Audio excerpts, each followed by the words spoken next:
Good morning, every cup. Good morning, good afternoon, good evening. Sorry, I'm like super squished right now. I promise it's not on purpose, but I was like, I need to regurgitate this information. It's like, Tippa, why wouldn't you use the other scene? But I'm like, no. I like the moodiness of the scene. I like the lighting and everything, and I can't necessarily transfer that over right now. So I'm just like, I'll be stuck here. Go, man. I guess I could crop this out a little bit, but bam. It just means I need really good posture throughout this whole entire study stream, but let's see how that goes, because today I have my midterm, so I've been super nervous about it. So I was like, you know what, I'll just stream it. I'll just politely regurgitate knowledge. I made a copy of the study guide that one of my classmates made, which I am super appreciative of. I have some of my own notes in here. I was really thrown off because they're like ultrasound boot camp. I'm like, I'm the one who wrote the ultrasound. Wait. Is this guy saying that all I wrote was basically like a boot camp? I guess. We'll talk about that in a little bit later. Let me say my hellos, and then we'll kind of get right into it. Hopefully we can also start implementing the pomodoro method as well, even though I know it's not like a what do you call it, like a focus session. I do want to take frequent breaks because I think I might be here for a while. The document's only 65 pages, so I think it's possible to get through it. A lot of it's just images, but but anyway. Hi Purple, hi, Gao, hi, welcome. Hi Tamak as well, welcome. I was so spooked that I was like, whoa, that's such a dark emote, but also my OBS is like in dark mode, so I'm like, oh. Hi, welcome. Oh no, my woofer bot. Heck, I don't know where to put it. Here, I'll put it here. Oh no! I'll put it here. Oh no, hi, here we come. Clams aside, Tipanya, I won't be around for the stream, but good luck on midterm. Oh, thank you. I will do my absolute best in this midterm because, gosh darn it, you know? I can't believe it's already midterms already. Some of the courses I haven't even taken the first exam. So I think this course is like, yep, midterm. I'm like, what? Well, technically it's this class's first exam too, so. Oh, truly is what it is. Oh, sorry, I'm making myself small. I didn't mean that. Whoop. Put me away. Hi Starbucker, hi. A midterm today. I believe in you. Thank you. I will do my very best. Yes. Study work time. Let's go. I promise I will try to get through the 65 pages. If anyone is also working, I wish you the best of luck as I politely regurgitate this knowledge. Camouflage? Super camouflage. Thank you for the head pat. Hi Monte. Hi. Welcome. Oh my goodness. Alright, Cubs. Good luck. Thank you. Thank you. Alright, so today we're going to be going over the study guide. For this course specifically, we're going to be talking about biophysical agents. Before I begin, let me know if the music is too low, too high, too whatever, or if I can amp it up a little bit. Just let me know because I'm still getting used to like readjusting all my settings from VRChat, so I'm like, oh, I should have saved the numbers. Oh. But we'll be talking about different uses of therapeutic modalities, and it's kind of like, what's that? And it's like, oh, it's very easy, very simple. It's things that we may have used before when we were injured, or maybe it's like, oh, I feel like this muscle's tight, so things such as like cold pack or ice packs, heat or hot packs, paraffin, which is something you guys may not be as familiar with, traction, and ultrasound. So we're going to talk about all these varieties of like therapeutic modalities, their biophysical effects, as well as indications of why we would use it. And like, you know, if someone recently got their ankle sprained and it's hot, it's swollen, it's very inflamed, what's gonna happen with that is that you don't want to put heat on that. You want to put ice, you want to reduce the swelling, but why shouldn't we put heat? Why do we opt in for ice? We're gonna learn about that kind of stuff right now. The professor is kind of divided. Well, I don't know if this is the best way. The professor didn't really give us a guide, but a tutor gave us a guide, so I believe my classmate made those notes into those formats, but hopefully it kind of follows like a very natural order of like, oh, we talked about this, so let's talk about this. Our foundational stuff, like the Unit 1 intro stuff, I don't think it was really talked on too much, so I will try my absolute best. We're learning together, teehee. But yeah, let me do my pomodoro. I'm going to turn on the timer for about 45 minutes. I will politely lecture. If I slightly go over time, I'll try to wrap up whatever topic I was talking about, and then we'll go from there, okay? Alright, let's get started. Alright, so for Unit 1, we're talking about notes, but specifically we're talking about this concept of SOAP notes. SOAP is a mnemonic for subjective, objective, assessment, and plan. So pretty much what happens is that, yeah, a modality sounds simple, like, oh, you have swelling? Oh, let's put some ice. Sure, whatever, right? But you have to write that into the note, because health insurances are kind of stinky, and they basically want you to document everything, which sounds like Tippa. Shouldn't you document everything all the time? But it's like, yeah, but there's certain things you have to do, because sometimes you're not always dealing with the same patient either. So it's nice to know, because sometimes you could ask a patient, hey, you remember what you did last time? And sometimes they'll just straight up say no, and it's like, oh, I'll just look at the note. Hold on. Oh no, you gotta go look. No problem. Thank you for stopping by. I was always told ice first to reduce swelling, then heat later. Yeah. And we'll talk about that a little bit later. Heat kind of varies. It really depends on what you're using the heat for. That's the issue. And we'll talk about the different ways we can use heat depending on what we want to do. But definitely not like right after an injury. That's a little counterproductive. Alright. So for soap notes specifically, we have to, yes, they were using a cold pack, but how are they using that cold pack? So we have to document different things. We have to document in summary their position, the intensity, which may vary. Intensity can be like, maybe if you're using a heat pack, how many layers did you put? Maybe this person was a little bit more sensitive to heat, maybe they were less sensitive, but there's definitely like a minimum layer that you need to put, because even though they may not be sensitive, maybe they have decreased sensation, then that goes into the whole like contraindication thing. Maybe then we wouldn't use it, but maybe they have a preference like, oh yeah, I like the minimum, or oh, this is still a little too hot for me, can you add 2 more layers? But intensity, more in this case, we'll talk about ultrasound, which does have different kind of intensities that you could put onto the machine. Duration's really important. There's like a set time. Duration literally drives me mad in this class because there's always like different numbers, but as long as you're within the range, it should be okay. And we'll talk about how long you should put like an ice pack, but then is it an ice pack or is it an ice massage? And then it's like, what's an ice massage? We'll talk about all that in a little bit. We'll talk about specific parameters, so this really goes in hand with a ultrasound or even traction. Traction has certain parameters, and traction, by the way, you may have heard of ultrasound. It's like, oh, the thing for like pregnant people? No, we'll talk about how that can be used as a therapeutic modality in just a moment. But traction is basically a machine that like gently pulls on the body, and people could either do like cervical traction or lumbar traction. But the issue is that it pulls on a certain weight. So we'll talk more in depth with that later. Sorry. But basically, it's the idea that, hey, if I have this pulley and I wanted to pull on the C1, C2, C1, C2 is our Atlas axis. Atlas is holding, the weight of the world, and our world is our head with our brain. And then axis is the vertebra that's going to help us do cervical rotation, like looking left and right. So going on from there, you want a very gentle pull with that. I think the max weight for that is about like 10 pounds. When you get a little bit down the cervical vertebra, maybe like at C6, C7, definitely away from more of those like fragile structures, so then you could definitely put more weight. I think the max weight is 40. So as you see, there's a huge difference if you want to work more like, would you say superior?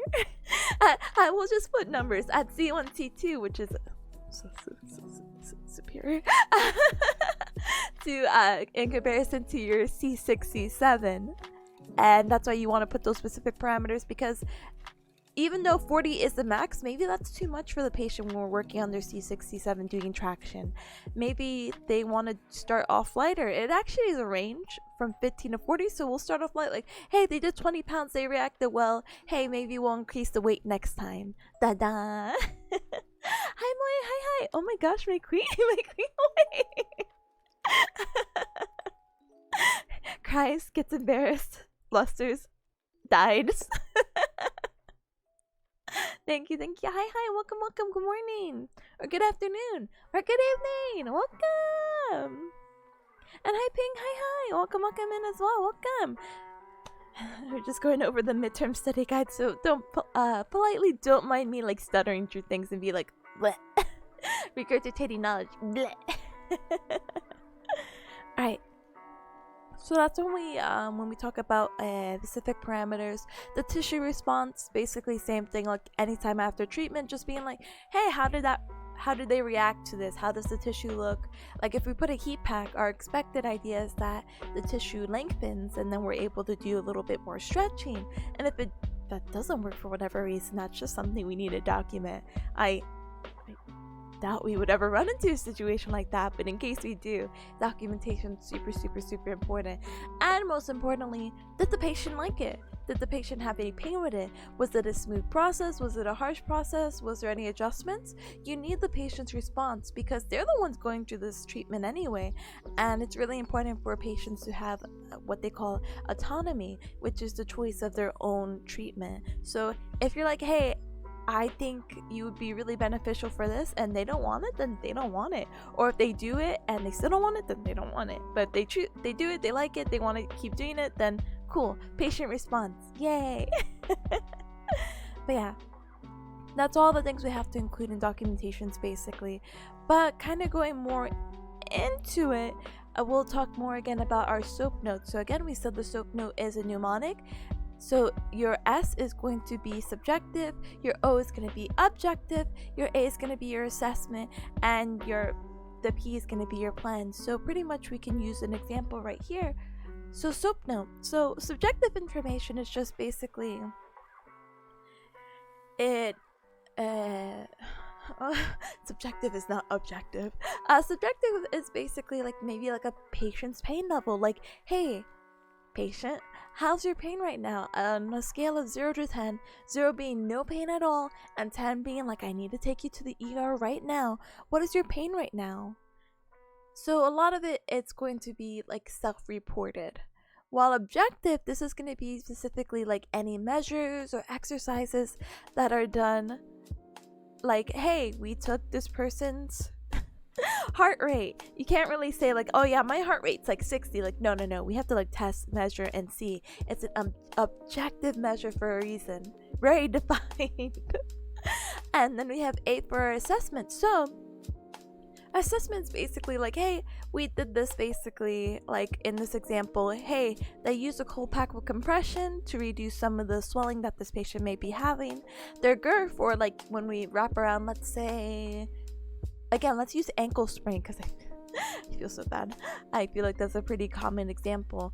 I'm not sure if you guys have experienced an ankle sprain or have seen someone with an ankle sprain, but it gets super swollen. But to make sure that, you know, we're having a normal tissue response and that progress is being made, when we do see a patient with this, we have to measure their girth. So basically, we will bring like a measuring tape and circle around the ankle to measure their swelling. So what happens in this example, again, they did compression, which is going to reduce swelling. We'll talk about compression more later, as well as the ice pack to help reduce. So like a double whammy basically. And what's going to happen from there is that it should decrease. So after the objective, we did the assessment. We're checking the girth again, and it looks like it went down by 2 centimeters, which, you know, it's like, oh, 2 centimeters, shouldn't it be more? Everyone is different. And plus, this is like a one-time treatment for maybe like what? At max, like, oh, I wouldn't say 20 for this one. Let's say a range of like 10 to 15. So to bring down the edema, to bring down the swelling by 2 centimeters in that short period of time, yay, good job. But yeah, so the assessment in general, though, outside of this example, is just going to be like any other analysis or treatment or progress, basically. Hey, patient did this helped with this, basically. And then the plan. So, hey, we did our assessment and we saw that, hey, the edema or the swelling was reduced by that compression and ice pack. So what is the plan going further? It works, so we should continue doing it. So we will advise the patient to start using a cold pack at home 3 times per day. And then at the next session, we can progress to exercise, which is going to be super duper useful because motion is lotion for the body. And though I know many people are like, oh, but it's an ankle sprain, you don't want to do this.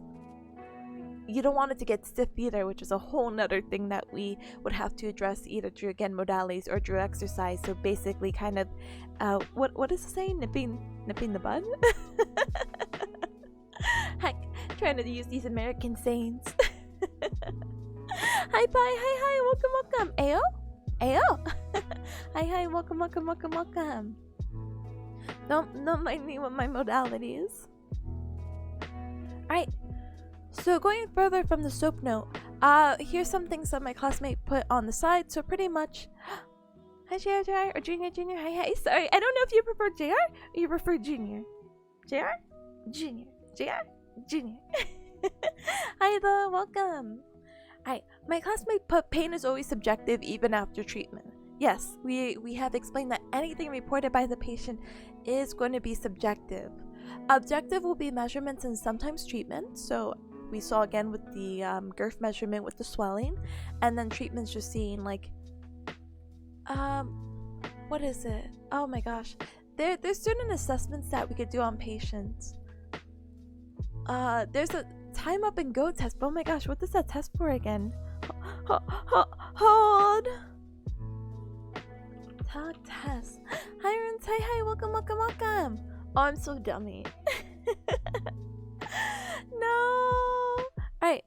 So like an objective measure we could do is that there is this test called TUG, timed up and go. We normally do this for like our older geriatric population, And the purpose of it is to assess mobility. So pretty much what happens is that they sit on a chair, they get up, hence the time up and go, and they walk around a certain distance and they come back to the chair.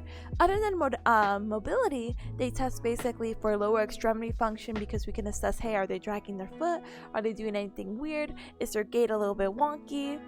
The world may never know, except until you do this test, and then you're qualified to assess these things and be like, oh yeah, you were walking a little funky. And also the test for falls risk, because kind of getting up and down and then having this like slightly rush response is what do you call it really also important to measure, because what happens is that some people get really overly enthusiastic when they're like, yeah, we're gonna time you, we're gonna test you. They're like, oh, I can do this. But like, you know, if they get up too hastily for this test, imagine some other tasks that they're not really thinking too much about. They may potentially be a falls risk because they're rushing, they end up tripping, and then bam, then they end up with more issues than they had previously, which is no bueno. But yeah.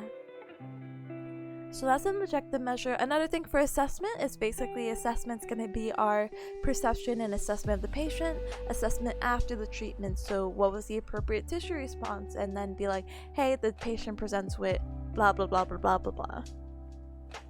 And then P again is our plan. So what are we going to continue with? What are we going to progress to? What do we plan to do next time? Because most of the time these things that we're doing, like the modalities, is something that you probably see like right after the evaluation with the patient. Like, hey, we had our first session, so we're going to try to keep it easy. We'll do this and that. And hey, we'll see if you could react well with heat or ice pack, because that's just something that we easily have at home, you know? I mean, I have the world's tiniest ice pack in my in my freezer for emergencies, and I think it's really originally supposed to be for food, but sometimes I use it. What you can do with that is that you could put it like in a little pillowcase, you put some layers, and then you just apply it where you need to apply it to.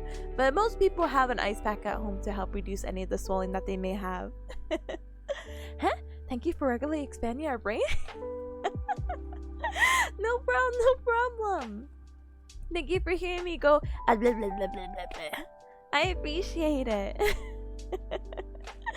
Alright, let's see. Don't worry about gait theory. Oh no, my classmate, I'm sorry. It's gait theory. Heck are rehabilitation terms. So there's this thing called gait theory. We don't have to worry about it, but basically it's something along with pain. We haven't really talked too much into it. I don't know why that would even be on the test, and if it is, I will scream. But we'll talk about it more later when we talk about electrical stimulation and that kind of modality. Alright. Our next topic we're going to talk about is the difference between radicular pain and referred pain. I'm sure you guys may have heard of referred pain, and we'll talk about that right now.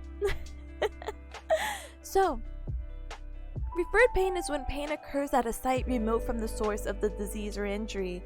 It's generally believed this is a result of a convergence of continuous, cutaneous, visceral, and skeletal muscles nociceptors. So basically your pain receptors on the common nerve root of a spinal cord. So that's a lot of words. Let's see if I can grab an image really quick. One moment.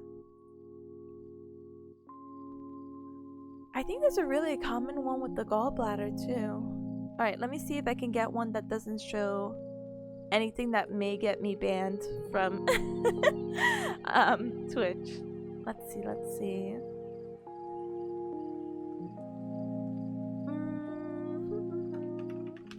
Common areas of referred pain.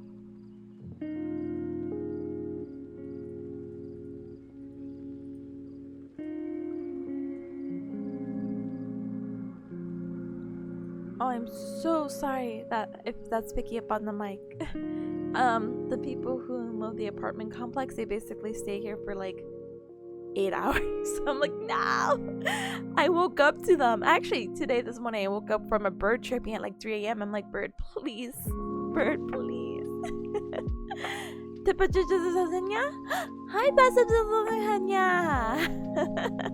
Hi, Baz. Hi. Welcome. Good morning.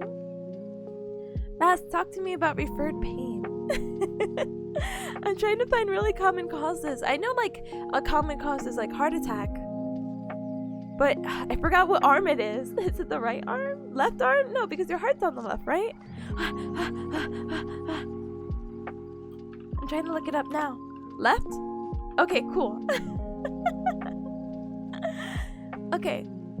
So a really common example of referred pain is heart attack. So what happens is that someone may start experiencing like pain or numbness on their left arm, and that pain is going to radiate up throughout their arm to their chest and or not chest. Oh my gosh.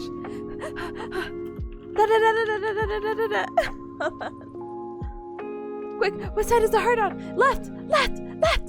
Ah! Alright. Cardiac arrest. Okay, you're gonna experience numbness in your left arm, your upper middle part of your back or jaw. Okay, we'll keep it at that. But basically the idea of referred pain is that, hey, your troubled area right now is your heart, which is on the left side. Oh no, but why you experience pain and numbness on the left? And why is that pain like slightly radiating? And so there's like different areas of like, hey, if this hurts, this area may hurt, etc., etc. Unfortunately, they did not go too in depth with it, so I apologize for my superficial knowledge of it. But that's the general idea. Definitions, baby. You're at your doctor's appointment? Baz, good luck. Tell them about your headaches. Tell them if you can opt in for the treatment that we were talking about earlier. Yeah? Unless you're at the doctor for another reason, then. Are you okay? Are you gonna be daijoubu? Are you gonna be daijoubu? It's nothing serious, right? It's just like a general yearly checkup. You know, it's still like February, right? Either way, wish you the best of luck. Yeah, doc, inject some Botox. Exactly, let's go! I hope you get your Botox injection, and hopefully that can solve some of the headaches, because goodness gracious. Headaches are such a... say pain in the neck, pain in the head. Alright. Referred pain. So yeah, basically the site's remote from the source of disease. The central nervous system interprets the afferent input as arising from the cutaneous structures because the higher proportions of cutaneous afferent. There's an example here and I didn't read it. I'm so sorry, classmate. Alright, an example of referred pain is when a person is having a myocardial infarction and experience pain in the jaw and arm. Wow, amazing. My classmate also put some key points. So key point, treating pain of unknown or unidentifiable origin is considered a contraindication to TENS. So TENS is that electrical stimulation, which we haven't talked about, so Masking undiagnosed pain with TENS can postpone proper treatment and lead to worsening of underlying condition. And then here's the types of pain, and then here's more about referred. Pain is at the site. Pain at site remote from source. It's due to the convergence of various pain receptors on the spinal nerve root. And then this is bleh. Alright, radicular pain. Ta-da! Radicular pain is gonna be pain brought on by anomalous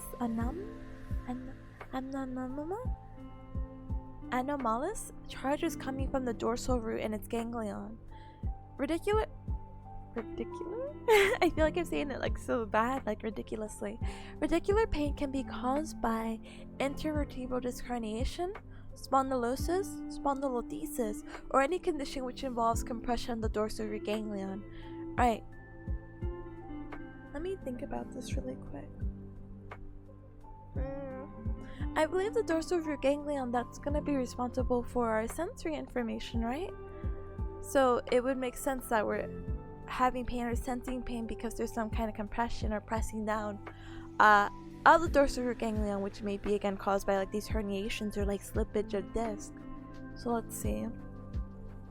Radiating pain follows specific nerves, while referred pain is more general and can occur in many places around an injured tissue. Okay, So referred pain, again, indirectly, it's indirect. It's coming from somewhere, not the source, basically, and it's very general, as we kind of saw in that image where there was some like areas that were colored. That would basically be like, hey, though again, like, you may be having a cardiac arrest and your heart is the issue. Your pain is going to be like the arm, the back, and the jaw, while radiating is going to be directly related to the spinal root that's being compressed on and how that area is being innervated. So I want to say more along the lines of dermatitis. Oh no, I'm not gonna make it through bearcat school. Alright. Radicular pain is associated with nerve pathways. Referred pain is from the area of impingement, generally connected with internal organ pathology. Shoulder blade pain, history of MI? Why do you put a question mark like that? So MI, myocardiac infraction? Yeah? Why do you put a question mark? Again, that would be like a referred pain kind of scenario. Anyway, let's move on to something that I feel a little bit way more comfortable about.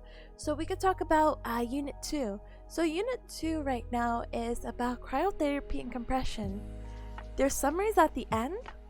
Hello? Politely scrolls. Oh no, but this is the heat pack. Oh, the summary's right here. The summary of my own notes. Hecker.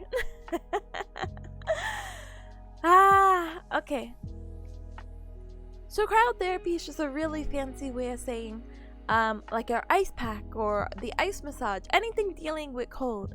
I don't know if you, I'm not like a super avid like fan. But I'm not like, not in a horrible way, not in a bad way. I just don't, I watch this guy's videos when it pops up in my feed, but I'm not like, oh my gosh, have you watched the newest this? But I'm sure you cubs have heard of like Joey the Anime Man, right? I had randomly watched the video that I think he put out maybe a few weeks ago at this point, where he went to those like I wouldn't even consider it cryotherapy, but like those beauty salons that take advantage of cryotherapy and being like, yes, if you put this ice, you'll be young and cute forever, basically. And you know, there's other things like how do you call it? What is the alternative to liposuction that people are doing nowadays? Oh my goodness, I have to definitely, what do you call it? Look it up. Cryo. What if I just like a ice liposuction? Cool sculpting, that's what it's called. Yeah, people are doing cool sculpting, because apparently what happens is that they put this, I don't even know what it is, but basically they freeze your tummy, and it's a cosmetic treatment that's apparently supposed to like remove the fat by killing like the fat cells and, let's see, killing and breaking them down into the process. It's a non-invasive procedure. I've heard people with various results with ice sculpting. So I don't know. I think you need like multiple sessions. But the thing with liposuction or anything like that is that the issue is just the fat has to go somewhere else. So even though it's like, yes, I got liposuction off for my tummy, it's kind of like, oh, but what about like your back or your arms or the other places it's gonna go? So it's like, huh. Quick solutions, longer term problems. Hi K-Dogdo, hi. Yesterday was a daily adventure with the VR exploring. Yeah. Thank you for joining, by the way. I think VR chat was super fun. As soon as I figure out the camera, it's over for you cubs. We'll have more fun, wacky VR chat adventures. Maybe. I fixed it. Hi. Oh god, midterms? I know, it's already that time already, which I'm confused about, but hey, I'm already here, and it's already later tonight, and if I could get through these this document and test myself with a few Quizlets, big thumbs up emoji, you know? I did my part. And Pink, absolutely no hecking worry. I fell asleep when it was updating. Don't worry about Fortnite. You're more than welcome to join whenever. However, I probably won't be able to play tonight, but definitely maybe tomorrow or the day after, but not the weekend because I have school. Whatever gets people comfort, I guess. No, it's true. Huh? Now back to work. I know it is back to work. I have a midterm in exactly 8 hours, so plenty of time to study. Let me politely sip some water though really quick, and then we'll talk more about cryotherapy, okay?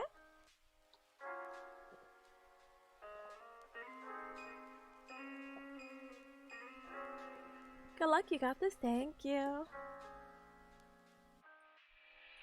One moment.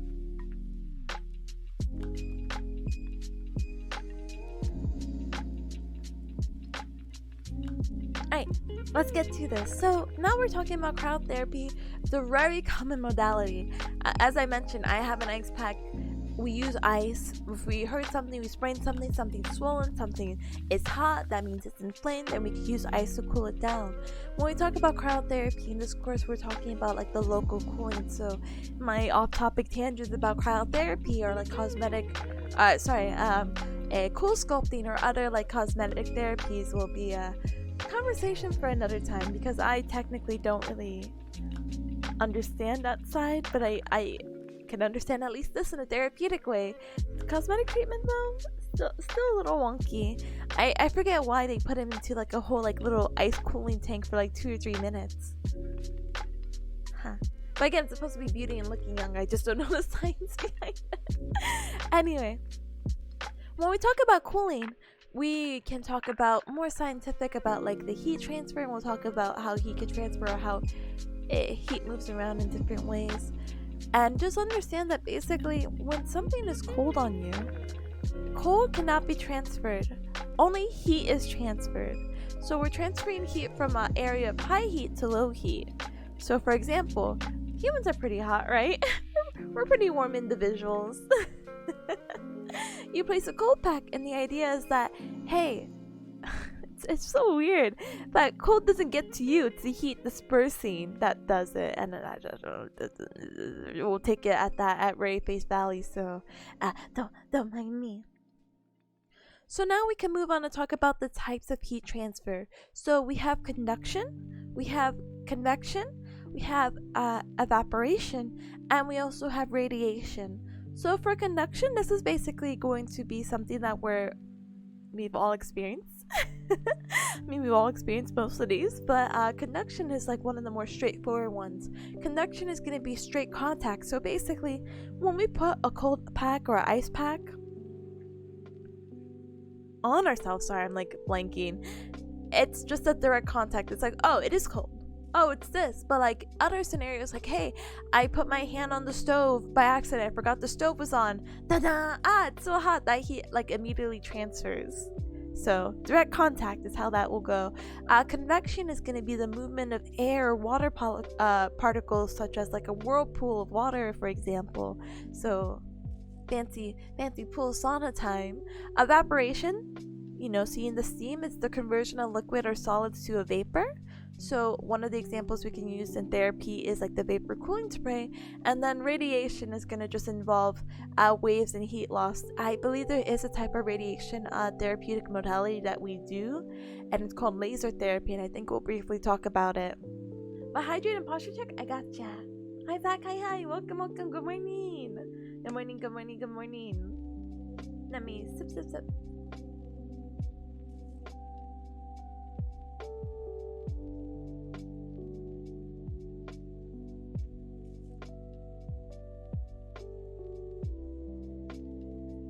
Thank you. And my posture? Chef kiss. It's so good.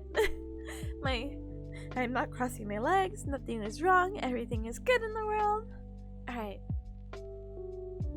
So, influencing factors of cryotherapy. So, understanding that there's a temperature gradient, and that the greater the difference, the greater the cooling effect would be. Time of exposure.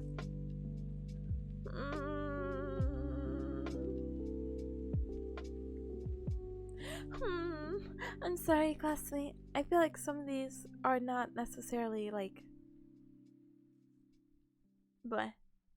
Alright, now I'm gonna pick them and choose them. I'm sure more of this can apply and we can reinforce our knowledge when we do like the Quizlets, but right now I'm just like Alright, so influencing factors, we could talk about like the temperature gradient. Oh no! Oh no! Oh no! It does relate! Oh no! Never mind, I won't skip, but I won't doubt my classmate ever again. Texas, good morning. Yeah, good morning. I'm glad to hear everything's good in the world.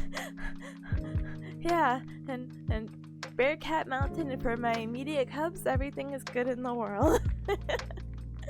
Alright. Influencing factors of cryotherapy is temperature gradient, so the temperature gradient we just talked about, time of exposure. The longer the exposure, the greater the change, which is why it's important we have set times for different modalities. Yes, ice pack is good for swelling, but if you keep it on for long periods of time, it might not be that great, especially when we're considering a patient that may have precautions. It's important that we make sure we're not doing more harm than good, honestly, in any of our treatments. And we'll talk about that later. But with ice packs, thankfully, they will eventually get warm. They won't be as cold as much, so there's not much damage you can do. But there is like a certain period which is basically more effective, in which you kind of keep it like that. We could talk about thermal conductivity, which is going to be the efficiency to conduct heat. And it says, for example, tissues like muscles with high water content are going to conduct heat much better than adipose tissue, because adipose is just basically another fancy word to say our fat, and then basically understanding that it's going to conduct, the muscles is going to conduct heat better than the adipose because the fat tissue is just so dense. And then influencing factors, again, our last one is going to be the type of cooling agent that we're going to be using. So understanding that ice packs and ice massages have a greater cooling effect because they undergo a phase change from ice to water. So what does that mean? So let's say you don't really have an ice pack at home, but you wanted to do some ice in a Ziploc bag. That works, right? It does its job. It's ice. Yeah. What's gonna happen is that this is actually a very effective ice pack because it's gonna go through this phase change as it's stated, so you're gonna cover a greater area and it's gonna remain just as cool. While commercial ice packs don't really undergo this change, they kind of stay in their like gel-like. I don't know what actually ice packs are made out of. I want to say gel. I want to say like some gel-like substance that won't undergo this, but for the ice to liquid, from the solid to liquid, you're going to cover more area, it's going to stay more cool. Types of cooling agents, definitely an influencing factor, but if you have ice is nice, basically. It doesn't matter in what kind of form. Alright. Theory of hunting response? I have never heard of this before. Let me not skip. Okay, so now that we're moving on from influencing factors, let's talk about biophysical effects of the cryotherapy. So in the PowerPoint, basically it says hemodynamic changes. So what's going to happen is that we're going to have vasoconstriction, so not vasodilation. So everything's going to constrict, the viscosity goes up.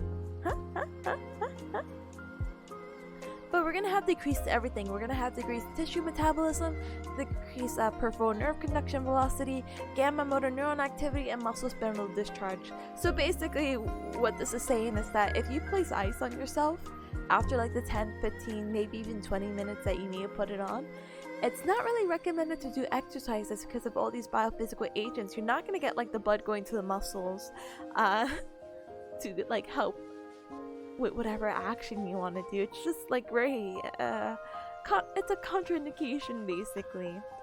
But let's talk a little bit more about it. So biophysical agents of cryotherapy, there's a decreased blood flow when the cooling tissue due to vasoconstriction, when lowering tissue temperature resulting from the smooth muscle becoming rigid, as due to reduction in neurotransmitters of vasodilators, a reflex mechanism at the level of the dorsal root ganglion.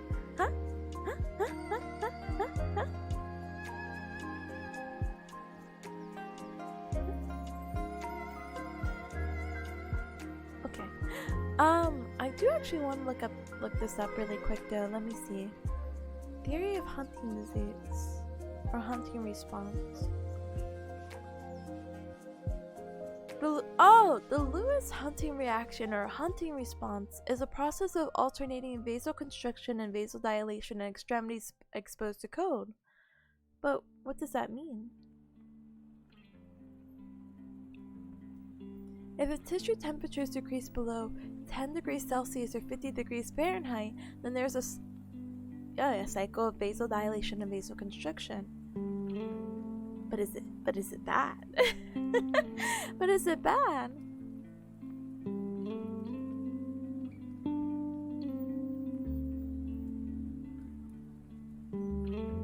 It is thought that the hunting reaction protected the fingers against cold injury and improved muscle function.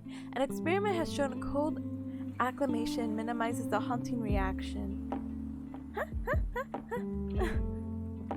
But well, let me look up another source really quick.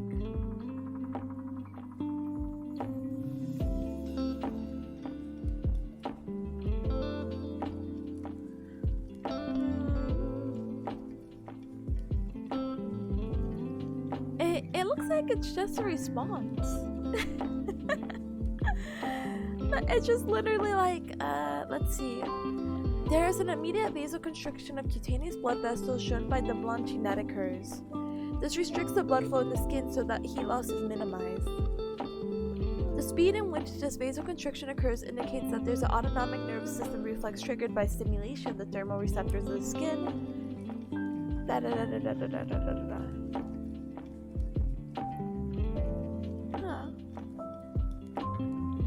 So it really just looks like it's a response. Or a condition that happens if these were our conditions. Or conditions of, hey, if we placed our extremities, or they keep using like fingers as an example. But if we dipped our fingers into, let's say, water that is, again, lower than 10 degrees Celsius or 50 degrees Fahrenheit, then we're going to have basically this ongoing cycle of vasodilation, vasoconstriction. So our blood open, blood close, blood open, blood close, blood open, blood close. Wait, there's another source? Hunting reaction usually occurs due to long-standing exposure to non-freezing temperatures. It affects people who work outdoors in cold conditions. This condition may also arise on contact with cold water.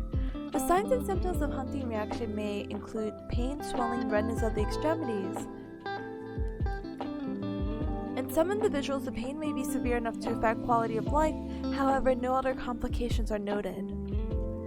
In many, the condition does not require any treatment, it gets better on its own.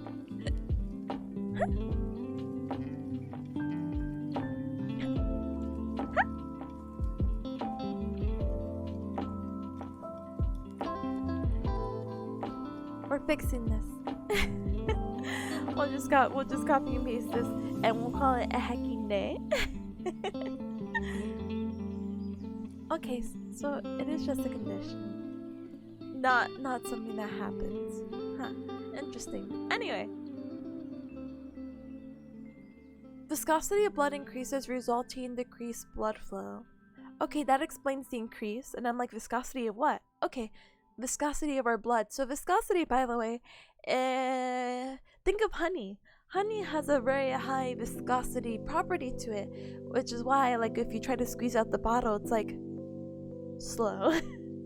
It's like a very slow and thick substance just like coming out, and that's basically our blood. When we have ice on us, the viscosity of our blood increases, so it's much thicker, and what's going to happen is because it's much thicker, much slower, think of like, again, honey going through our veins, it's going to be a decreased blood flow. Hey Belgian Whoop, hi, welcome. Good morning, good afternoon, good evening, welcome. Don't mind me politely reading off the study guide. Lower temperatures are also going to reduce the metabolic rate, and because of the reduction in metabolic rate, that's going to reduce our oxygen demands, which is going to be important for tissue hypoxia. Hypo means below, oxia I want to say is with oxygen. Is it important because it causes tissue hypoxia? Like, it's just like, yeah, reduced oxygen demands just means this. Alright. Hold on, actually. Okay, no, we're still on the list.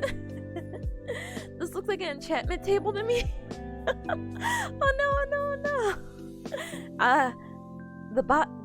The human body is very magical, so I could see it as an enchantment table. Yeah. Yeah, it's some really wacky things, but hey, it's cool.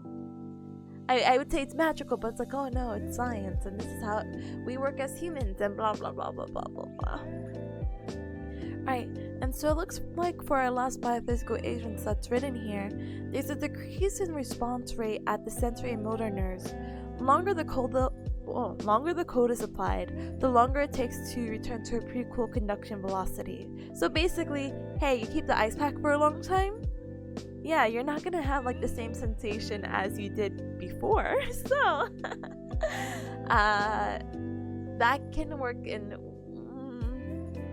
our benefit, I suppose. I was gonna say, okay, work in multiple ways, this and that. Basically, that can actually be a really cool thing to have, because what's gonna happen is that is why ice in itself, other than reducing swelling, can also help reduce pain because of this decreased response in the sensory and motor nerves.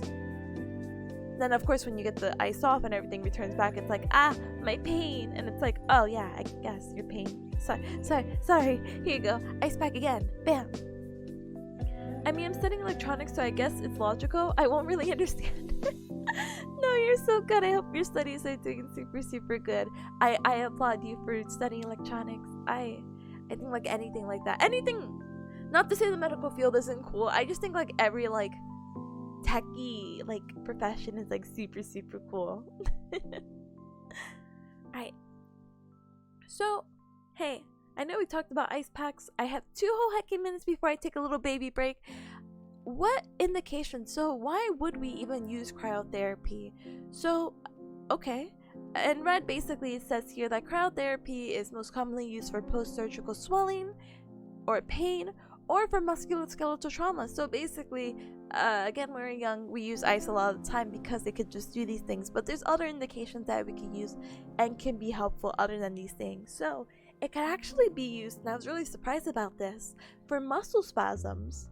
I didn't really think about it like that. I always thought heat was the best way for muscle spasms, but you can actually use cold for it. You can also use it for myofascial pain syndrome, which is just a condition that some people have. Or you can also use it for DOMS, which I believe is delayed onset muscle syndrome. What the heck is DOMS? Hi dear, hi, welcome. Oh no, it's not syndrome, it's soreness. Alright, DOMS is delayed onset muscle soreness, also known as muscle fever. So basically a lot of us do have this, like when we go out to the gym and it's like, oh, I feel so sore. That's basically it. So it's a sore, aching, painful feeling in muscles after an unfamiliar or unaccustomed intense exercise. DOMS is thought to be due to temporary muscle damage and inflammation, and for which the most common trigger appears to be eccentric exercises. So, yeah. So cryotherapy for pain management, we talked about it in more techie terms, but we could talk about it again in the sense that the cold is going to reduce the afferent, so our sensory pain receptor input, due to the reduced velocity of the nerve conduction. Again, it's much slower. We didn't really talk about the gate control theory, but we can apply the gate control theory in its most superficial way and basically just say that, hey, the cold is really gonna like overload or stimulate, and it's gonna affect and be like, your body's cold, so cold, that you just focus on cold more than the pain. Which is, I guess, like a little silly, but that is really what happens with the gate control theory. So let's see what else. I know my timer went off, but we're almost there. Hold on. Should not put stress on the tissue 1 to 2 hours after cryotherapy. So again, because of all the things that's been happening with like the decreased sensation and the decreased nerve conduction, etc., that's why when you go to therapy or some kind of, I don't know, some really active activity that you may do, that's why you put ice pack at the end. It's really just not recommended. You don't want to re-hurt yourself, and you don't want to like counteract the effects that it had previously. So that's why normally when you go to like rehab and it's like, wow, you worked so hard, congratulations, all right, you deserve this ice pack, you don't have to do any more exercises for today. I recommend that you don't. And then just relax, because that's another thing we need to keep in consideration, especially for very acute injuries, is again our favorite principles of price, protection, rest, ice, compression, and elevation. So again, here's another little PowerPoint about the pain management, and that's going to be decreased afferent input due to slower nerve conduction velocity, which we talked about. And then there you go, we have our gate control theory about the stimulation of thermal receptors. Ta-da! So when we come back, we'll talk about cryotherapy in the acute phase, and then go from there.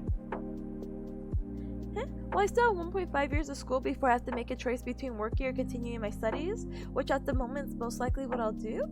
Aw, that's good.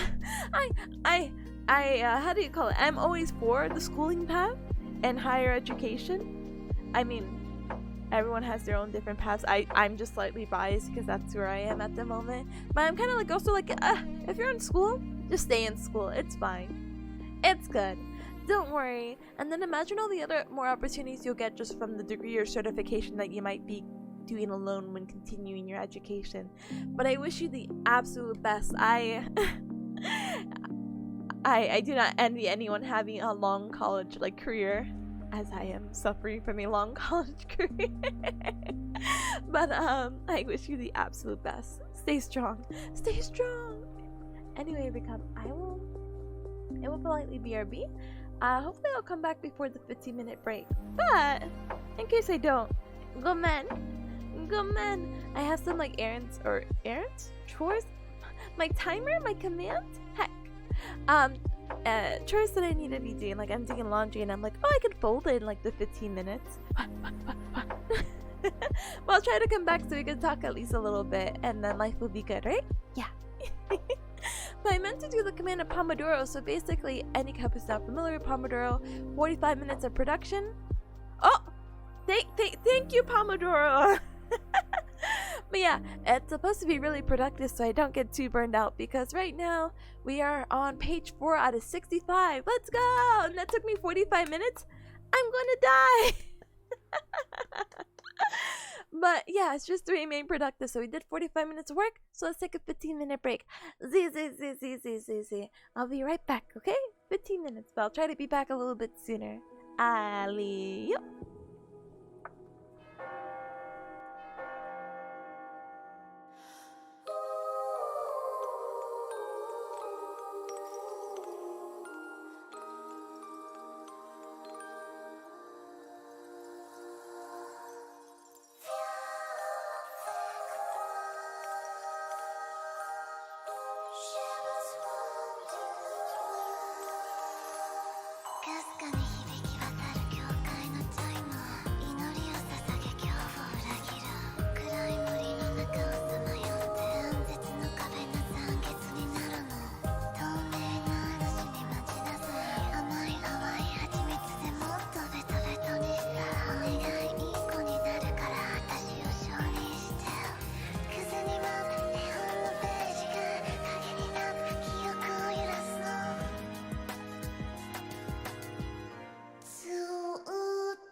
Hi, Gal. Hi. Welcome. Oh my goodness. I'm so sorry again. Like I said, my stream elements bot is being like super weird. I normally the raffle lets you, what do you call it? Like have like a second 7. Whoa. That break did not do me justice. It gives you like a last warning at 7 seconds. So I'm like, huh? 22 seconds? Bam, done. I was like, what? Huh? What the hecky? Anyway, let me give you a shout out. One moment. Eh? What? Sorry, my classmates are like super active in the Discord right now, and I don't want them to see. I'm too embarrassed. too embarrassed right now to be what do you call it? Online, just sharing my status on the Discord, being like, hey guys, I'm streaming. Thankfully, no one has approached me about it. I did have one classmate who was just like, hey, I saw you play Fortnite, and I'm like, I never went more in detail. I'm like, did you click, or did you just see the status saying like, oh, playing Fortnite? One fear, basically. But yeah, hi Rico community. Basically, I'm studying for my midterm. It's going kind of okay. Kinda, guys. It's a lot of information, unfortunately, and I have the exam in 8 hours. Yeah. But I'm hoping that I can get through this guide, do a little bit of Quizlets, and then maybe even have some free time afterwards to like do some assignments, because it's already Wednesday, my dudes. It's Wednesday, my cubs, and I'm just like, oh gosh, I haven't like done any like super lectures for this week, so I'm just like, oh, I don't want to get hecked over by that, you know. And then later in the evening I'll get burned out because I'm just like, oh, I just did a midterm, I deserve a break. And then like Thursday, Friday's just me cramming. You just finished work, let's go. Hi Sunny, hi, welcome. Thanks for the shout out tip. I want to grab and shake you so bad. What does that mean? You're gonna give me, wait, let me build up the joke. Why do you want to shake me? I'm just a baby. You're gonna give me shaken baby syndrome. I'm going to die if you do that. Oh my goodness. But yeah, 8 hours. So I won't be here for like 8 hours. What did we do on Monday? Yeah, Monday we did a super long stream just to like catch up on last week's work. So I'm like, huh? huh? So, how long's the exam? I don't know. I normally don't take more than an hour to finish them. I think it's like an hour, like an hour and 20 minutes, an hour and a half. But they don't normally take so long, so absolutely no hacking worries. I'm gonna shake you to show how much I love you. Oh, okay. This is me being shaken. Are you ready? Are you ready? Are you? Thank you for the love. I appreciate it. Thank you. Oh my god. Thank you. Huh? Each shake gives you one love quadrant. Oh, why did that word just saying that like throw me back into my homestuck days? Like, oh, Cal, what croissant? What quadrant are we? Oh my gosh, I forgot the names of it, but it's the heart, the spade, the triangle, the fourth one I can't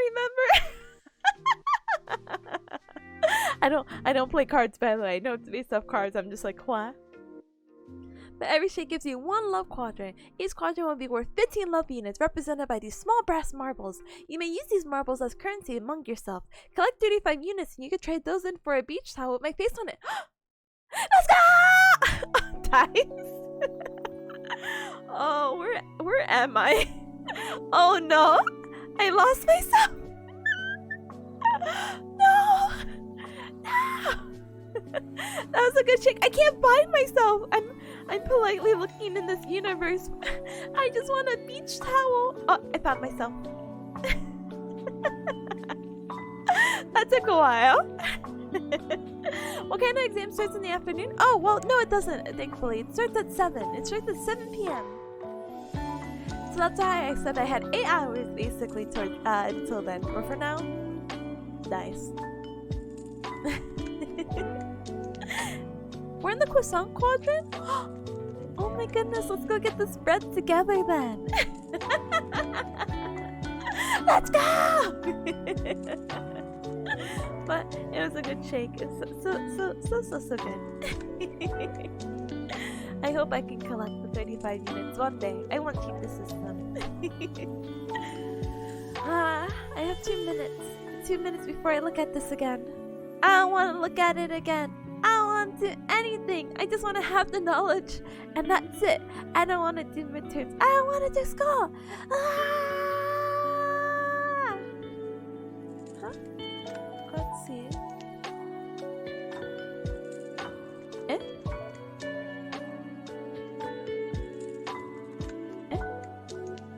Oh no. So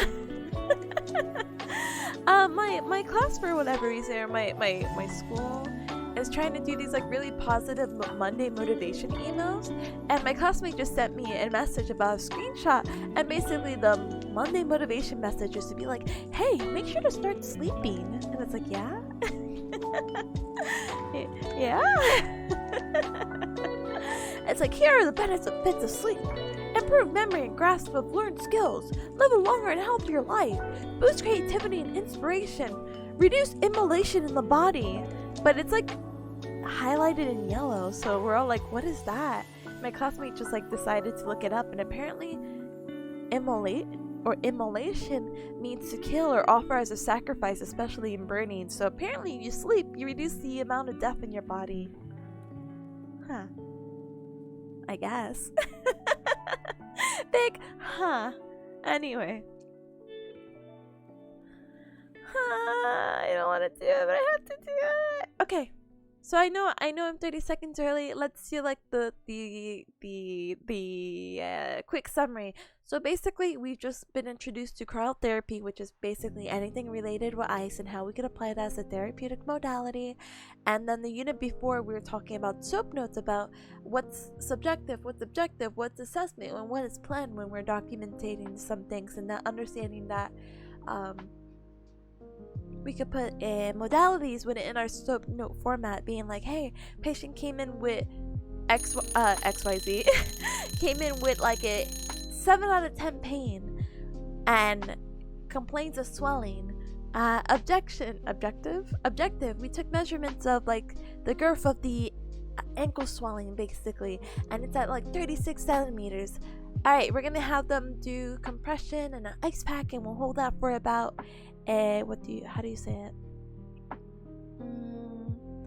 Maybe about 15 minutes, and then we'll kind of go from there. After 15 minutes, and then we go into our assessment, we remeasured and saw that their swelling has decreased by 2 centimeters. The plan: have patient regularly use ice pack for 3 times a day for XYZ amount of time, and then progress to exercise. So, yay! That is the example of a soap note. So right now we're going to move on and talk about cryotherapy and how we should apply it in the acute phase. Huh? Can I sleep over class then? Wait, can I sleep over class then since it's so important? Exactly, but this is a hybrid program. I can sleep anytime and then end up horribly behind.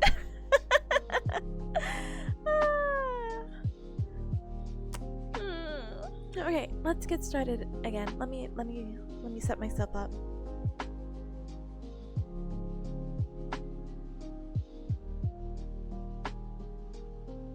Alright, so cryotherapy in the acute phase. So what the heck is acute? So what happens is that acute phase happens during the onset of injury, so as soon as you get injured, to about approximately 2 weeks. That is the rough thing. So we can actually divide this. So in different phases of your injury, you can be in the acute, subacute, or chronic, and the times really do vary. And then there's a whole nother thing we have to consider, but in general for this course we'll say acute phase is 2 weeks or less, subacute is 2 to 4 weeks, and then chronic is any time more than a month that you're still having this injury and still having this like pain response basically of it. So what happens is that cryotherapy is going to help reduce the inflammation response, because when we are in an acute phase, let's see, it might be better to do this. Sorry notes, I have to bring you in. But no, I can just refer to it. I'm so sorry it's slightly cut off, but I got you, okay? So when you're dealing with acute basically is that you're going to deal with some cardinal signs. So basically like these are always going to happen. So you're going to see redness, you're going to see some heat come from it, like well, not heat, not like steam, but like if you were to place your hand or the back of your hand on it, it'll be like, yeah, this is really warm or this is really hot. You'll see some swelling, so some elevation of the skin. Pain will definitely probably be a thing, and possibly loss of function, you know, or a reduction in function.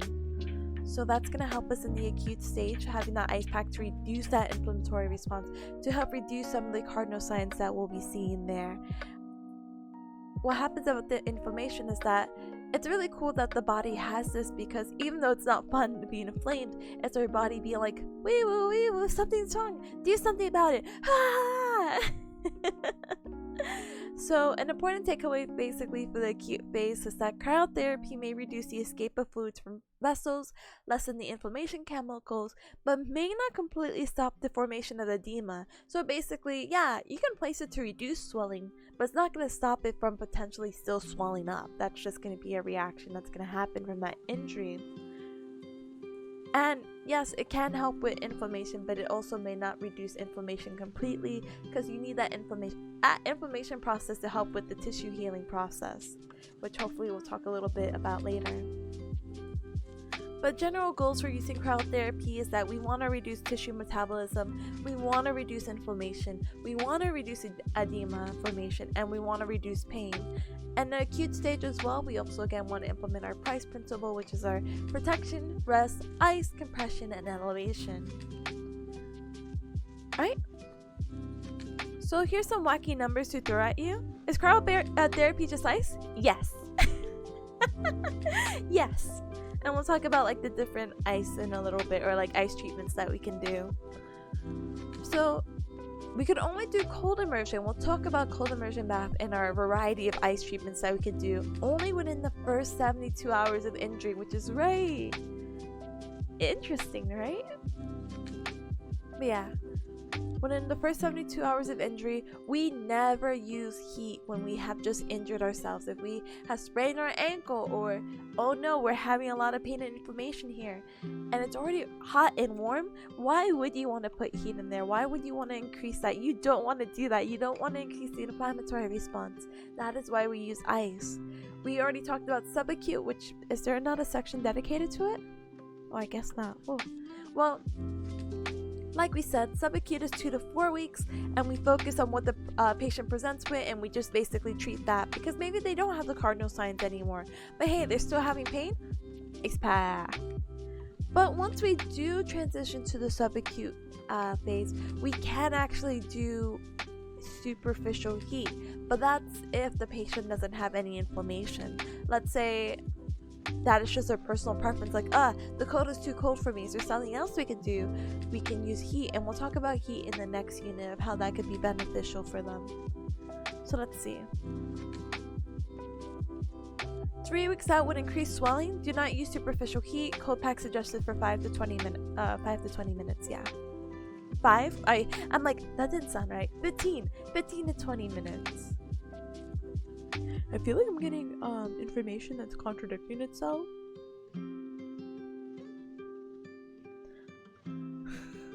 Alright, so don't use superficial heat if they have inflammation and if they still have increased swelling, and it sense that their swelling is actually getting worse. Alright, patients present with bilateral inflammation, systematic abnormalities, shortness of breath, possible elevated heart rate. Do not treat with compression, call physician. So why compression comes into the picture is because, again, it's helping to reduce swelling. You can use a combination of compression and a cryotherapy or an ice pack. But if a patient is reporting with these weird symptoms, we actually want to just get them help immediately. Alright. Here's my cool... Oh, I have to readjust this. Hold on.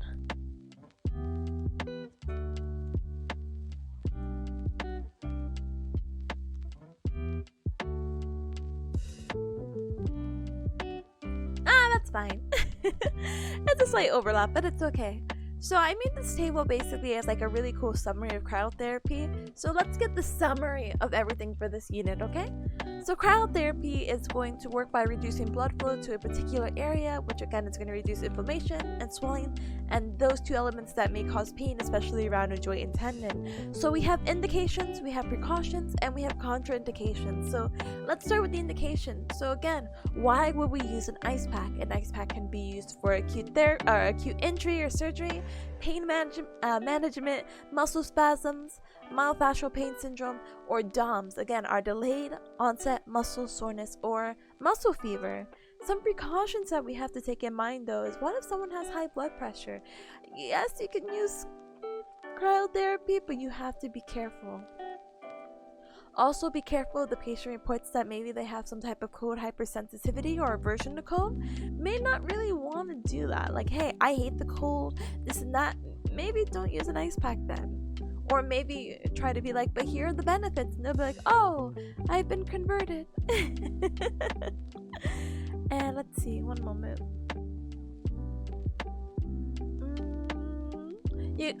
Be careful if they have impaired circulation. So when we're applying a heat pack or even like compression or a heat pack, an ice pack or compression or anything like that, there's several ways we can test circulation. We can do things like, if we're trying to apply ice at the ankle, we can do something called like I don't think there's a name for it, but you can press on the toenail bed of a patient and there's gonna be this process called blanching.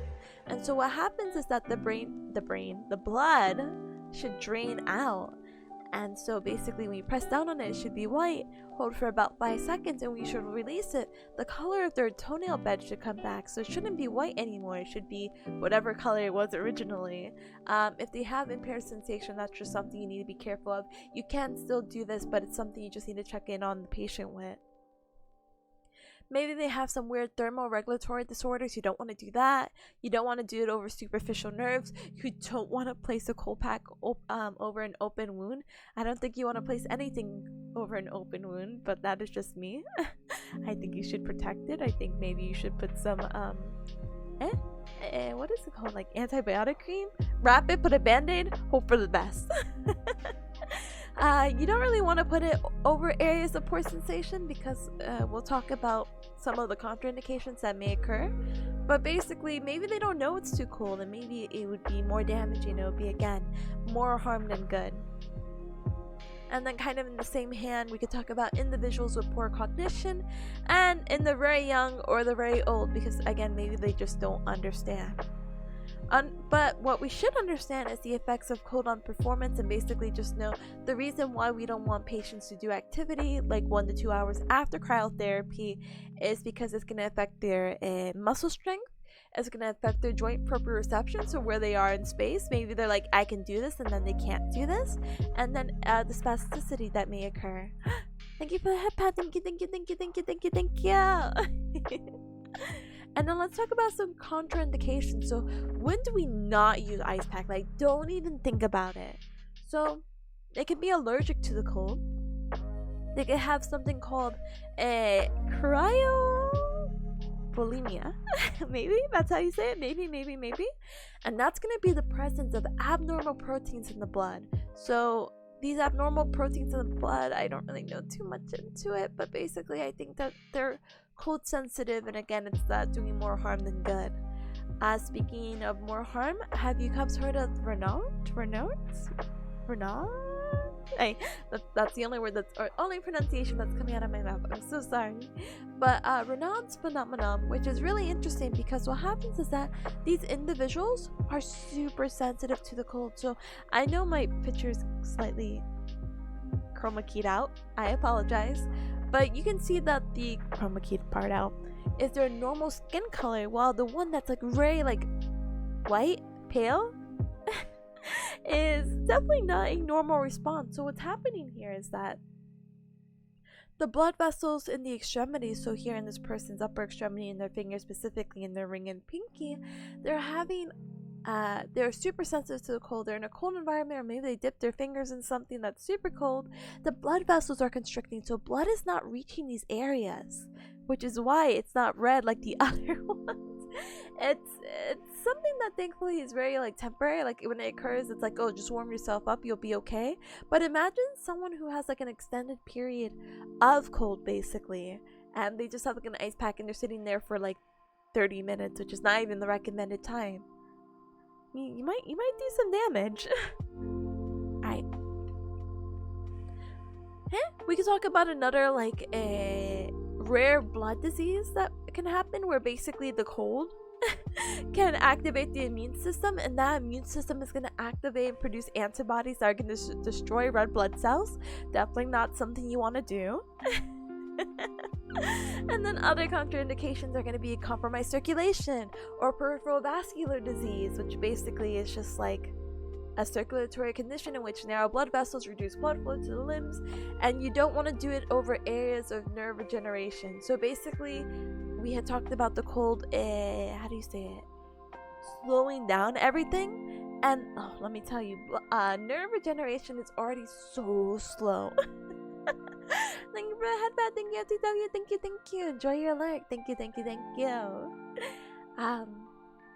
Nerve regeneration is super slow. I think it's like 1 millimeter a day, basically.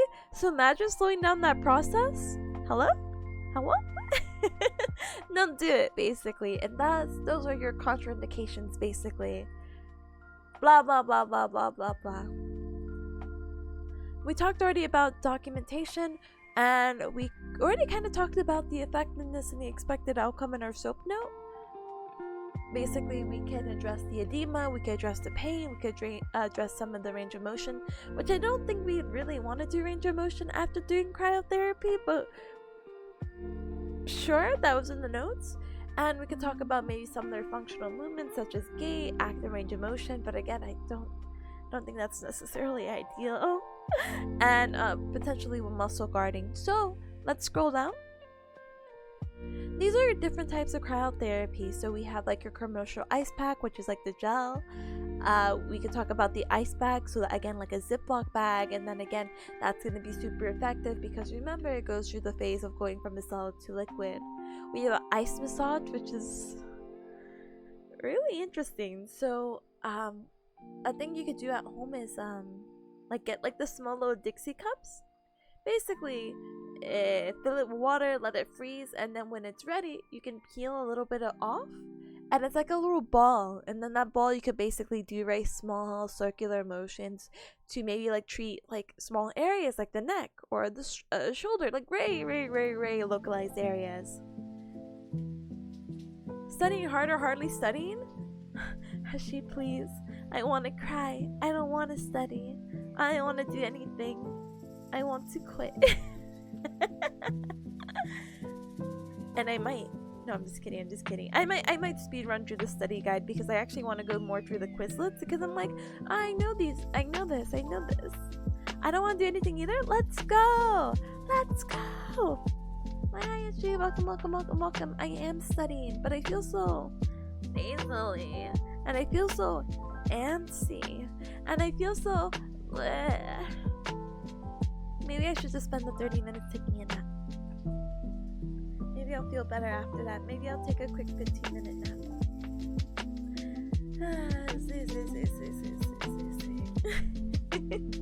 Drink water? Just drop me by. I'm in a drive-thru. No, don't stream and drive. Just drink water? You know what? You actually might be right. I actually don't feel well though.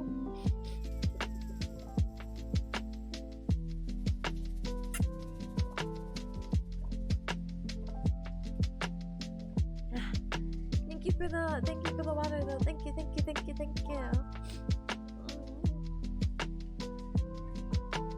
Am I warm? Am I getting sick? Imagine I'm getting sick. I don't go out anywhere.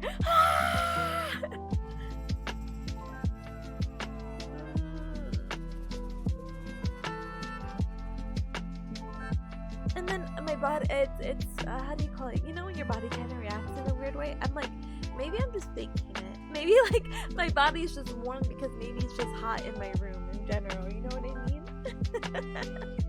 Maybe I'm not actually like warm sick. I actually have like a at-home thermometer. Yes.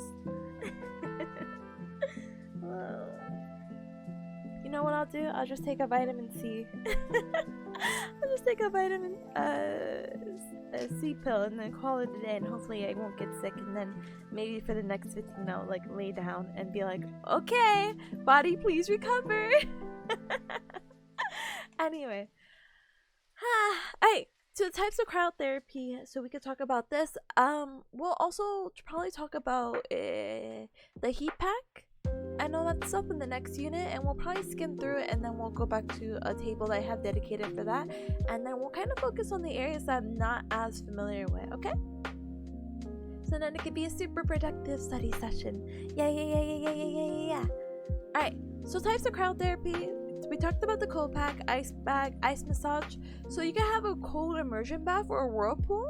So basically, like, you know, like the whirlpool, like the small actual pools. But basically, you could just do the ice bucket challenge, I guess, onto like your hand or your foot, basically like very distal extremities, and make sure there's just constant movement. You could do a cold compression device. I don't really remember the name, but I've seen people who had ankle sprains or like their ankles swollen, and they would put them into a boot, and there's like a sleeve.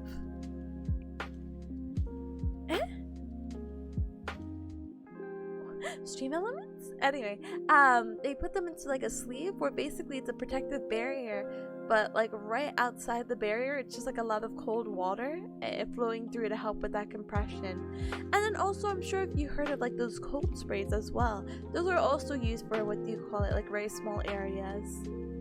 And I guess it's constant movement. I don't know. I've never done like this. I don't really use the sprays. I've used the spray once, but I didn't use it for constant movement. I just used it on myself, being like, my back hurty. Wah! Sprays it. I'm good now. Sits down for 12 hours. Ay. But yeah, as you see, more of like the bigger packs, you can use like the commercial and ice pack for about 20 to 30 minutes. While the smaller, more like technical ones are recommended for about 5 to 20 minutes. For a variety of reasons, honestly, because most of the time they are just treating like a smaller area, while the ice pack and commercial packs are treating a bigger area, and that kind of goes hand in hand with the idea of what we were talking about with like the adipose tissues and the muscles and yada yada yada yada yada yada yada. Compression?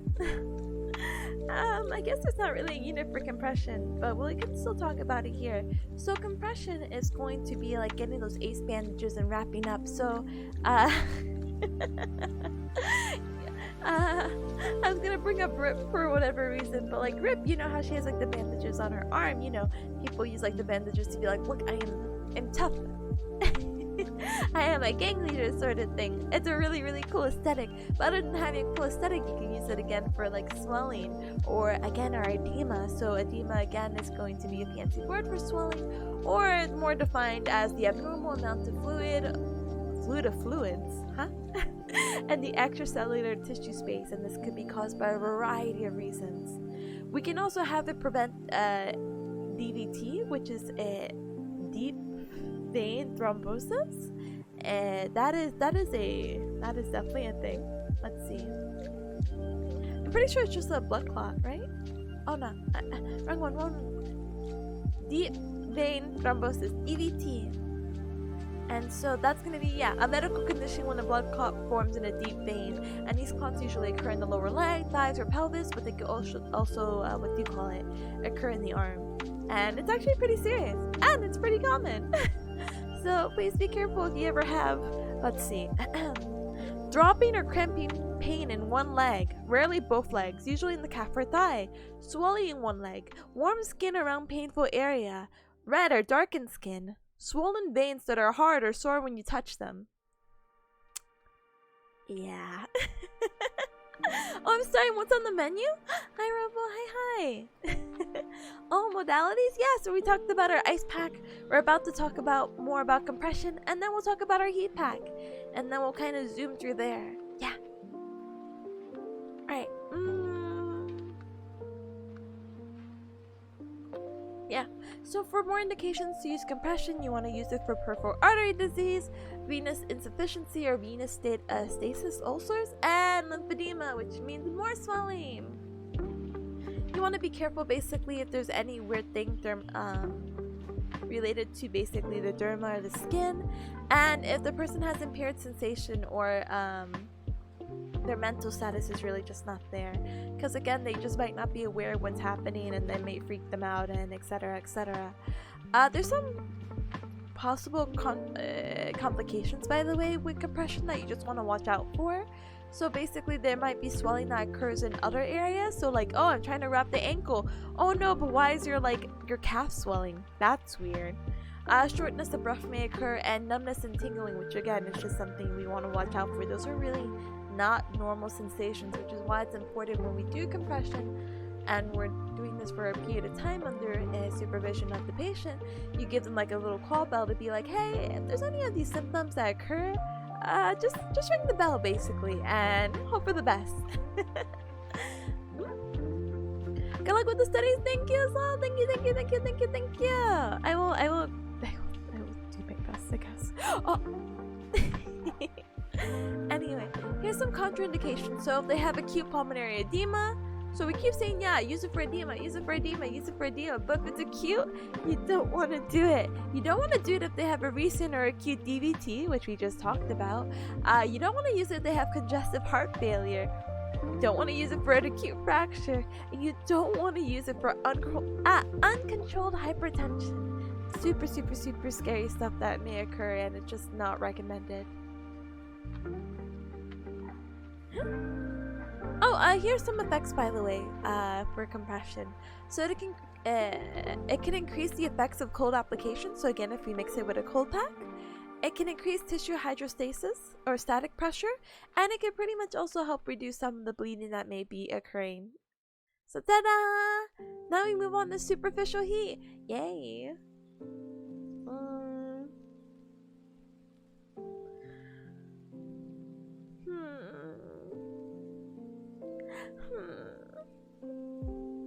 Alright, let's get to it. So superficial heat, one of the main reasons why we want to do this and what I'm mostly familiar with is that we want to increase extensibility. So if someone's like, this really hurts to move, heat is going to help lengthen it. It's going to help reduce that stiffness to help you, get up and moving, because again, motion is lotion for the body. And let's see. Heating, depending on what we do, our ideal thing that we want to do with superficial heat is that we want to reach deeper structures such as the muscle belly or deep joint capsules. Superficial heat sounds like a sick band name. You want to start a band? I'll play the trumpet. You could be like the singer. I'll bring out my middle school knowledge, my band knowledge for band starting.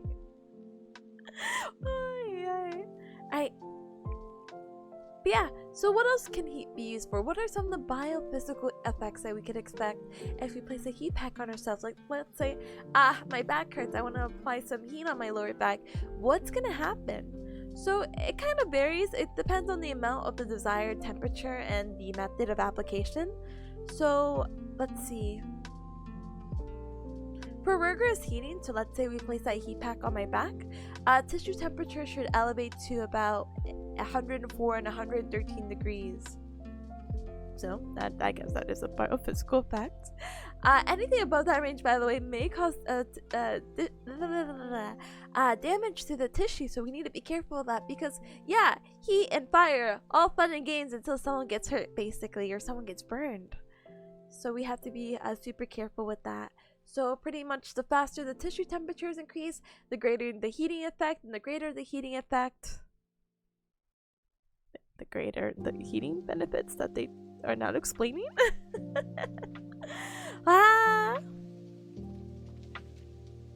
Let's see. Let's take, for example, the idea that pregnant females are not supposed to be immersed in warm water for long periods of time. This would impose a large volume of tissue to be in contact with a heated medium and thus contribute to blood pressure, heart rate, and even pulmonary alterations. The actual makeup of the tissue target is another factor to discuss. Those that have increased blood supply will most likely demonstrate physiological effects more readily. This could also become a factor when discussing the ability for that target tissue to dissipate heat.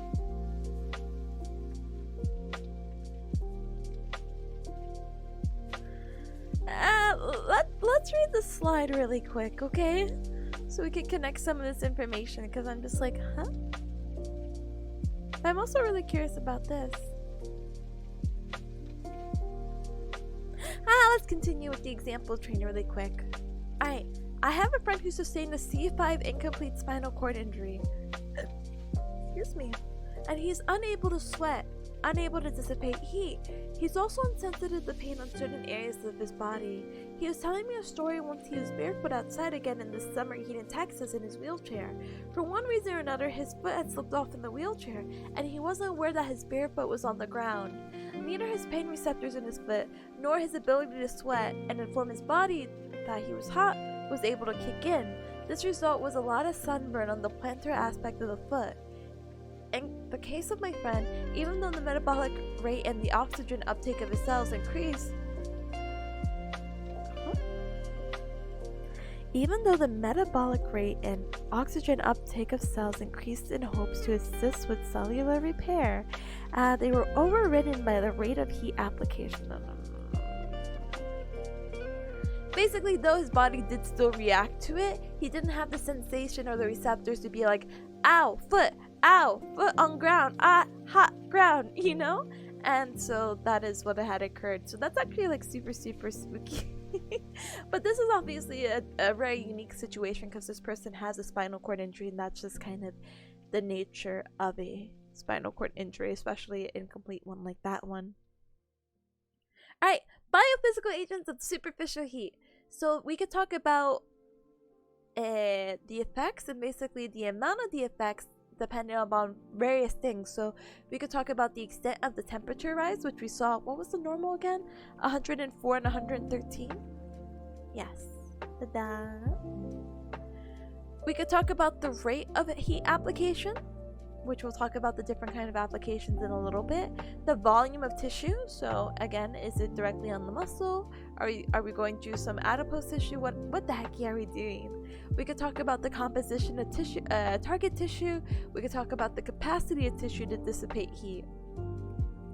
Understand when we do apply heat, it's basically going to be the opposite of cryotherapy. Wow, who knew that? So some of the metabolic rates is that we're going to have an increase in metabolic rate, and we're going to have an increase in oxygen uptake. And some of the vascular effects, it's going to basically increase dilation, so more blood is going to be circulating through. Hence the example with the pregnant woman that we just talked about, that being in heat may increase your blood pressure. So this is just a connection from here to here. Vascular effects are also evident with superficial heat application. Studies have shown cutaneous vasodilation is noted particularly for moist heat application as opposed to dry heat. And we'll talk about the difference between moist heat and dry heat in just a moment. Da-da-da-da. Fluid shift. Da-da-da-da-da. Neuromuscular connective tissue effects. Right, let's read the slide and then we'll go back over here. So neuromuscular and connective tissue effects. So for the neuromuscular, you're going to have an elevation of pain threshold. So things may be more sensitive. So let's say, I don't think I could come up with an example, but basically just know that for whatever reason, maybe you come out of a jacuzzi and someone decides to stab you with their fingers. They'll be like, that hurts more than usual. We're going to have alteration of nerve conduction velocity, and we're also going to have modification of the muscle spindle firing rate. So basically, heat is really nice. I know we had talked about cryotherapy basically being something that we use basically after exercise, but for heat modalities, sometimes, especially for some patients who are super stiff, we want to actually apply a heat pack beforehand to help loosen up those muscles. We can help with the what do you call it, the modification of muscle spindle firing rate, so we can get them to become more active and perform more movement. I'm gonna fight the steam element spot. Alright. Oh, and I'm sorry, for the connective tissue, that's all neuromuscular. For connective tissue, we could basically talk about the alteration of viscoelastic properties, so this is going to be really important, especially when we combine this with a stretch. Do I have MS Paint up?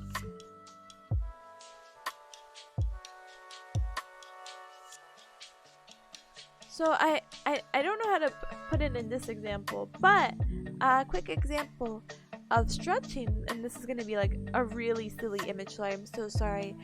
When I used to shadow when I was just in the shadows, I used to observe basically, and what happens is that I saw one therapist basically help a patient with stretching. And what they did is that they had like a rotator cuff injury or something like that. They weren't really able to move their shoulder. So what they did is that they placed this person supine. So they placed the person lying on their back. Shadow bearcat.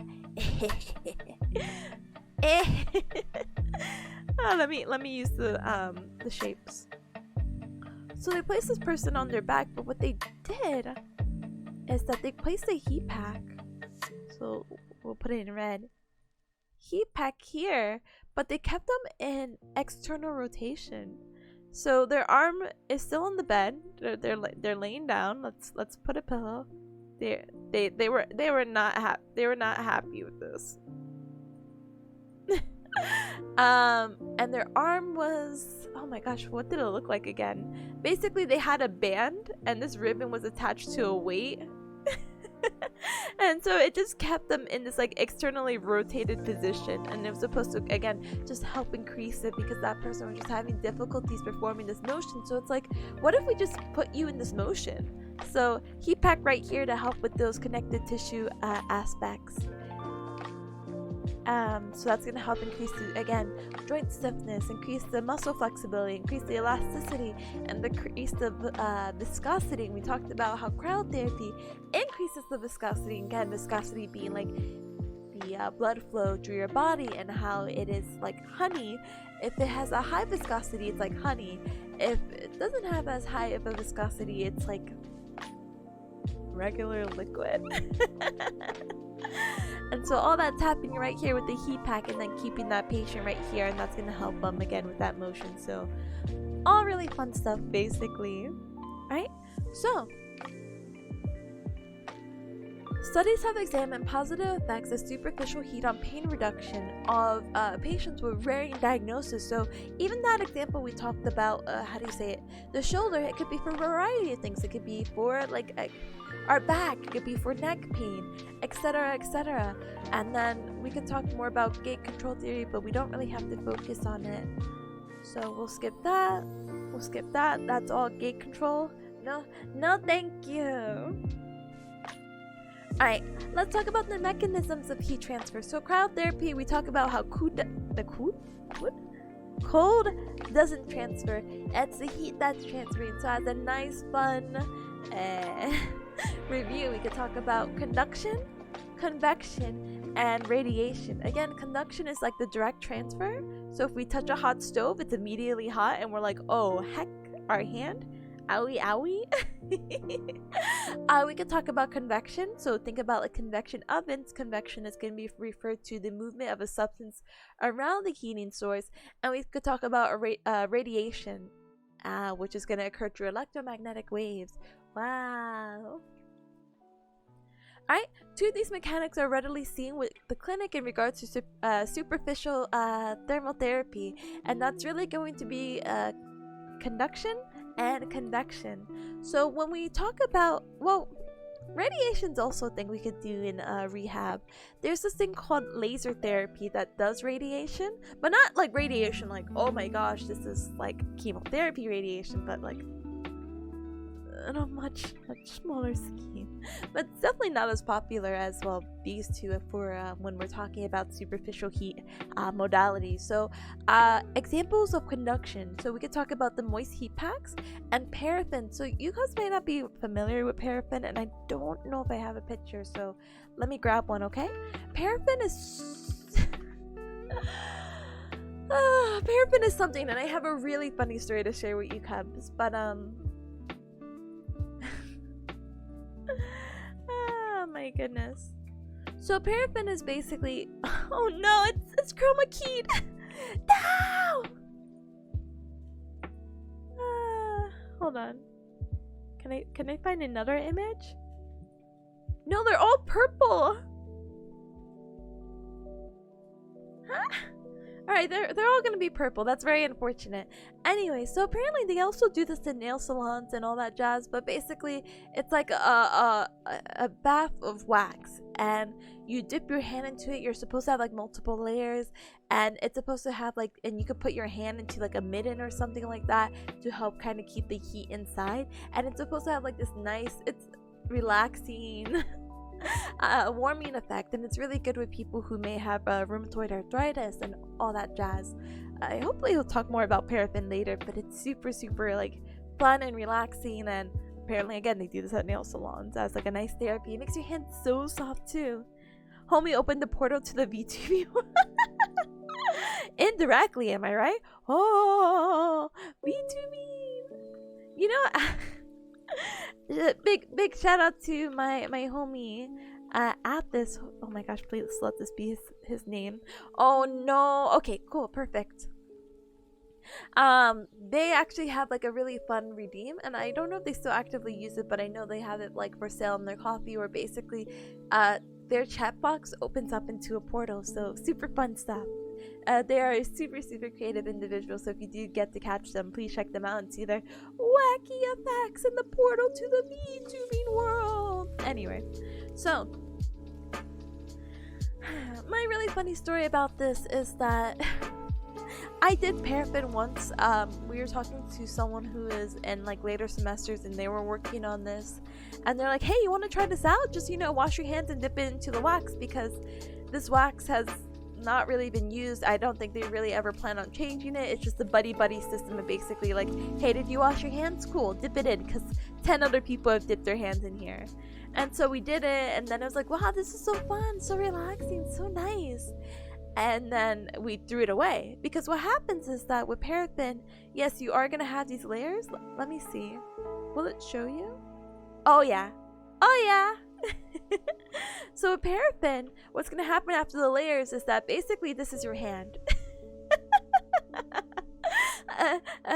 Yeah, so basically there's this like very thick coating on your hand that you could basically politely take off like that, and you're supposed to throw away. It's just wax. You're done with it. You did your paraffin. Congratulations. Yay! I threw mine away. But when my professor was giving a demonstration, she's just like, hey, by the way, at our university, because we don't want to use more wax, basically, put it back into this. And I'm like, what? She's like, yeah, this is just wax, so this is gonna melt away and become basically your liquid again, and then it can be reused. So that's how we are you know, keeping the budget low. And I'm like,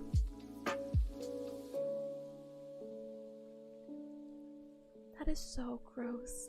That is so gross. Imagine all like the dead skin cells in there, made by multiple people, and I did this all like, haha, teehee, I'm dipping my hands in, haha. It's so gross. So that was definitely an experience. The forbidden skin cell soup. It's just like sticking your hand into a big old candle. It is, but like without getting burnt, thankfully. Hi Tadado, hi Luma, hi, welcome. Alright, so that's an example of the conduction. Again, it's direct contact with the heating source. That wax is pretty warm. I don't think it's hot, but also I had like a very like, I don't know, I could take like super hot showers and people are like, what the heck? Thank you, Steam Elements. And convection. So convection is actually really interesting. I don't think I have a picture of this one, but we could talk about fluid therapy. So how do we get movement of a substance around a heating source? Like what does that mean? So we could talk about fluid therapy in a sense that, oh, is there a good picture? Oh, there's not gonna be a good picture. I am so sorry. This is gonna be a little weird, but this is fluid therapy. It's a very bulky machine where basically patients stick their hand in, and apparently I think it's like corn or something, corn grains, corn whatever, I don't remember. And they stick their hand into the sock thing that you see right here, and basically the heat just wraps around them, and it's like a little whirlpool of like hot air in the grains, and it's supposed to be kind of massaging a little bit. Let me see if I can find like a picture of the inside. It's very weird. I found the picture. Is that a sandblaster? Yeah, basically. Like this, you see? Hi, welcome. And how are you? I'm doing good. I'm studying, so I'm bad. I'm actually bad, but it's okay. But yeah, basically stick their hand into a sock, sand, and then it moves around. It's supposed to be also relaxing. That's an example of our convection heating source. But yeah, she's so comfortable. Like, that is the face of comfort. I want this. Oh, my motivation. Oh no, it's chroma keyed out because that's pink. Anyway. So yeah, those are our two examples. So now that we only have 2 minutes, but we can briefly talk about more about our conduction heat pack. We could talk about moist hot pack. So basically, moist hot pack is really interesting. Let's see if I could grab a picture. Moist hot pack. Let me show you how it's supposed to be used. So this is a moist hot pack. She's wearing a red shirt. I'm so sorry. Anyway, I didn't think pink was gonna be an issue today. Anyway, so this is actually, it has a composition of almost like wet cement, and it's stored into this big collider, whatever. Basically, like, think of a freezer, but it's a heater. It's like a metal box with hot water. Excuse me. So it's stored in there, and basically it's kept in between temperatures of 158 degrees and 164. So as you imagine, kind of spicy. Boop. And let me bring it back. And because it's so spicy, we need to make sure we have appropriate amount of layers. Layers are super duper important. Because right now, this lady, I guess she can wear it like that, but this is not recommended. So what we do is that they're in this like insulated coat. So we put the moist hot pack right here. This is a layer, and then we start folding towels afterwards. So I believe I think it's 6 to 8 layers if you're not laying on it, and then 8 to 10 layers if you are laying on it. And what's gonna happen is that this coating is supposed to count as 2 layers. So there's like a thick side here in the inside, a thick side on the outside, so that's 2. And then you just fold towels and place it over. So a folded towel, that would be 2 layers, and then you just keep adding to get your 6 to 10 depending on what you're doing. That's gonna help induce a very safe heating range, and the reason why that's important is because you don't want to burn yourself. I don't think anyone wants to burn themselves. Yay! The reason, by the way, of why we have a higher towel layer, or why it has to be 8 to 10 layers when a patient is laying down, is because the weight of the body is gonna probably squeeze water out of it, and that's gonna accelerate the heating process, so it's gonna get even hotter. Ring, ring, ring, ring, ring, ring, ring, ring, ring. Alright, that's my cue. That's my cue to leave. So, for the cups coming in, I'm basically doing pomodoro right now. So I did 45 minutes of, how do you say it? Of lecturing, I guess. And now I'm gonna take a quick 15-minute break, which really, it's just like less than 10 minutes. I'll be back before the 15th, so we can talk and have a pretty decent time. But for now, how do you say it? I have like little choice, so I'm like, oh, I'll just fold laundry for 5 minutes. I'll step away. I'll see the world outside my computer screen, and then we'll get back into it. So the last time we were at 4, now we're on page 10 out of 64. So exciting. We're covering so much so fast in our 40-minute time spans. Wow. Dies. I might have to speed it up though. But yeah, let me take my 15-minute break.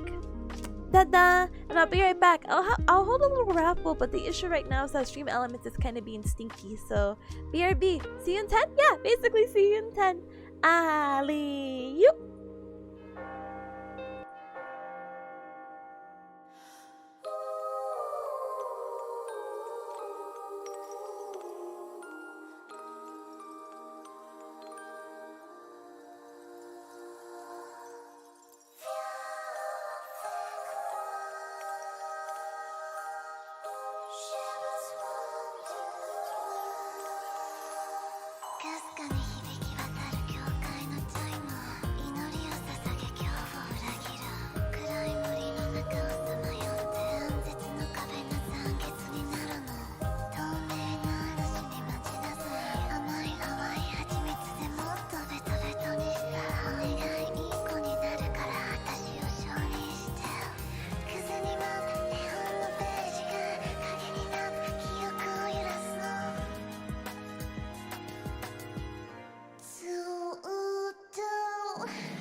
私はここにいるから曖昧な未来であって何も怖くないよ差し出された手に触れて絡まった糸が優しくほどけた不条理な気をさせて舐めてあげるから星の夜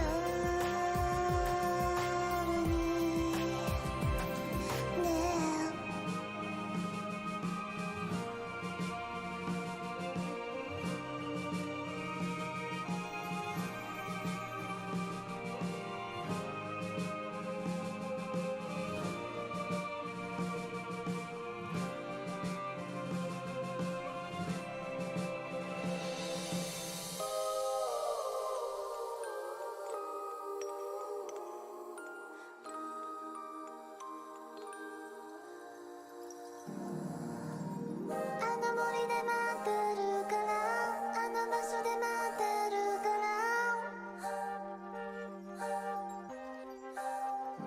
あの場所で待ってるから空っぽの世界の中全てこぼれちゃっても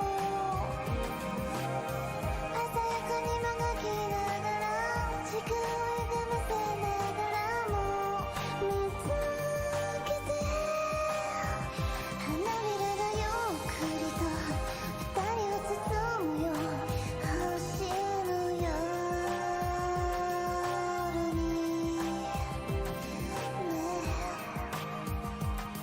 ねえね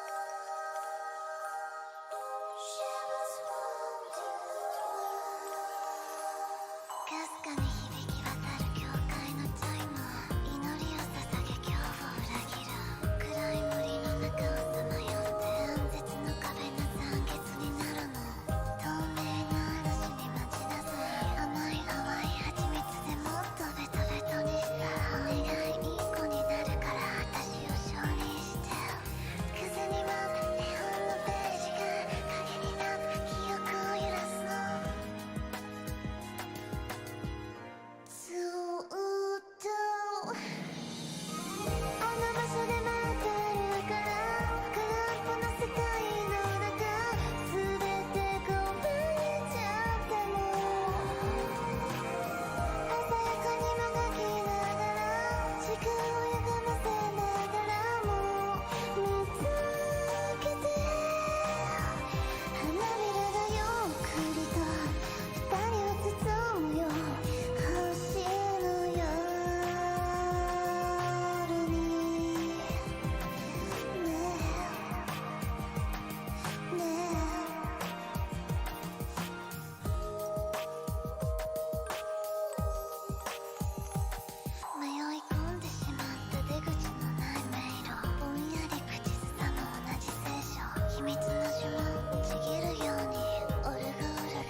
How are you almost 2 hours into the stream already? I'm gonna cry. Why is time going by so fast?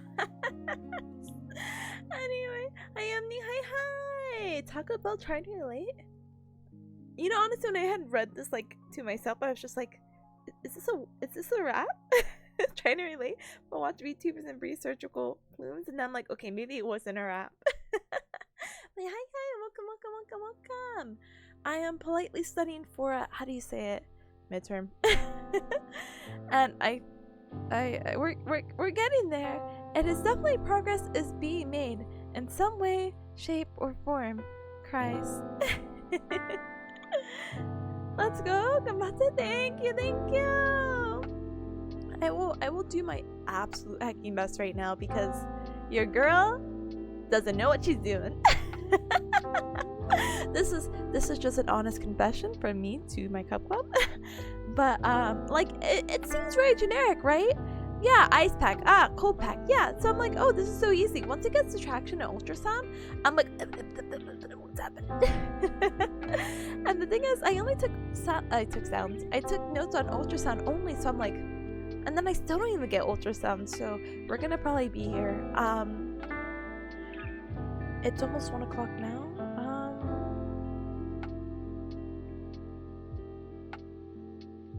I know this sounds like really weird, and I'm not really trying to plan for that long, but if I had to, I'm hoping maybe by 5 o'clock I'll be done. It's like, Tippa, that's 4 hours. I'm like, yeah. But hopefully by 5 I'll be done, so maybe another 7-hour study stream, honestly. Ultrasound who's pregnant? No. Oh, pregnant? No one is pregnant. You can use ultrasound as a therapeutic modality to help, facilitate the healing process, but we'll talk about that, I think, towards the very end, so stay tuned, yeah? Stay tuned. You saw 3 minutes of break, so I see. I wanted to eat this thing. I'm not sure what they're called. Hold on. One of my friends gave me this, like, lollipop, and I've never had it before. I guess you could call them... What does it say? Oh! Unicorn pop, right? And they look like this. I've never had one of these before. Sorry, they look really pastel. I promise they're more vibrant. They are just currently being chroma keyed. Like, no. But what do you call it? I was really interested in, like, trying one, but I'm like, oh, I don't think I'm gonna have enough time to eat this. I only have, like, I think I looked at the time, it's like 8 minutes. I'm like, ah! Unless you want me to be like, does he sell surf nice? Oh, let's go! Cup Club trip to Disney? Let's go. But these were, like, I guess they're Valentine's Day themed or something like that. But I've never had one, so I'm just like, oh, I'll try. But, like, for this kind of thing, I don't think it's like a thing you could, like, put away. You just have to, like, sit there for the hour and try to eat it. I'm like, oh, I don't have the time for that, so wow.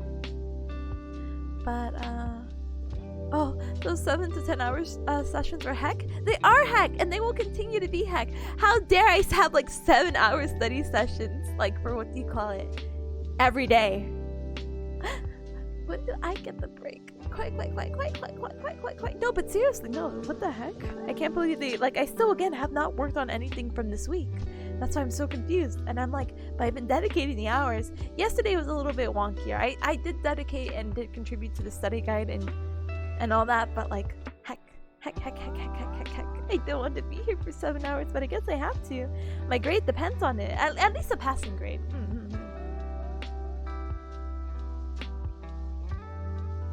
Yeah.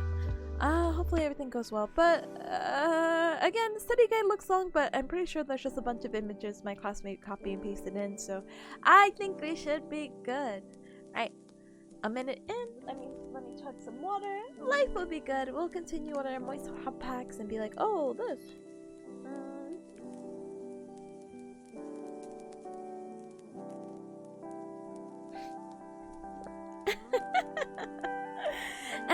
They may be heck, but when you do look back, it's still not worth it. I don't remember anything. That's exactly how I feel right now, honestly. And it's kind of like, but that's not a good thing. But I'm like, look, the only good thing that matters is that this information will be eventually applied. I'm only in my 2nd year out of 4. Something. As long as I pass my boards, it's all that matters. Hopefully.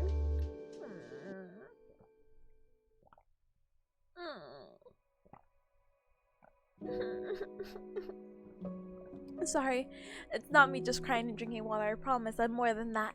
But hold on, let me cough off my lung one moment.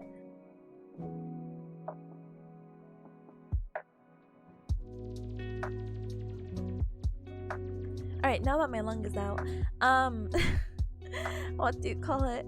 I'm thinking about later in my future as this timer goes. One moment. Okay, but before I go on my 45-minute pomodoro, so towards the end of my curriculum and my course, I basically have to do rotations or clinical rotations where basically I'm working in the field, but as I work in the field, I also have to study for the boards at the same time. So it's like, oh cool, you don't get any oh, my voice.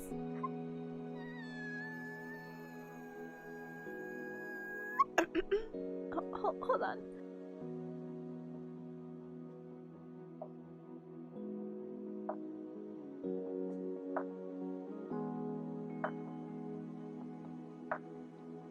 Dies. Politely dies. Anyway, so for the clinical rotations, I don't have schoolwork, but I have to study for boards. So I'm like, oh my goodness, how exciting will it be to have a boards exam? A boards exam stream! Yay! Wow, so exciting! That's why I cry. I cried because I remember studying so hard for the GRE, and the GRE it's like, what is it? Graduate readiness exam, and basically it's a test that anyone and everyone needs to take if they need to go to, if they have an interest in going to what do you call it, a graduate school or a graduate program. And it's very generalized. Think of it like maybe you're like your state exam, like Bearcat Mountain. We have the Bearcat assessment test. And it's supposed to be like your readiness and your levels and anyway, no more of that. That's a 2 years down the line issue. Right now I have to focus on midterm, so let's hecking go. Alright, so where are we going? Tanchan, hi. Are you winning, son? I wish. I wish I was winning, but hi, how are ya? Let me give you a hecking shout out. I didn't even get to do it yesterday, but I was also in VR chat. And anytime in VR chat, I feel so like disorganized. A little bit more disorganized than usual, but wah. I hope everything's been doing super well. I hope you are winning on my behalf as I talk about Moist Hot Packs. So yeah. So we talked about the difference between basically if someone is laying on a hot pack, because remember the heat's going to dissipate more because the liquid is going to come down. That's going to accelerate the heating process. So that's why we want to do more layers. Ideally, really 8 to 10, while 6 to 8 is going to be when they're not laying on it. Let's say maybe they have a cervical hot pack and they're sitting. We'll just place like 6 to 8 layers and call it a day from there. Oh, I'm good. I just got a deep tissue massage and I'm feeling super beat up. I want to be... I want to do tissue massage. No, I don't. Those things are actually really painful. I want a nice gentle massage to be like, oh wow, the blood circulation. Thank you for rubbing my back for like an hour. I needed that. But no, I hope you feel super like a new person, a new Penchan. No, oh my goodness. I'm not envious by any means.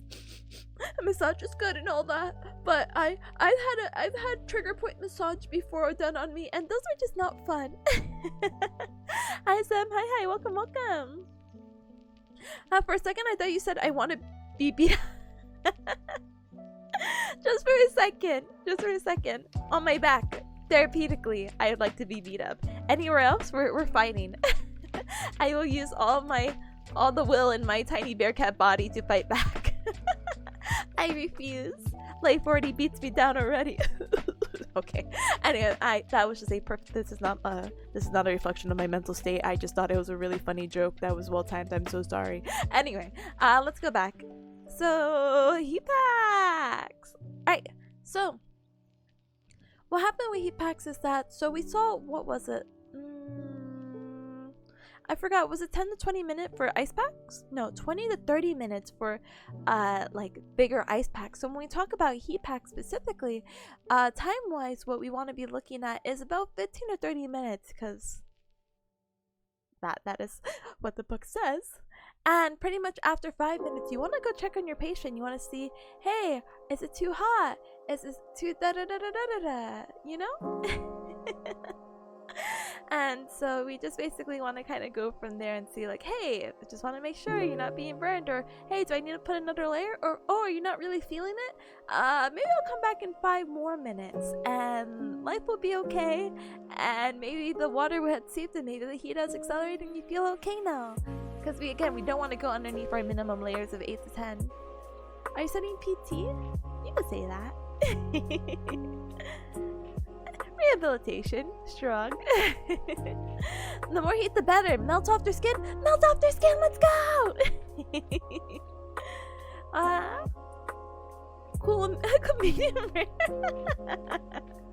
No, don't do it. That's how you're gonna get in trouble, and then you won't have a career afterwards. And then it's like, heck, why did I spend all this time studying if I was just gonna melt someone's skin off? Anyway, so understand that moist hot packs are the #1 liabilities in the clinic, and basically just understand that, yeah, give them a call bell, give them some kind of way to basically be like, yeah, hey, this is a little too hot, I just want to do a little like call bell, and just, you know, make sure that like if it's too hot, someone can like attend to you, because sometimes, you know, people get busy, and it's not that they don't want to check on their like patients or anything, but maybe they're handling already another patient, and it's like, oh, I'm here, Brendan. Let him cook.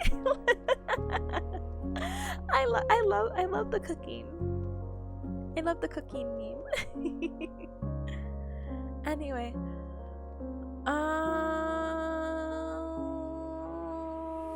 I do enjoy the security of a help I'm not dying button, or help I'm dying button. Yes. Really nice for basically any of the modalities we'll be doing, whether it's the ice pack, the heat pack, the compression, traction for sure, because I would hate for a machine to malfunction on me and it's pulling like 40 pounds of my weight and I'm like, huh? What? Hold on. Alright, so even though we said 15 to 30 minutes for first time application, maybe we want to do 10 to 15 to see how they react, because remember, when we talk about documentation and all that jazz, we also want to note the patient's response, because if they like it, cool, then we can continue doing it and put it in the allotted time. We can keep it to 15 to 30, but sometimes you don't even want to do longer because there's such limited time in the clinic, and yada yada yada yada. Anyway, explain it, make sure, Purpose of heat pack, by the way, is to increase range of motion and decrease pain after use. Now we can get to the paraffin, the good stuff, the candle wax stuff. So basically what happens is that paraffins are really nice because you can do it for either your hands or feet, so distal extremities. And what happens is that with this low melting point, it's going to allow for an even a distribution of heat around the treatment area. So it's pretty even. You dip your hand once into the wax, you let it drip. Once it's done dripping, you keep dipping it for I think about 8 to 10, yeah. Hopefully, we'll look at it a little bit later. And then what do you call it? This modality is really nice because unlike the moist heat pack that we were talking about earlier, even though yes, you are putting your hand into hot wax, this actually decreases the risk of burns, because this is for people, especially like older individuals who may have like frail skin. Really good for any type of arthritis, or to basically help with any area that may have like a scar tissue, and then you want to help increase that range of motion and pliability. 8 to 10 layers. 8 to 10 layers. 8 through 10 layers. 8 to 10 layers. Yeah. But also want to inspect the skin, because maybe that might be too much of them, but basically you want to keep the wax for about maybe 15 to 30 minutes as well. touching old people? I know. Sorry, I know this is not study related, but Eight, no! 8 to 10! 8 to 10! So I used to work in like an outpatient clinic basically, and what had happened was I dealt in like a very general orthopedic setting. So basically what happened from there is I dealt with a variety of people, and I was kind of near a retirement place, so so I dealt with a lot of older individuals. And I mean, it depends on where you are in the field.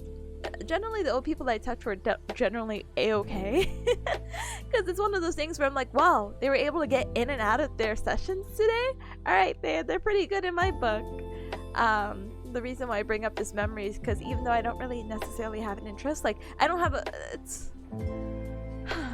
well, it's not that I don't want to work with older people, but it's not necessarily my passion. I don't really have a passion for any like particular group. I thought maybe I haven't really found my specialty yet, so that's why I wanted to say general. But I didn't want to go into like a skilled nursing facility yet either. Like I don't know what I'm really passionate about, but I will never forget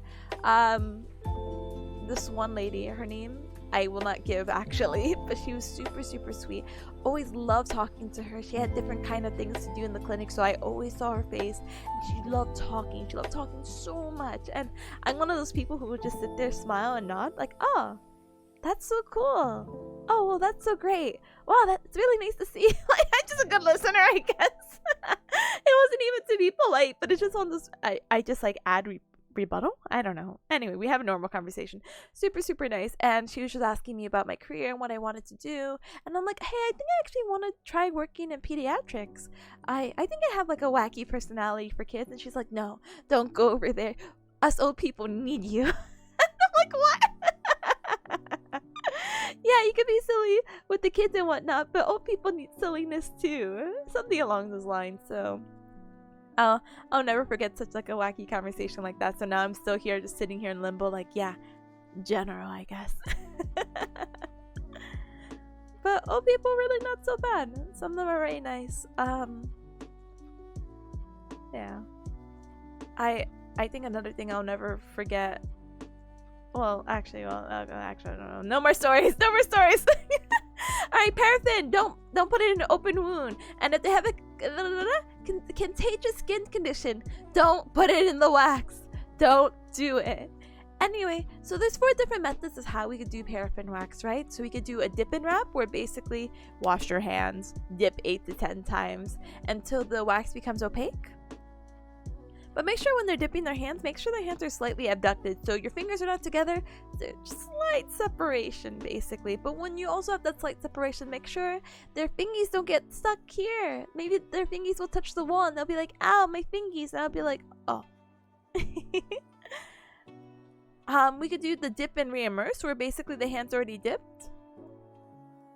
And you basically keep the hand dipped into wax for a certain duration. Haven't really done that, but basically it's to apparently prevent, burning.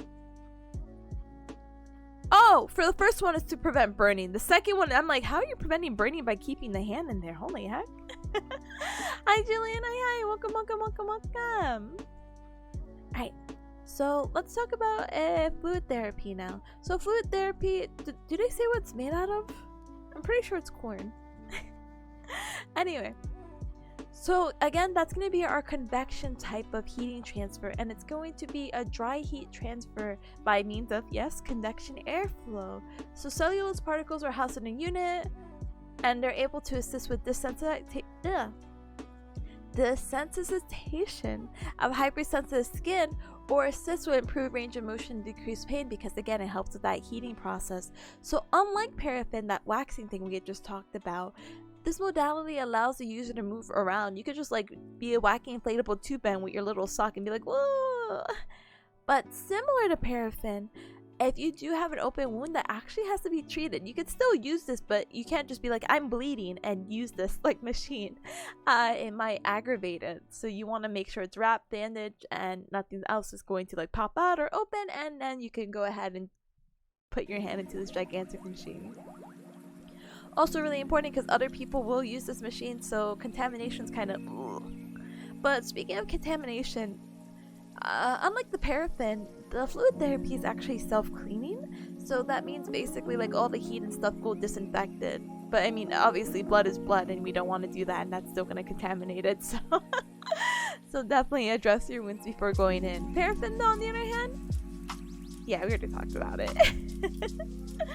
But yeah, a lot of therapists, occupational or hand therapists, will use this to like basically help with stretching, because again, we said that's what heat does. It can help with the stretching if you have stiffness, and you can actually do a little bit of exercise in here. So sometimes there's like a little ball in there, and you can have patients try to squeeze or try to like catch it.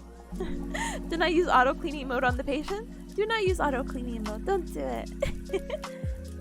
The poor hand comes off, ripped off. Apparently highlighted, studies have suggested that tissue temperatures increase with fluid therapy greater when... Oh, I guess it's combination.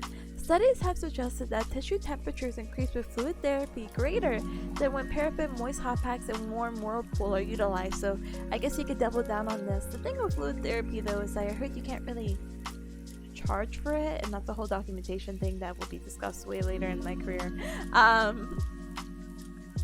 But you can charge for like the exercise that they're doing in there. So I'm sure if you do this as well as paraffin or as well as a moist hot pack, that would definitely help increase the heating properties. And alright, ultrasound. Alright, this is where the hard stuff comes in. So this is where I'm gonna read and hope and read and hope and read and hope and read and hope and read and hope and read and hope and read and hope and read and hope and read and hope and read and hope. Anyway.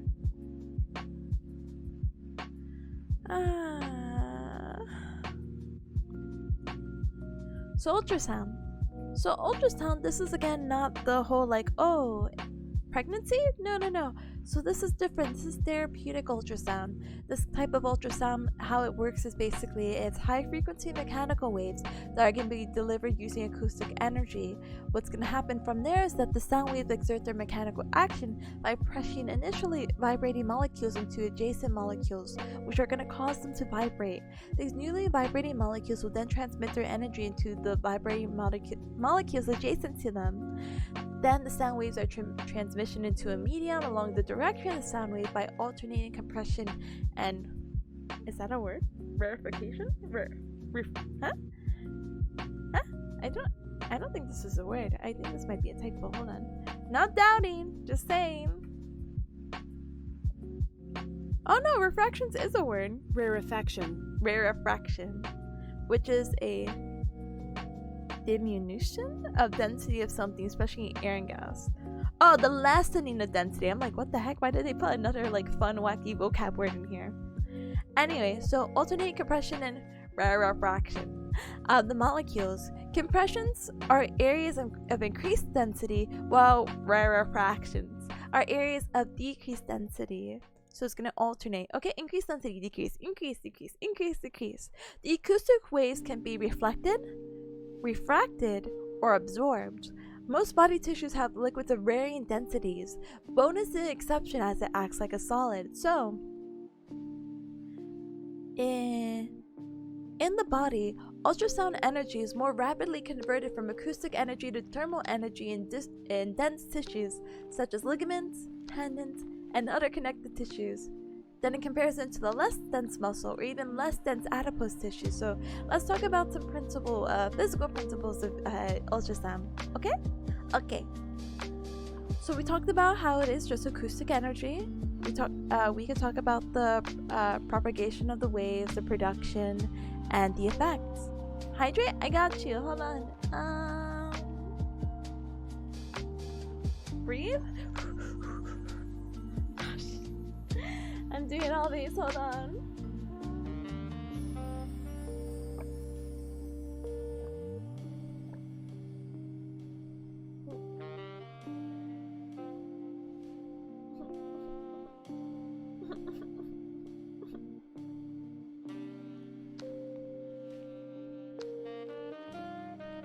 My body refused to swallow water. I was just like, please.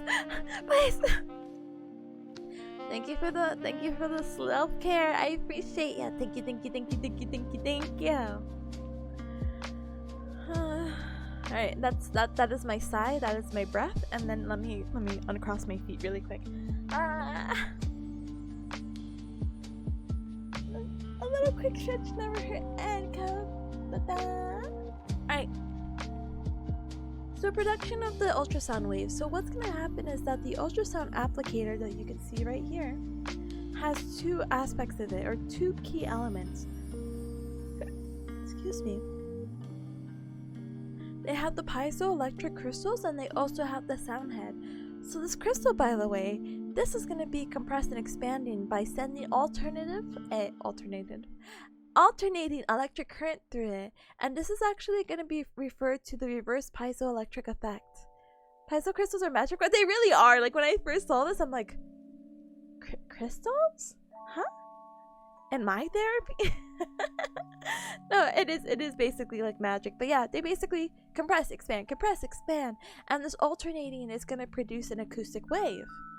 So here are some other terms we can... Oh, they're not going to go too in depth? Okay. So what we want to consider with the crystals, by the way, is this thing called the effective radiating area. The effective radiating area of the crystal is going to refer to the area of the crystal that moves, and it's going to be, it's a slightly smaller, but I think the textbook said about the same size, equal or less than the size of the sound head. So that's going to be our ERA, effective radiating area, which again is going to be a term that we'll see pop up in a little bit later again, and that's going to be the area of the crystal that moves. Getting ultrasound is kind of relaxing.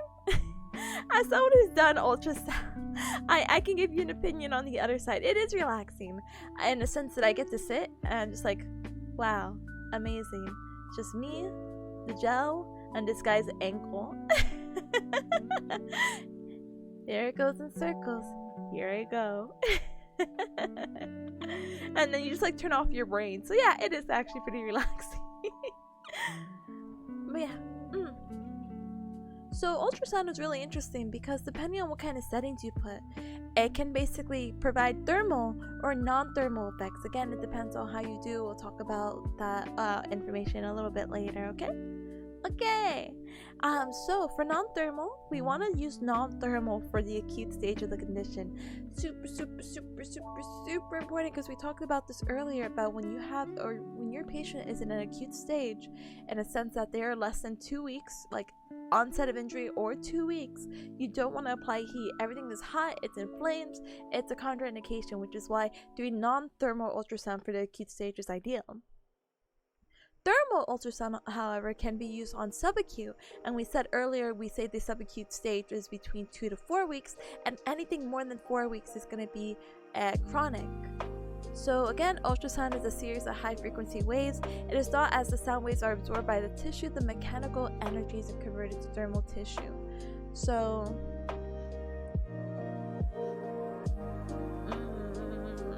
okay, let's finish reading it and then we'll read the slides really quick, okay? So higher frequencies, such as 3 watts per centimeter square, heat tissue to a greater extent than lower frequencies. So higher frequencies, 3, is gonna basically heat to a greater extent than lower frequency, which makes sense. 3 is bigger than 1. Ultrasound is used to treat smaller areas. So in treating in smaller areas, and denser tissues will also help increase the tissue's temperature. So non-thermal effects of ultrasound, the reason why they can be non-thermal is going to be attributed to 2 processes by the ultrasound machine, and that's going to be cavitation and acoustic streaming, which we'll talk a little bit more later. 3 is more than 1? This is the most shocking bearcat fact. I'm glad to share my knowledge. Anyway, and low intensity ultrasound can alter cellular permeability to produce mast cell granulation, microshearing effects, and free radical formation.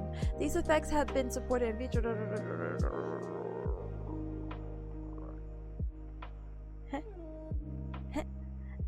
Alright, ignore all that. Let's talk about the thermal effects of ultrasound, okay? Okay. So thermal effects, as we know, thermal, used only in subacute or chronic. Thermal, hot, heat, temperature is involved, so it's going to help increase but you're gonna basically see similarities, basically what we saw when we were talking about the hot pack. So there's gonna be an increase in peripheral blood flow, metabolic rate, oxygen uptake, temperature in the tissue is gonna be up. There's gonna be an elevated pain threshold, and changes in sensory and motor nerve conduction, increased skin temperature, increased collagen, and increased heating at certain interfaces. Hi Jack though, hi, welcome. Hello there, Professor Tipanya. Hello my fellow Cub student Jack. Cavitation can destroy steel? Oh, scary. super scary. But you know what else can melt steel? On this recent episode of Breaking Bad, when I saw that they had anyway, I don't know anything about chemicals, so let me not do that. Hold on one moment.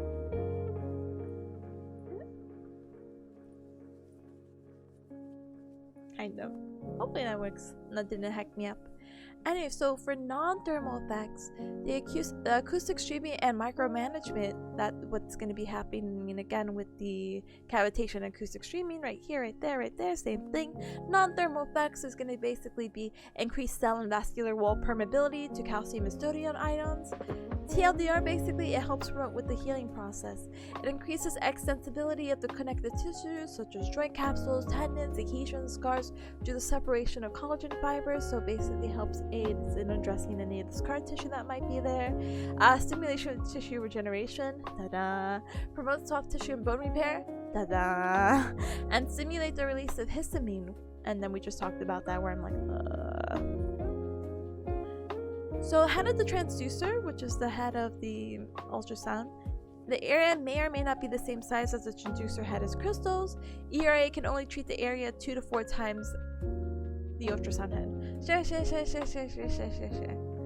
Alright, now let's talk about another wacky term that they've been adding with the ultrasound. In addition to ERA, effective radiating area, again the area where the crystals are moving, they also talk about this thing called BNR. Beam non-uniform, I think it's non-uniformity actually, ratio. So what's happening? Why are we talking about this? So the piezoelectric crystal, we had just talked about it. Again, it compresses and expands. Yes, this is copy and pasting. So we talked about Gal, Spring will come. What a cute name. Thank you so very much for the follow, Spring. Welcome to the Cup Club. Welcome. Don't mind me talking about ultrasound and politely throwing up, regurgitating my knowledge. But so this is a repeat. This is in depth. I know, that's the worst part. It's in depth, it's too in depth. But it's fine, we can do it. So what's happening here is that the acoustic wave produced by the crystal, again with the crystal doing its compression and expansion, is not necessarily uniformed. And this area is going to result in peak intensities or hot spots. So with the thermal effects, you have to be super careful because it can get hot and we don't want to keep things in one place. Basically, that's why when you ever see like an ultrasound procedure being done, you move it around in a circular pattern. Basically, you're constantly moving it, because if you keep it on one place, you risk burning the patient.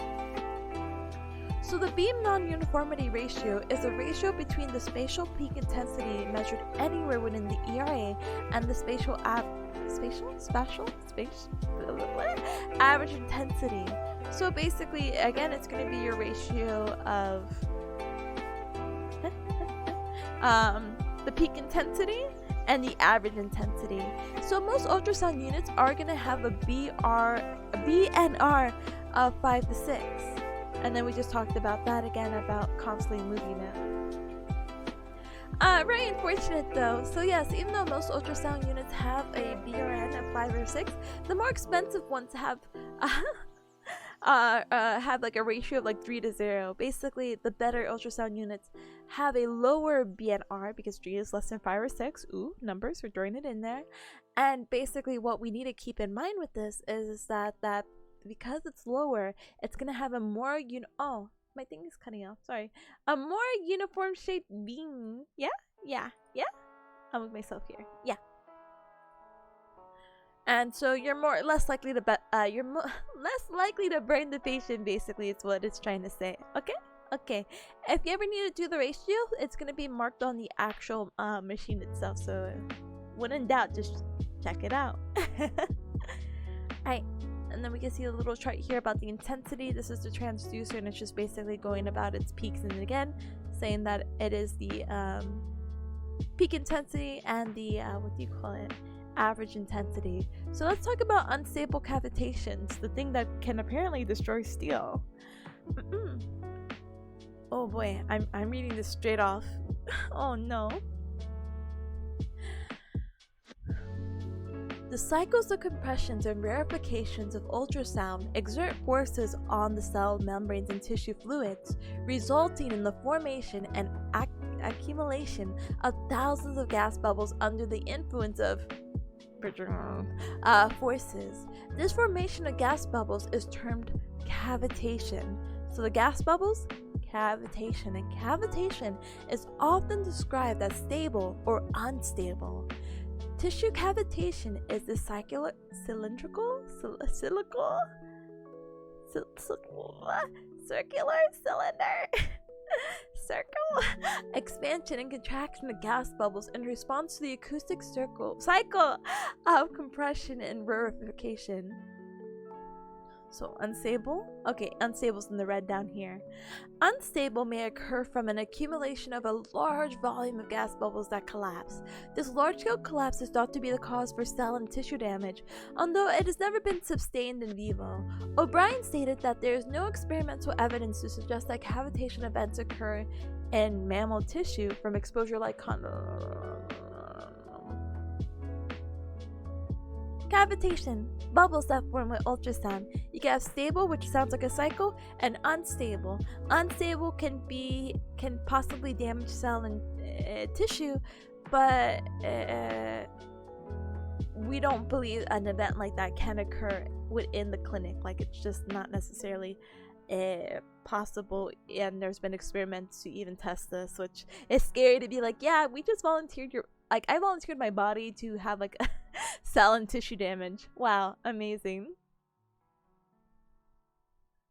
Huh? It's probably the in vitro samples are too low? Possibly. Or too low mass. Possibly. I'm not well versed with the research of it. Even though I know it's like, here's the research, and I'm like, nope, ignored. Alright. And the cavitation is caused by high peaks, which can result in tissue damage, have low BNR. Okay. So now that we talked about cavitation, the crystals, the beams, the BNR, the ERA, let's talk about the frequency. So frequency of the ultrasound wave is the number of waves per second delivered to the patient.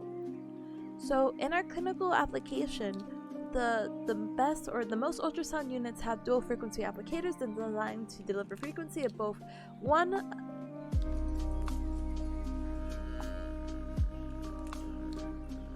megahertz, millihertz,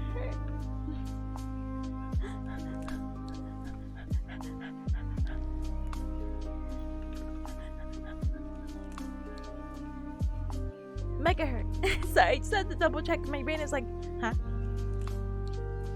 So it can deliver frequencies of both 1 megahertz and 3 or 3.3 megahertz. Understand that lesser frequencies are going to penetrate deeper into the skin, and we'll talk about that a little bit later with a picture. So 1 megahertz, which is like, but Tippa, we said 3 was more than 1. What's happening? So 3 is more than 1 in a sense of like the heating. But when we put it onto the frequency of 3 megahertz, it's going to only treat superficially, while 1 megahertz is going to go deeper. So 1 megahertz will have a treatment depth of up to 6 centimeters, while the 3 megahertz is only going to have a treatment depth of 2.5. So why we would do the difference? Well, again, other than like deep structures, superficial structures, more specifically, we can say that the superficial structures we will be treating with a 3 megahertz can be exposed tendon and ligaments, while deeper structures, as the 1 megahertz will treat, is like muscle and fascia. So the power of the ultrasonic energy is a product of wave phase duration and wave amplitude or intensity, and this is all going to be measured in watts, the power of the ultrasonic energy. Increasing the power or intensity of the ultrasound only increases the energy at the depth determined by the frequency.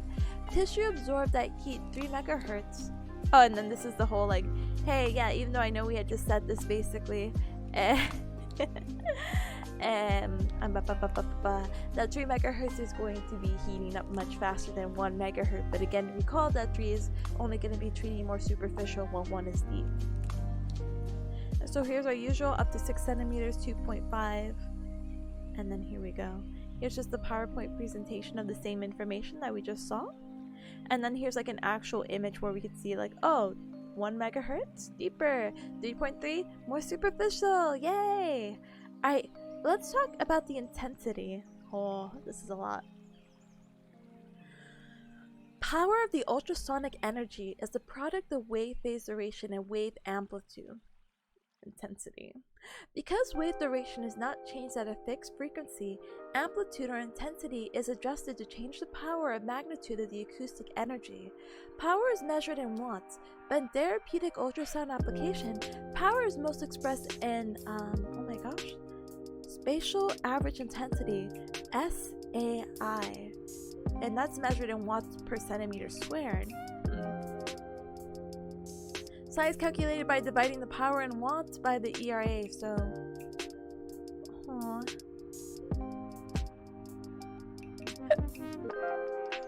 Oh, wait! Thinking. So I was having a hard time with this because I know this sounds really silly, but I didn't know how to do the calculation. So it's saying that SIA, average intensity, is just the... I also have issues with it. Heck. Alright. PowerPoint. It's the same as luminance? Huh? I don't think my course got through that. I'm so sorry. I know what luminance is, but I don't know how. With my very limited knowledge, I would not be able to compare it, basically. But, how do you say it? The PowerPoint basically says caution should be used when using high intensities with units that have poor BNR, B non-uniformity ratio. Avoid unstable cavitations and make sure that basically the intensity should never exceed 8 watts per centimeter square. So this is where I get lost. So the example is that if we have a BNR, a ratio of 6 to 0, the highest intensity we can use is 1.2 watts centimeter square. And I'm just confused. I'm like, wait, how did they get that number? So I thought the above was explaining that, and it wasn't. So I'm like, ah! Anyway. Let's see. So BNR 4.0, what is the highest intensity we can use? Is basically the question, and I'm not sure. I asked my classmates and they're like, and then I'm like, and then we just all ignored it. So hopefully that's just not something on the test, but knowing my luck, it's on the test. Alright, and then depth of the depth of the ultrasound penetration is deep and on frequency, not intensity. Depth is inversely proportional to the ultrasound frequency. And then we had already talked about that. So let's see.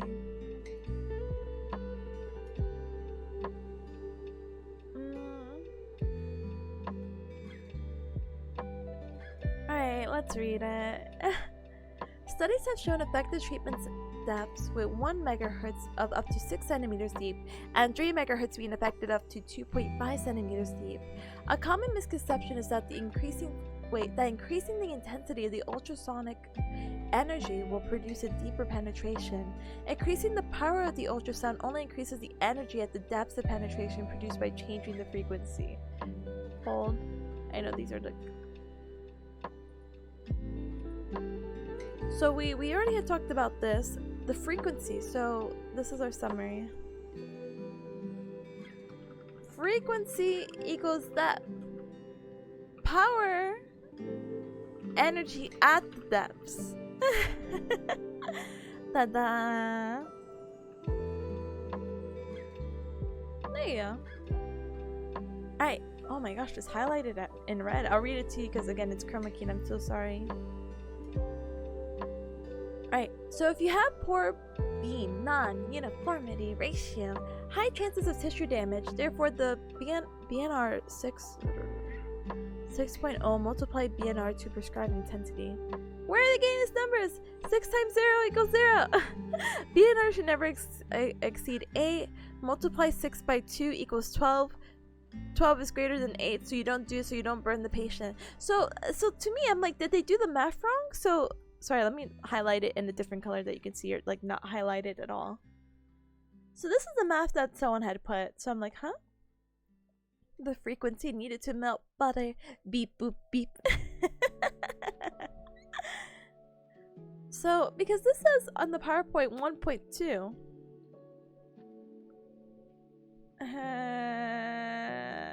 It's fine. I'll just think it's a typo or something. I will just multiply it by 2 and be like, well, we can't exceed 8 anyway, so 8 will forever be the answer. Please don't melt my brain into ultrasound. That's okay, because we'll talk about I won't do that, because we'll talk about ultrasound contraindications, and we'll talk about how you shouldn't put it over the brain. No, I'm just kidding. Definitely, you should not put it over the eyes. That's a contraindication. And the heart. I'm sure there is ultrasound. I think my professor is explaining that there is ultrasound diagnosis, but definitely not like in a therapeutic sense. Alright, so let's talk about the differences of the continuous versus pulsed ultrasound. So ultrasound devices can deliver both a oh my hecking goodness. Hold on.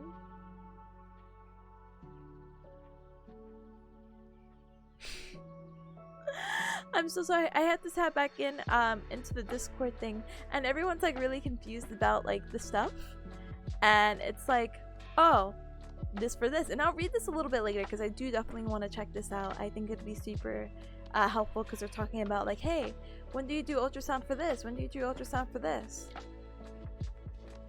And then one of my classmates is like, man, it sounds like we should have pushed it back a week. It's true, we had the option to push back the midterm, and it's like, do you want to do it next week or this week? And it's like, oh, we'll get it out of the way. I'm like, Cubs, no, not today. Don't do it today. But they need the majority vote, so even if one person says no, the whole thing is scrapped. So even though there was a few people who did want to move it, at least one person said they wanted to still do it today, so that is what we're doing. Woohoo, woohoo. Anyway. So they're actually talking about continuous versus pulse ultrasound in the chat right now. So let's read this and then we'll refer back to that conversation, okay? So continuous ultrasound is going to be how it sounds. It's going to basically be delivered at a constant rate, while the pulse ultrasound is going to have periodic cessations of energy flow. So we can kind of see it right here. Continuous, right here. Da da da da da da da da. While pulse is da da da da da da da da. Hi Auntie, hi, welcome, Sarishi. Yippee! One day I'll game again. I'm very excited to go game. I should watch more of these to get ahead of my class. No, it's okay. Do not worry.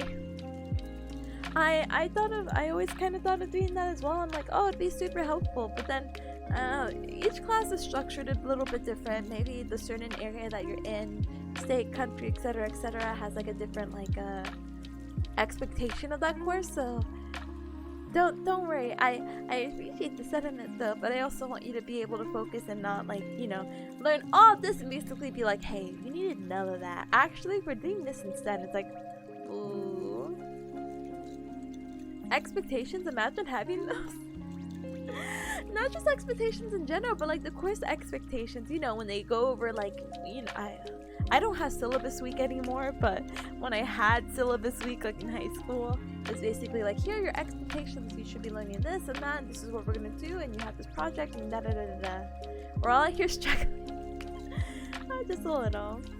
But anyway, welcome.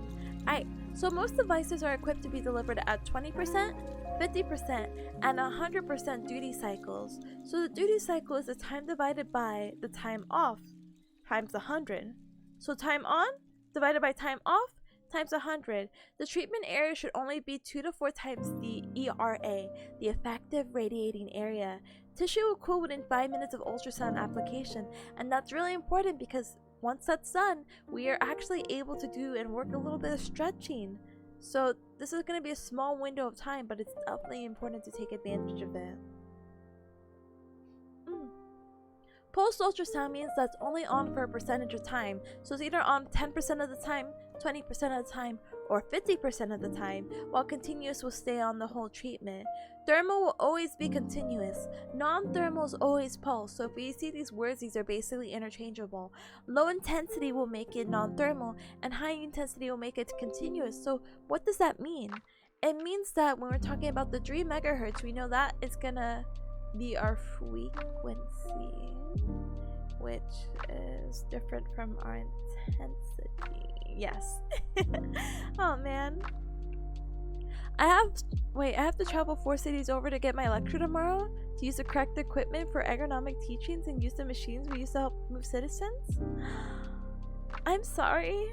I hope there's 4 small cities, so it's like less than an hour drive, and the cities are just so tiny and next door, and it's an easy trip.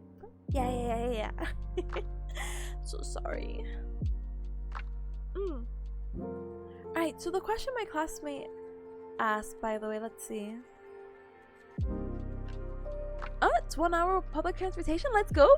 A win for public transportation. Let's go. Anyway, so apparently it says, wait, what were they talking about? Oh no. Okay, I see. So one of my classmates says in her notes she has impaired circulation as a precaution for ultrasound, but in the unit it says contraindication. What do we go with? So if a patient has impaired circulation, is it a precaution or contraindication? And someone says it's a contraindication for continuous, but a precaution for pulse. Okay, that makes sense. Tell your classmates to study and find the answer? No, we have a little group so we can all help each other out. Can't be that mean, you know? I think it's a super helpful resource. They're also talking about some other things. Let me see. Oh, what is this? Select intensity.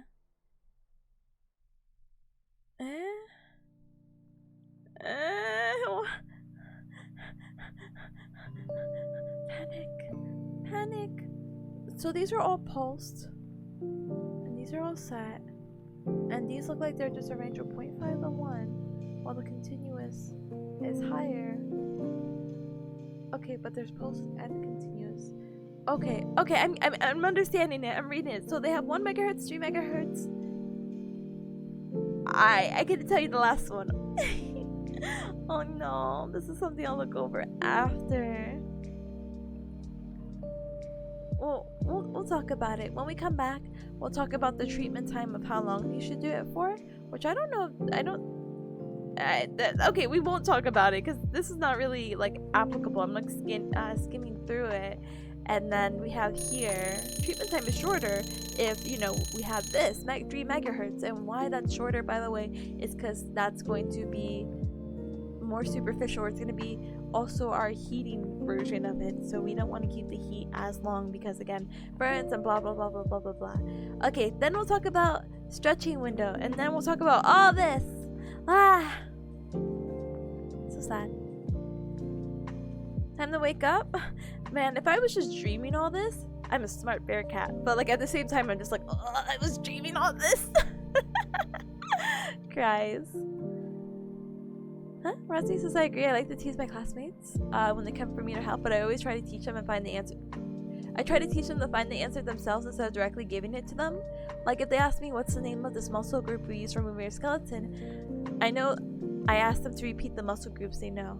Oh, yeah. I think that kind of like active learning is like super beneficial, because a lot of people take things at face value, like what's the answer this, and it's like, but do you know why that is? I'm one of those people. I feel bad. I'm one of those people who give the answer, but I'll ask them later, like, hey, and I'll do like a little like finger gun emoji. I'm like, hey, what's this? What does this mean? Do you remember? What was the color of the sky? We just talked about this earlier. Blue? Yeah. Okay, I'll ask it again in like 20 minutes. Honey, cuz hope the final cram session is yielding good results. Hopefully, really hoping for the best right now. Right now, we are on page 19 out of 65. Thankfully, a lot of these right now are going to be like fillers and slides and all that. So hopefully by the end of the next study session,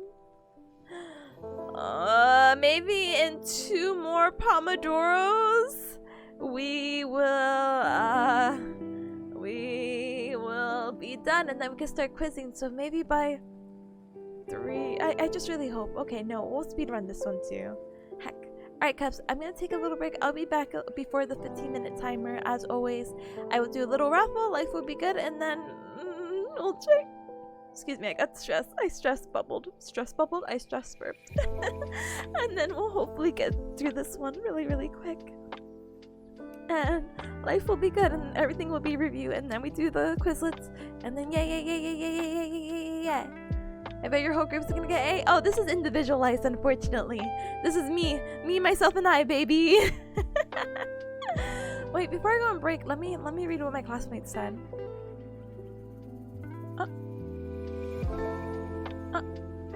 That's not that. That's not what I wanted. Slay Queen, thank you. Oh my gosh, I got called Queen twice today. Oh my goodness. Alright, do we have to know the principles? When do you know to use continuous over pulse? Pulse is considered non-thermal, making a viable option for the acute stage. Up to about 50% intensity. 50% and upwards is considered thermal, which may be more appropriate for subacute and chronic. Thank you, classmate. I thought only 100% is thermal. Is 50% low thermal?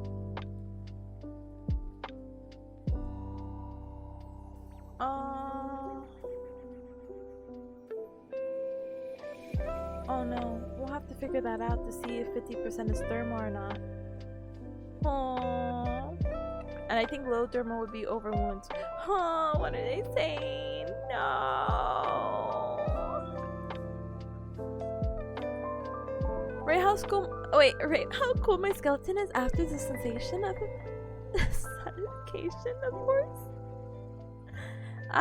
Your skeleton is, depending if we use thermal or non-thermal, it will be either very cool or very hot skeleton. Big thumbs up emoji, but in voice. Yeah.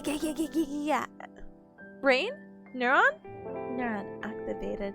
Neuron see words not familiar with. Neuron cry. Neuron activates against will. Neuron. Alright, let me politely be right back, okay? Let me stand up, stretch. You should do the same thing too, Cubs. Stand up, stretch, love life, drink some water, do some jumping jacks. Ah! Okay, I'll be right back.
Ah, my poor heart.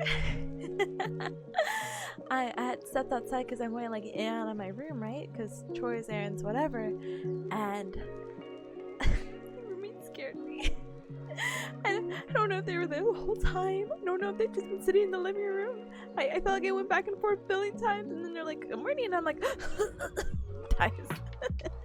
Get scared by the own people living in my own apartment complex.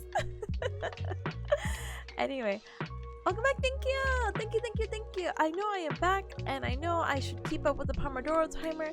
Unfortunately, stress has gotten to me to the point that I'm just like, heck.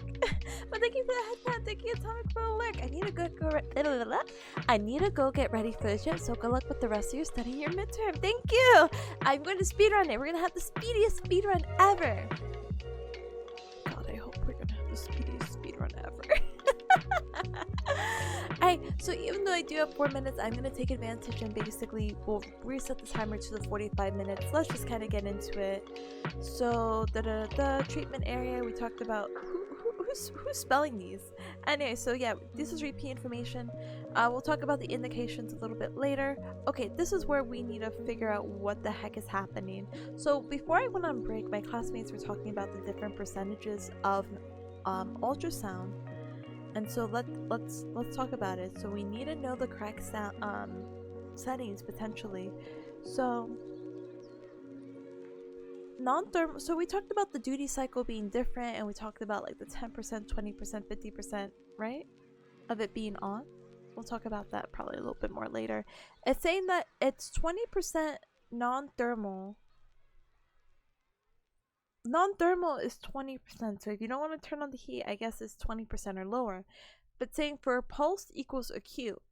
Okay, pulse is acute because we know thermal is we know subacute and chronic, we want to use thermal. And if we want to use a thermal effect of the ultrasound, we want to use continuous ultrasound because it's going to be continuous and create that heat. So pulse is for acute, 20% pulse or very low continuous for wounds. Then you use continuous or thermal for settled, subacute, or chronic. Here's the treatment duration. So pulse or non-thermal we use for about 5 minutes, while continuous, more thermal, we would use for, it just kind of depends. Superficially at 3 megahertz would be 3 to 5 minutes, while more deeper we'd use 7 to 10. Type of non-thermal is used to decrease the inflammation that's causing you pain and stiffness to improve your functional abilities, while thermals to help increase the tissue extensibility and or increase the blood flow to promote healing to provide your functional abilities. So acute, let's say we're treating the lateral if we're treating lateral oh my gosh, I said this word so many times, why can't I say it now? Epicondylitis, you would use the same frequency, so you treat it very superficially because the epicondyle of the bone is, oh my gosh, let me grab a picture really quick. Hold on.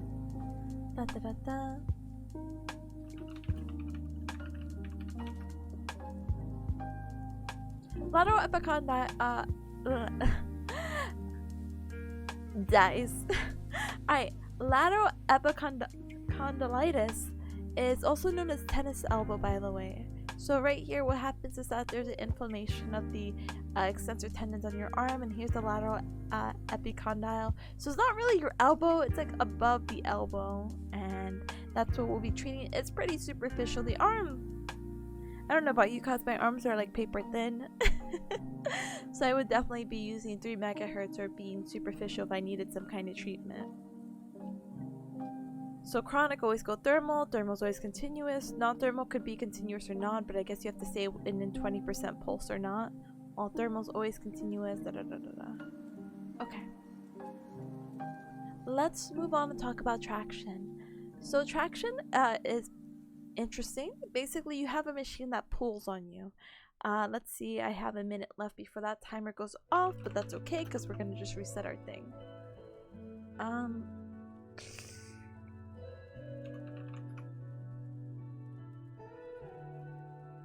So this is gonna look super wacky, but this is traction. So you can either use it for the back and it'll be set up a similar way, you just need to put like a different part, or cervical. And so we'll talk about the components for each and why this is important and why you would want to put yourself on this quote-unquote torture device. But basically it's just like, I don't know, if you ever had someone pull on your limbs, it's basically the same thing but definitely way more controlled. Okay. Alright, so traction is being defined as the application of tensile forces specifically on the long axis of the spine. And so what happens here is that I go ring, ring, ring, ring, ring, ring, ring, ring. So what happens here is that the vertebral bodies right here are going to separate because they're going to basically be pulling on each other. And this is really important, especially for someone who may have like a disc herniation, or maybe like they have stenosis, so maybe like, how do you say it, there's a narrowing that's kind of pressing down on the nerve and it's creating these symptoms. But while traction basically kind of pulls it apart, so there's not as much tension or pressing, and it's supposed to basically make you feel better. Teehee. Huh? There's an inflatable traction device? No way. No way, no way, no way, no way. I've never heard of something like that. Hold on. You got my in-twist. Oh, I see. Oh. It's actually kind of cute. Look at it. Oh, sorry, chroma keyed, but it's purple. It's very cute. Oh my gosh, this is what I need at the airport when I sleep, and I could just pump it up from there. What is this murder contraction? It's called traction. Ta-da! I need one of those for my spine. I sound like I've seen these. Wait, you seen the inflatable ones? I've never in my hecking life. But it looks really cool though. So yeah, separation, increase the foraminal sizes, decrease the... Anyway, so the reason also for the separation, other than to kind of relieve some of the pressure that some of the people may be feeling, what happens is that this kind of traction and this like stretching or separation is also going to help increase fluid exchange and nutrient transport within the disc.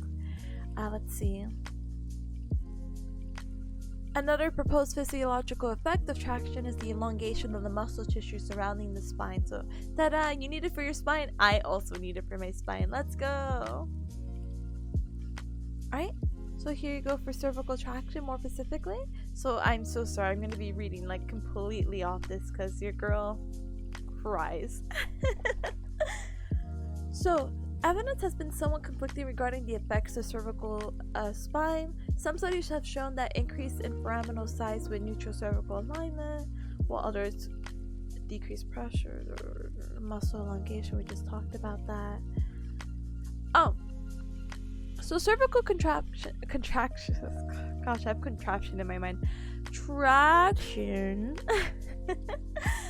Cervical traction can be done mechanically or manually, so you don't have to go on this deaf machine, by the way, even though it's kind of more controlled and more consistent. You could also have someone pull on your neck. Obviously, it needs to be like a licensed therapist. Don't have your friend be like, yeah, pull my neck, see what happens, basically. Let's see, dosages are very important though, and that's something I have to memorize. So for cervical traction dosage, you start at a conservative starting point. You don't want to start too high, you don't want to start too low, but if you had to start low, you can start kind of low, I suppose. All these things kind of matter, such as the cervical flexion angles and the duration, and whether you want to keep it static or intermittent. So the static, by the way, just means that it is consistent, while intermittent is like intervals that has phases, so you'll be on off, on off, on off.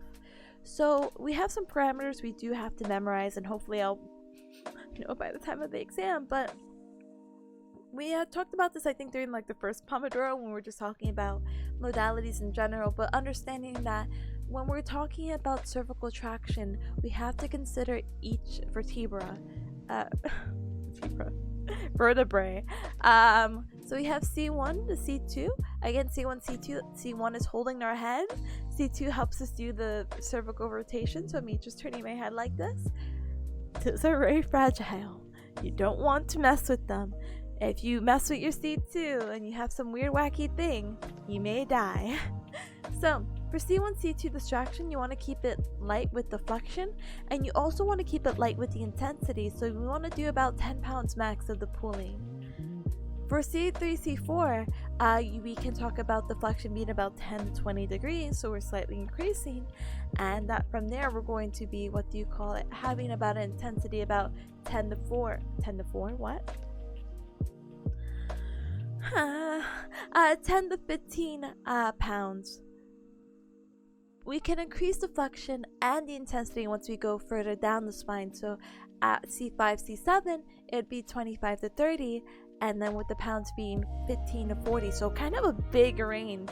But again, conservative starting point, as if it's someone's first time in traction and we want to address the C5 to C7, we wouldn't put them at 40 pounds. We'll be like, oh, we'll keep it at 15 and see how that goes and see how you react, basically. The duration is going to vary for patients, so basically understanding that if someone has a herniated nucleopropulsus or HNP or muscle hypotonicity, you want to keep it static about 5 to 8 minutes of a constant pull. While for stenosis, DDD, or degenerative joint disorder, disc disorder, and facet joint hypomobility, so joints are not moving how they're supposed to be, you want to keep it intermittent. We want to do these intervals, and we want to do the intermittent for about 10 to 20, and even on and off time. So you can't be like on 20, off 1. You want to keep it 20 on, 20 off, 1 on, 1 off, 30 on, 30 off. Keep it super, super consistent. Intermittent, by the way, or intermittent, keeping that interval is also pretty, conservative, Because what happens is that if you're pulling straight, it's a little bit aggressive, so taking a break on and off is just, again, considered conservative. Here's the setup. Here's the same thing. Now let's move on to lumbar traction, because I'm speedrunning now, so don't mind me. Hold on. Indications.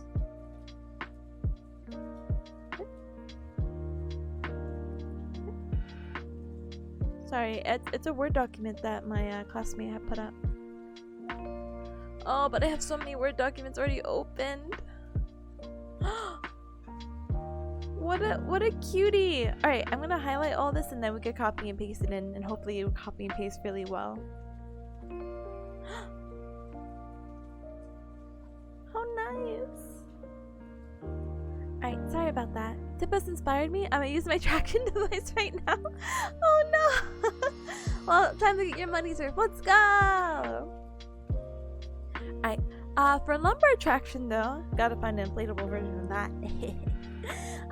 It's going to be effective in improving blood flow to the surrounding musculature, and it's been associated with decreasing some of the pain as well.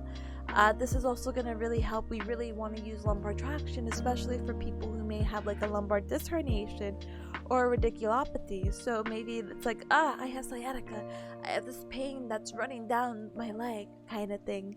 That's the kind of situations we would love to use it for. With the dosage, it's similar to cervical traction, but without the need of the cervical flexion component, because, well, we're working on the lumbar. So the dosages are going to pretty much remain the same about the further along we go throughout the spine. And we only have like L1 to L5 anyway, so Alright, but from a poundage perspective, in a sense of how much weight are you going to put, for cervical, we talked about the different vertebrae having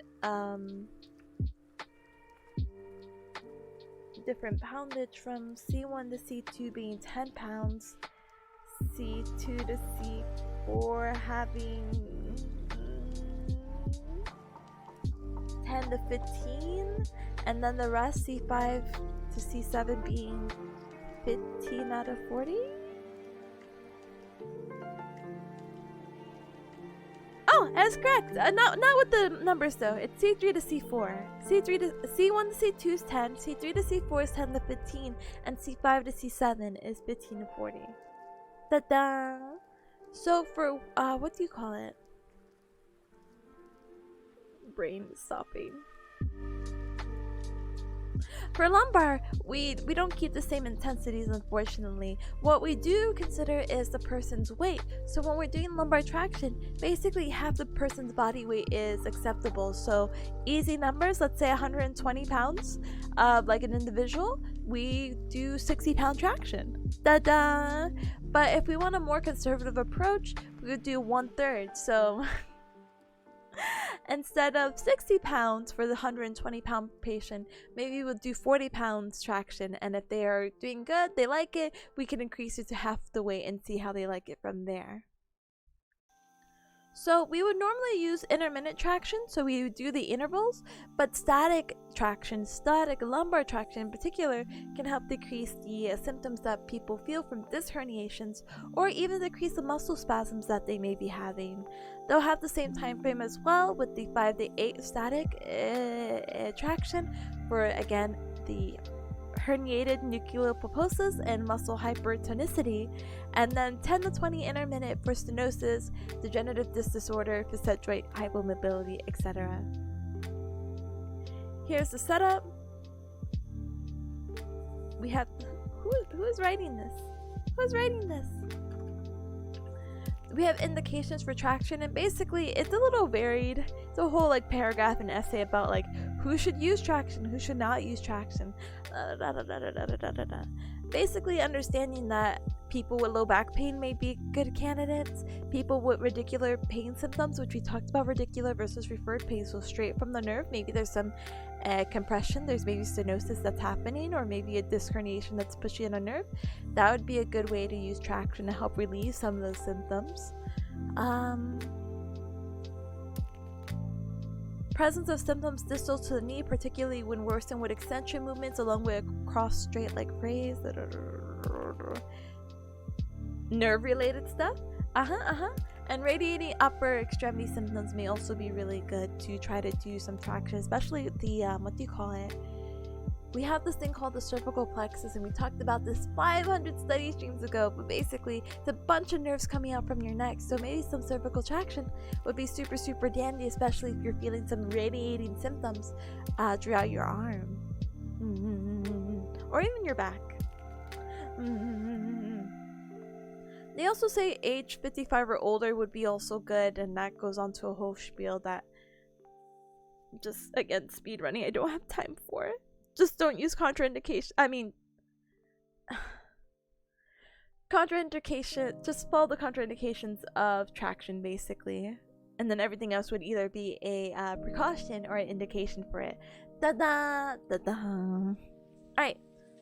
So, contraindications for tractions. It's kind of extensive. We don't want to use cervical traction for someone who just experienced whiplash, and we don't want to do lumbar traction on those who are pregnant. I think that can be taken at face value. But some other things that we may not think about is someone who may be using steroids. So if someone has a chronic use of steroids, the reason why we don't want to use traction is because of the bone density, and imagine a weak bone density and you're just pulling on someone's neck. How awful would that be? You would, again, cause more harm than good. Here's a whole list, basically. So acute cervical spine trauma, we wouldn't use it. We wouldn't use it for connective tissue, like if they have like tissue laxity, we wouldn't use it. RA, I heard something really scary. Yeah, no traction for RA because joint capsule locks, and that could kill the patient as it tears through the joint capsule, which I'm like, okay. Joint hypermobility or instability, we don't want to use it for. If someone has like a slip disc, we don't want to use it for. If someone has weak bones, we don't want to use it. A history of steroids, we just talked about. Post-surgical stabilizations, we don't want to ruin anything post-surgical. We don't want to do it for pregnancy. For pregnancy, if someone is pregnant and they want to use traction, they can use it for cervical. They cannot use it for lumbar. If someone has something related to cancer in their spine, we don't want to use it because, again, we talked about the whole like, oh yes, the blood flow and increasing and helping the nutrients spread. Well, if someone has something malignant in their spine, you might stretch it and help increase that malignancy to spread even further through the body, and that's just a no bueno kind of thing. And also non-mechanical pain, we don't want to use traction if they're not having mechanical pain. We have some precautions, so basically they're claustrophobic because you saw that cervical traction machine. That thing is nuts. That thing is like super super close, so if you're claustrophobic, it's a precaution basically. COPD, chronic obstructive pulmonary disorder, maybe because again, they may have some defects in their, well, COPD is that they have breathing defects, but you might not want to use it because the person has to lay supine, and that might not be something that patient with COPD is comfortable with. And maybe they don't tolerate the binding device on the rib cage, because when we do set up lumbar traction, we do have to place it over their spine, back, tummy. It wraps around. And then we just talked about pregnancy. Some application reserves of why we also might do traction is that someone might suffer from dizziness, they might have TMJ issues, and they might have dental plate or dentures that we just have to consider when doing the application of cervical traction. Being like, do you have a history of this or a history of that? And be like, maybe we have to continue this, or maybe we have to discontinue.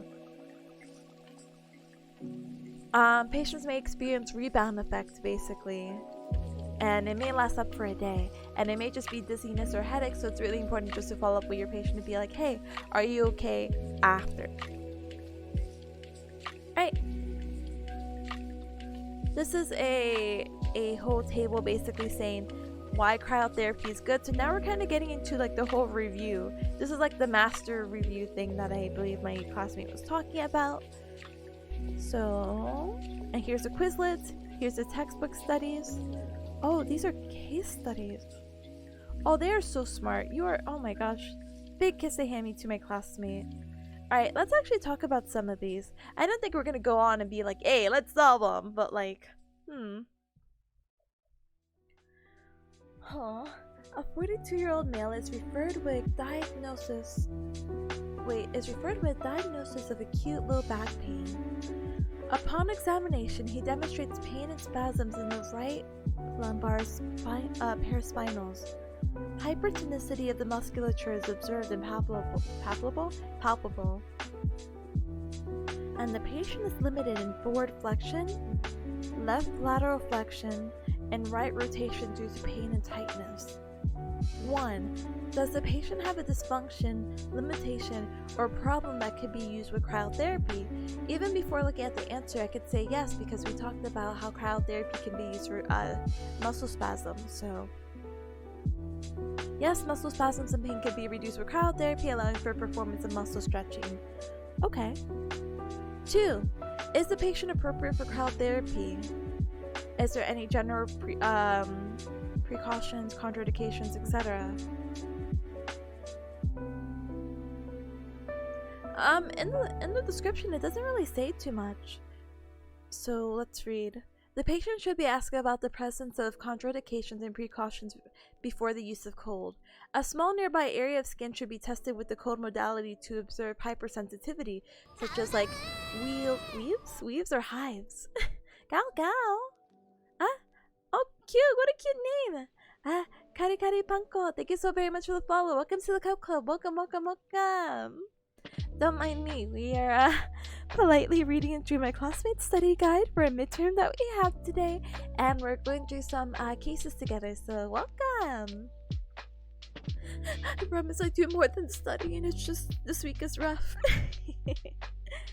So yeah, that's really important, blah blah blah blah blah blah blah, to see if they are appropriate for cryotherapy, but also keep in mind about some other wacky contraindications that might be specific towards this guy. So this guy is a male, and it might be a contraindication if maybe he has Berger's disorder, or syndrome, which is basically like he has to be like a smoker and male to possibly have this, because if they have this disorder, what happens is that if cold is applied to them, their skin gets dark or black, and it's just like, oh, unnatural. I'll show you a picture, but it's actually kind of spooky. Huh? Just working while working? Let's go! Your stream seems cute. Thank you, I appreciate it. Thank you. Teehee. Thank you for the lurk. Enjoy your work. Good luck. Ganbatte. Thank you. Alright. What are the specific goals to achieve with the use of cryotherapy? So definitely we want to reduce the muscle spasms and the pain that this patient is feeling. What specific parameters of cryotherapy are appropriate for this patient? That's a little bit weird. Oh, okay, it's just saying what kind of ice pack will we use, or ice modality. So a plastic bag filled with crushed ice would be good. We can also use a gel pack, which would be appropriate, but basically we need to understand we will use identical application techniques, except requires a layer of toweling? Towel? Yeah. Basically, make sure if you use a commercial gel pack, you just want to apply like a layer to prevent frostbite, because that definitely is a thing that can happen if you don't prepare a layer for it. We saw if we do use like an ice pack like we had made with a Ziploc bag or the commercial ice pack, we can use it for 20 to 30 minutes. The duration that they're recommending for this case study though is about 20 minutes, or until the area is numb. Gosh, I don't think I remember it, but basically there's this cycle of ice that you use, and it's supposed to be like cold, aching, burning, and numbness. So you would basically use the ice pack until the patient feels numb. After that, then you'll just take out, and then you can assess from there basically. Right. What is appropriate and safe application procedures for ice pack? Instruct the patient, pre-instruct, get your equipment, position, so it could be prone or sitting. here's the procedure, and then make sure that you're doing a post-inspection. You want to make sure that their skin looks definitely intact after the ice pack. Case study 2, rice. Okay. A 17-year-old male is referred with a diagnosis of acute grade 2 right lateral ankle sprain that occurred 12 hours prior. So this is very, very, very acute. Upon examination, he demonstrates notable effusion through the right ankle, lateral greater than medial, decreased ankle active range of motion in all directions. So if we tell him, hey, move your ankle like toes towards your head, towards the sky, toes towards the ground, it's going to be very limited. And pain that increases.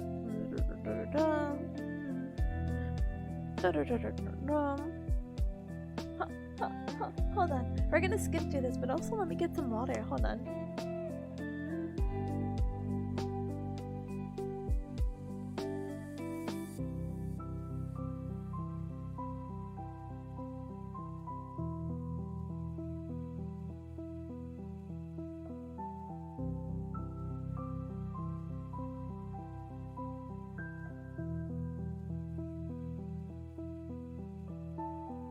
Alright, I am renewed.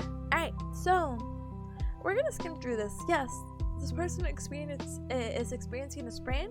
I think sprain is basically what we've been saying in our examples throughout the study session. So, do they have a dysfunction that can be improved by cryotherapy? Yes, we can reduce some of that effusion through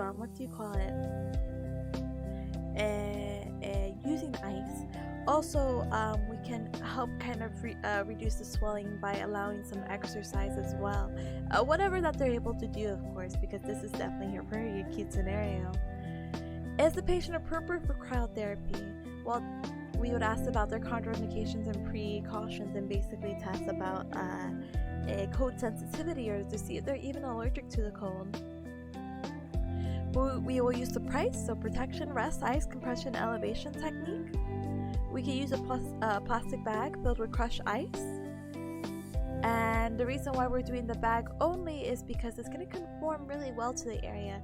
Commercial ice pack may be okay, maybe you get like a cervical one, but the ice pack will again conform to the shape of their ankle a little bit better, especially when it goes through the phase of the solid to the liquid. We would use an elastic bandage basically to help with that compression and reduce the swelling, and we'll keep it for about 20 minutes and see how they feel, because again, this is also going to be their first time doing it, so keeping it nice and easy. Even if they could do 30 minutes, let's try a more conservative time. Let's try to do 20 instead, okay? Okay! Let me check something really quick. So then we could do ice massage. So now I think we're just repeating. Ice massage, on the other hand, we want to do a little bit later. So do they have a duration?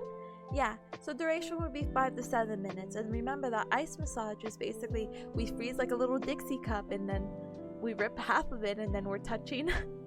We're holding the cup side, and then the ice side we're just doing circular motions in this very small localized area. Yeah. Okay, and this is the spray. This is the cold compression. Okay, cold immersion. Cold immersion, again, same thing would be for like 20 minutes. Okay, now we're getting the case studies about the heat. Nah, it's okay. Ultrasound? Okay. Sorry, the reason why we're skipping the heat is because it's basically the ice, or the cold, but you know. So case study, treatment of trigger point pain with ultrasound. Mr. Roberts is a 25-year-old professional football defensive lineman. He reports point pain in his upper scapula area, with pain limiting his cervical range of motion, particularly side bending to the left. So he can't really side bend to the left and he's having trigger point pain. Upon examination, 2 active trigger points are palpated in the right middle scaling muscle, one near the vertebral attachment and one near the proximal attachment. So this is going back to gross anatomy, so our scalings are muscles that we have in our neck, and so he's having 2 trigger active points. 2 active trigger points with them. So let's go down the list, okay? Number 1, does the patient have a dysfunction that's going to help with the use of ultrasound? Answer, Ultrasound may be effective in reducing the pain, and there are some evidence suggesting improved range of motion in patients with myofascial trigger points, particularly when combined with other interventions such as stretching. Okay, I was gonna say, I'm like, does ultrasound help with trigger point pain? But then I forget an indication for ultrasound is a myofascial pain syndrome, which like go hand in hand or is the same with the what do you call it, trigger points. So are they appropriate? Maybe. We don't really see any contraindications, so we can kind of go ahead with that. We just have to be careful though, apparently, because there is a precaution made to keep the applicator lateral to the neck and not in the anterior. Don't do it in the front of the neck. You could do it on the side of the neck is basically what it's saying. What are some goals we want to achieve? So basically we want to reduce some pain, and with that reduced pain we can help increase their range of motion because they'll feel more comfortable slide bending to their side. What are some specific parameters? Okay, so before we look at this, I say the scalenes are a pretty superficial muscle. So would it be 3? Alright, let's see. From the evidence in the literature, we'll treat it for about 10 minutes using 1 megahertz. Why would we use 1 megahertz though? 1 megahertz is pretty deep. And so continuous, so we're going to use a thermal effect and we're going to set it at 1 to 1.5 over the trigger point. We would use a 5 centimeter square head, and the clinician would only be able to treat 1 trigger point because they're quite far apart.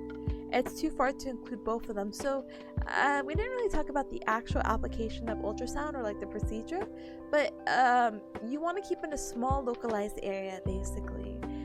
You want to keep it in very small circles as well.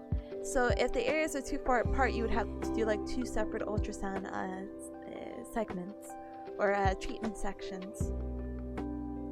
What is the expected prognosis? So basically the treatment should be about 2 to 3 times a week, or 10 to 15 treatments to achieve desired outcomes.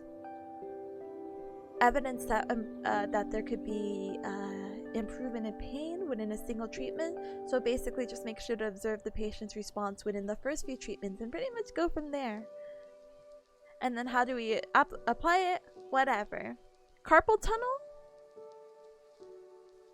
Carpal tunnel, yes, ultrasound is really good for our carpal tunnel. I'm politely gonna skip it because of what do you call it, time. But for the parameters right here, what I'm looking at is that it's saying that they also want to do a deep one. They want to continue. They want to continue doing 1 megahertz. They want to keep it thermal, and then okay. And then again, our goal with carpal tunnel is that we want to reduce the pain and increase the function. So, yay! Alright. They're also doing deep. Why? Spinal traction? I'm just gonna politely skip it really quick. I'm so sorry. Ultrasound boot camp? Okay. We talked about ultrasound, I think, to heck and back. So this is something I made so I can like politely like skip through it and be like, it's okay. It's whatever. It's okay. Alright, frequencies are usually between these ranges. We talked about that. We talked about the depth of penetration. Should not exceed 8 for the intensity, and we could talk about it being pulse, or we could talk about it being continuous. If we talk about pulse, we're talking about non-thermal unless it's above 20%, which apparently does become thermal, which is something we're gonna definitely double check. Or maybe, is this the only ranges? 10, 15, 20? Oh, alright, we'll look it up at our spare free time. They talk about the modes. Pulse or non-thermal continuous do about for 5 minutes. If you're doing more deep, if you're doing 1 megahertz, which again is going to penetrate more deeper tissue, you want to keep it a little bit longer at 7 to 10. While more superficially, the 3 megahertz, again treating superficial areas, is going to be about 3 to 5. And then with that 3 to 5, either doing pulse or non-thermal continuous is going to be about 5 minutes. That's how long your treatment session should be for ultrasound. Secret tutor guide? Yeah, this is something I could probably get through in 13 minutes. Then we'll take our little break and then we'll actually move on to Quizlet. So we'll kind of just go over that information and paws crossed. I am getting kind of hungry. So I will probably eat in the 15 minutes, so I might not be back a little bit earlier, so please. Go man! Go man! Go man! Alright, let's get back into it, shall we though? So referred pain, we talked about pain site remote from the source. We talked about a very common example with the cardiac infraction, or if you're going through cardiac arrest, even though your heart is the problem, you may have referred pain on like the left arm and the back and your jaw, I think was one. Huh? I would buy you breakfast, the offer you can't refuse. Don't worry, I had chicken taco soup waiting for me. I still have to finish it. So that's referred point. There's also trigger point pain, which we actually saw in that case study. Basically, there's just a set area that is causing you pain. It could be found in different places, and you can have an active trigger point or a latent trigger point, where active is basically a very active, always constant pain that's happening in that localized area, or a latent trigger point, which is going to be present only if you start palpating it, you know? You mean taco soup? Did I just say taco soup? And hi Baz, welcome back. How's the appointment? Did they do the thing? Do you feel better? But good morning, Tipon. Hi Bazoni. Hi Bazoni. They did the arm poke thing? Let's go! Arm poke thing, let's go! You missed Taco Tuesday? Oh, isn't it it's Wednesday today. Let's sigh. I'm sorry. Hopefully they're able to not poke your arm anymore, and then they're able to find all your problems through that arm poke. Yeah? Yeah. Alright, we didn't talk about this, but we can talk about fibers. They also sold your kidney? You need those. I'm sorry. That was a bad doctor's appointment. I'm so sorry that you had to go through that. Anyway, so we have A delta fibers, and we also have this as a what do you call it? An error. It's supposed to be C delta fibers as well, but basically we have A, we have C. A is gonna be small myelinated fibers that are gonna respond to pretty much very sharp pain, and that could be whether mechanical or thermal stimulation. So basically, if we touch like a boiling pot of hot water, we'll be like, ah, it's so hot, and that's our A delta fibers activating, sending that pain. While C is small unmyelinated fibers. This is going to be helping with dull, aching, burning, long-lasting pain, very dull, very broad pain. An example? Come back to me later. My brain not happening. They'll give it to them. Wait. They'll give them back in a week? Yeah, let's go! They better hold up to your word. I hope they hold back to your word. But glad to hear that even though it's kind of poopy, it was a very successful doctor's appointment. Ba-dang! Alright, let's talk about the phases of healing. Inflammation, proliferation, maturation. These are your phases of healing. Inflammation is what you think of. It's like, ah, it's hot, ah, it's swelling, ah, pain. Proliferation is basically like, oh shoot, okay, we've gotten over our inflammation stage. It's still kind of happening, but let's slightly reinduce like the blood flow to allow cells to get their nutrients, to allow them to proliferate, and to allow them to help with revascularization and collagen production, to help with any tissue defect. And the tissue might be fragile, and it still may become re-injured, so be careful, okay? Be super careful with yourself, or else you're gonna re-injure yourself, and we're gonna go through the whole process of healing yet again. Da-dang! And maturation is the whole thing where basically collagen remodeling is happening. It's gonna further enhance the strength of that tissue, and the tissues are gonna become sturdy and da-da-da-da-da-da-da-da-da-da-da. Alright, moving forward. Positioning. Elevation, good for swelling. Actually, Cubs, I will actually BRB now. I actually don't feel good, and I think my sugar is dropping. That's why. So I will politely go eat something. I will be right back. Hold on. Oh shoot! I'm getting warm, and I'm like, all right, no time to explain it. BRB, raffle. I'm getting a snacky. Bye. Bye.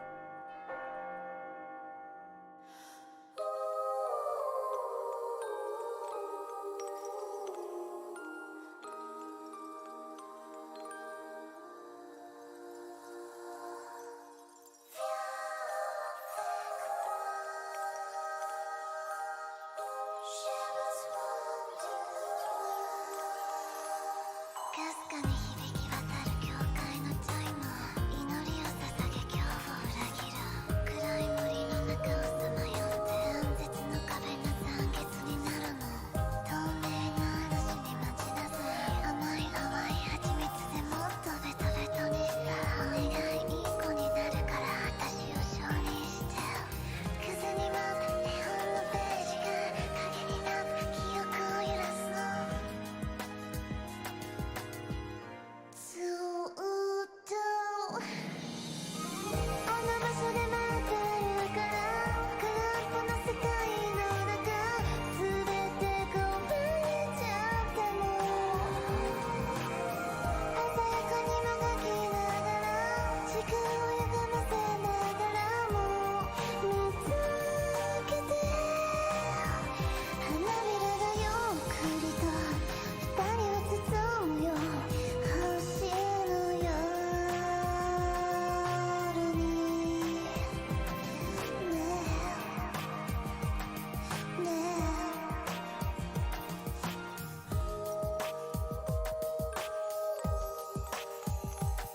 迷い込んでしまった出口のない迷路、ぼんやり口ずさむ同じ聖書、秘密の呪文ちぎるようにオルゴールが静かに歌うの。透明な嵐に待ち出ずに弱く荒く噛んでもっとぐちゃぐちゃになったらお願い、いい子になるから私を承認して。絡め合った恍惚な時が重ね合ってあの日を照らすの。ずーっと私はここにいるから、曖昧な未来であって何も怖くないよ。差し出された手に触れて絡まった糸が優しくほどけた。不条理な気をさせて舐めてあげるから星の夜に。ねえ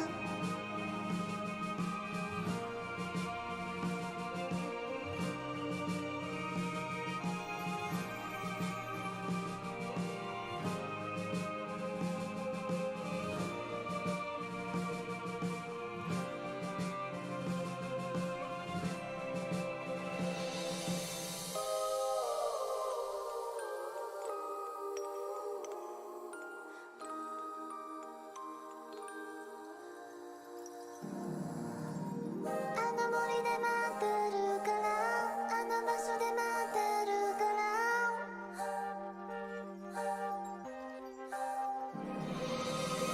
あの場所で待ってるから、空っぽの世界の中全てこぼれちゃっても、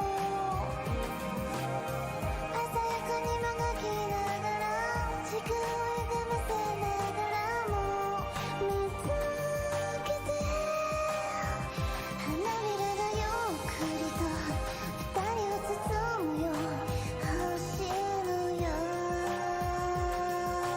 に。ねえねえねえ。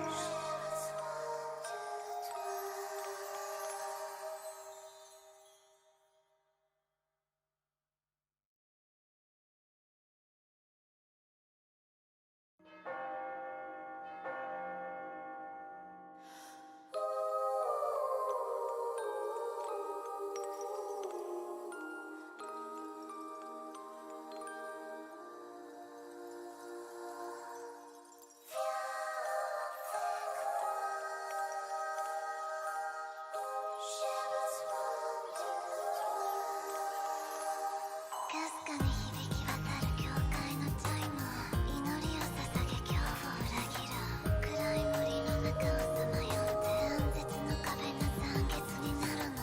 透明な嵐に待ち出す甘い淡い蜂蜜でもっとベトベトにしたお願い、いい子になるから私を承認して。風に舞う絵本のページが影になって記憶を揺らすの。ずーっと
Hopefully. I'm so sorry for the scare, by the way. I didn't mean to like be like, I gotta go, but I'm just also like, huh, huh.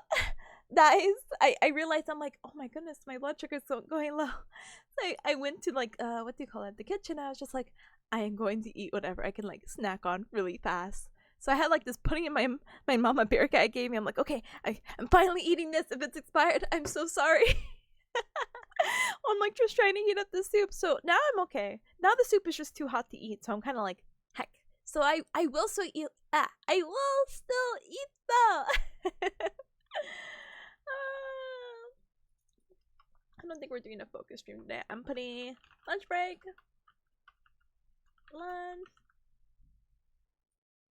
Lunch break. Da-da. Alright, so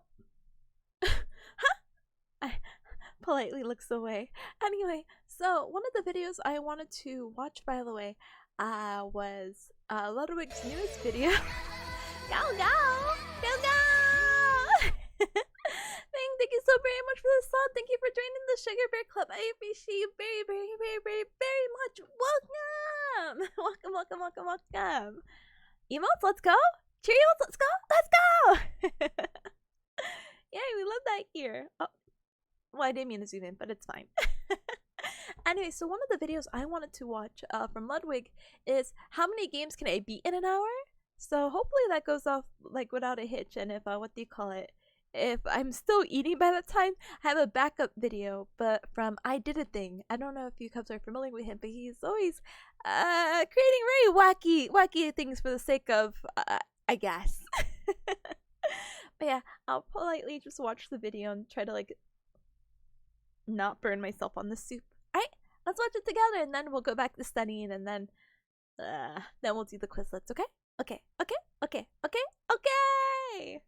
The plan, simple. Oh, we missed the boys. Boys! The plan, simple. I have to prove that even at 4 million subscribers, a lofty goal that many have never hit and many will never hit, I am still a godlike gamer. So the goal today is to beat as many games as possible in 1 hour. That's it. That's what I'm going to try to do today. I'm going jacket. I'm sweating here.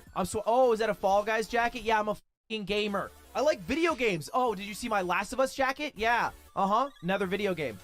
Now, how does this work? That's a great question. Am I allowed to play any game? Am I playing the most popular games? Am I making up the f***ing games? Because I've done a God Gamer Gauntlet, but the issue with the God Gamer Gauntlet is specifically games that I am good at, but the layman doesn't play. Not because they wouldn't or they wouldn't be great at it or whatever. It's because it's frankly not f***ing fun. I had an idea. I had an epiphany almost. It's not about picking the games that you're strong at or the games that are considered difficult. But for this challenge of games that we have to beat in 1 hour, I it's wanna about learn how to do going the up lottery so against bad. another human Just like the in gritty. the I want to world. and So the default every dance. single Those are game my top has 3 to dances be right now. an online competitive game. So now let us pull together the lists. We developed this a bit last night, but I think it's pretty strong. The order's not yet set, but these are some of the games that I'm going to attempt to beat in an hour.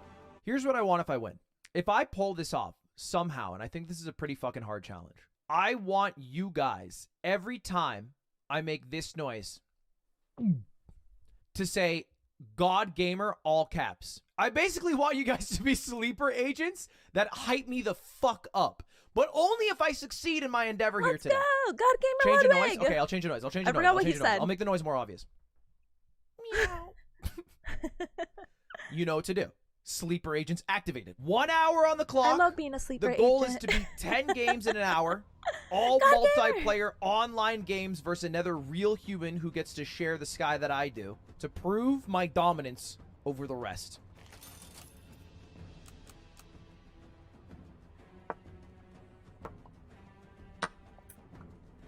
No offense. What the heck? What's happening? This is so much. All right, we have our first sweaty game here. This game will require all my focus, but it's all right because I'll have the other 2 games that don't require me to work. Okay, this is easy. This is easy. I hear the chess playing God without me because I Gamer. pre-moved something. The Smash is best of 3, guys. It's not done yet.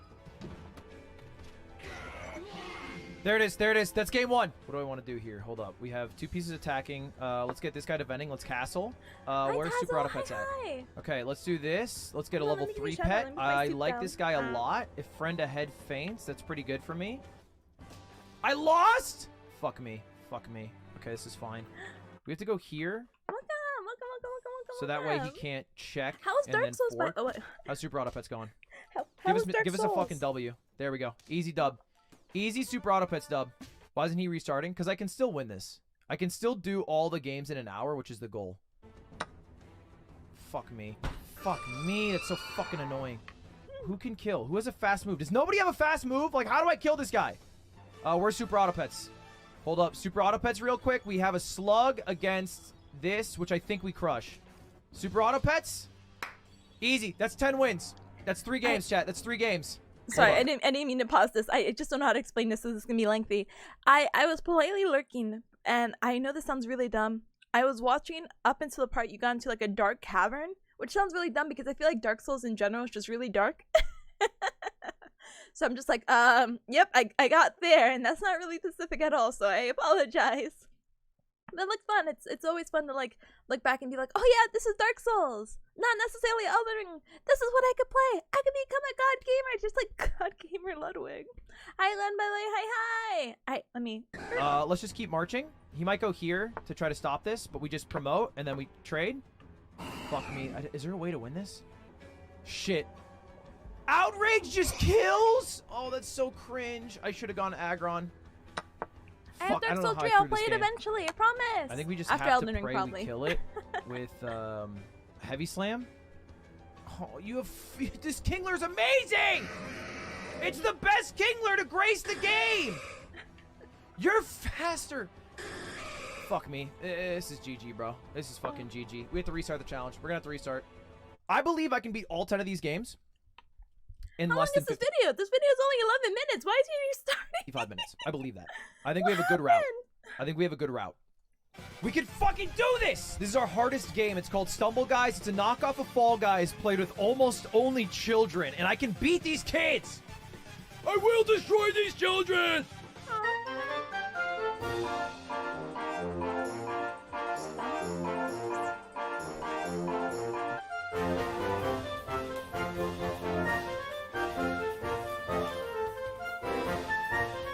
What is this fucking shit fucking map?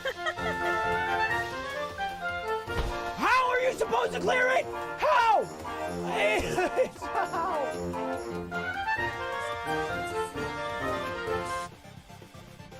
Fuck, I'm so greedy. I'm so fucking greedy for no fucking reason. I believe. I don't know how many people can win, but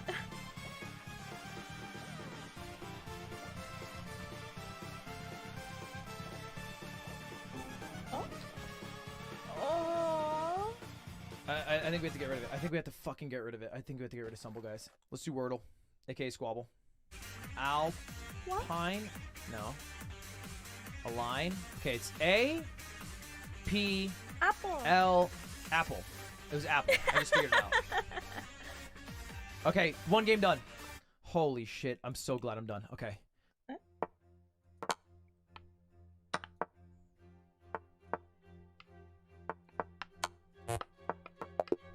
Yes! Oh my god, Good we went on job. time. We went on time. Oh, we had no business winning that. We had no business winning that. 2 games down in 5 minutes. This is record pace. Okay, GeoGuessr it is. GeoGuessr it is, baby. I don't understand any of the language at all. It was in Brazil. He was a little bit closer, but that's okay because I was also in South America, so I feel fine about it. I mean, genuinely no clue. Like, they threw us in a foggy, middle of nowhere fucking road.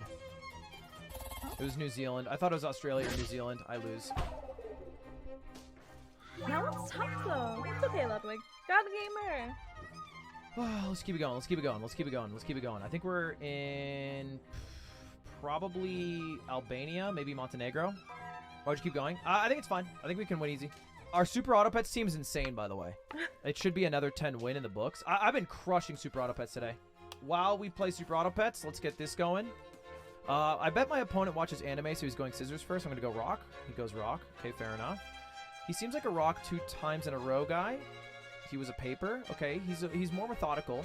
I think he goes rock here. Wow, he goes paper. Holy shit, he's in my head. Paper. Fucking, I knew it. I fucking knew it. I fucking knew it. Okay. That's a win. That's a win, baby. And then this is a Super Auto Pets win.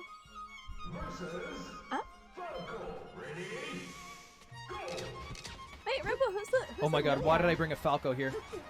Link me, link me. Who's this Ludwig? A guy trying his best. Typing. Oh, that's so cringe, that wall jump. He fucked up. Ah, you just... Fuck! I forgot he restarted. Swag! Swag, Ludwig, you're swag! You're so swag. Easy. Take it if he gives it to you. He gave it to you. He gave it to you. Yeah, it's so fun to watch it is. Scared him. Scared I him. don't know Scared what's him. happening though, but... Oh, he's... Okay, it's cringe. It's cringe, but it's okay. He's not ready for me! I be Yingling, baby! Fuck yeah, I'm in your head! This man is so dummy. Yes! Hard fought, hard fought, hard fought, sweaty one. Alright, so we're gonna play a Spike Rush in Valorant, Wait, which is a quicker version of Valorant. It's only up to 4 Oh. rounds. Yo, what's up, team? Let's get this dub. And then we're gonna do Pokemon at the same time. Okay. 3v5 off rip. Makes it a little hard for me. Last player standing. Hey. Dude, what the hell just happened to my team? Okay, hold up. We have a Masquerain versus a Weavile. Ice kind of crushes me, so I have to swap out. How do I beat this fucking Weavile? I think he one-shots my team. He beats my whole fucking team. This is fucked.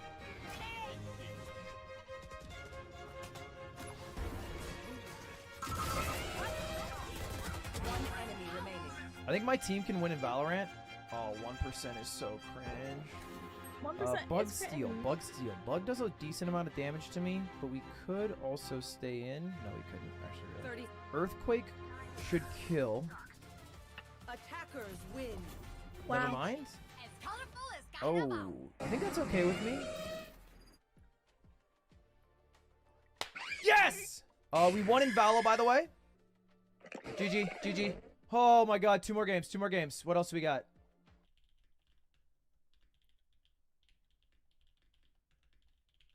Let's go! Woo! Oh my god, barely won that. Barely won that. Holy shit, that was hard. That was a really hard one. And then what's my final game? What's my final game? Oh my god, is he actually doing it?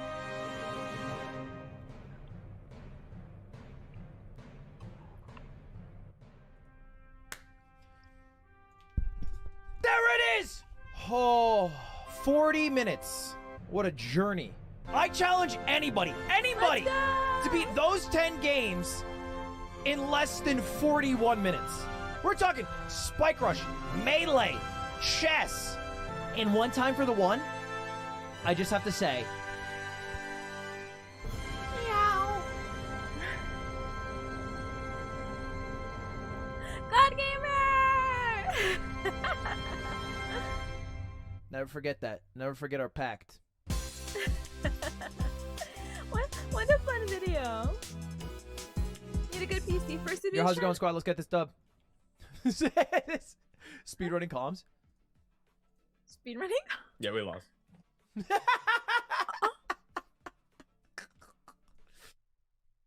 I love that. Boy! Boy! Sorry. Hi, Cloudy. Hi, Babylon. Yeah, there's a lot of things running. Oh. Amelia was his character name? Oh! Hmm. I feel so bad. I feel like the only, like... not to say this. I feel like I don't watch a lot of Germa's content, not because of anything in particular. I just never watched it. But I see his face and his name everywhere. And the only thing I really know Germa is is the dollhouse thing. But I never watched like the video in full about that. So I'm like, huh? I didn't even know he was there. It's so cute. Pause like that. He didn't even say the S. You can only hear the Kratos. Boy. Boy. Sorry, I'll unpause him.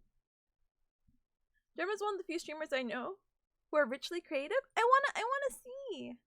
But I have this other video that I wanted to watch. I made a terrifying home security system. And I don't know, actually, SJ, are you still here? SJ. Is this a good video? Can I watch this on stream without crying?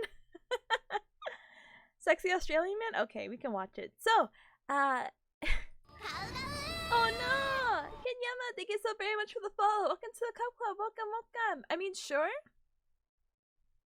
Okay. I'm gonna finish up my food. I have one more video that I wanted to actually see today. So this is I Did a Thing.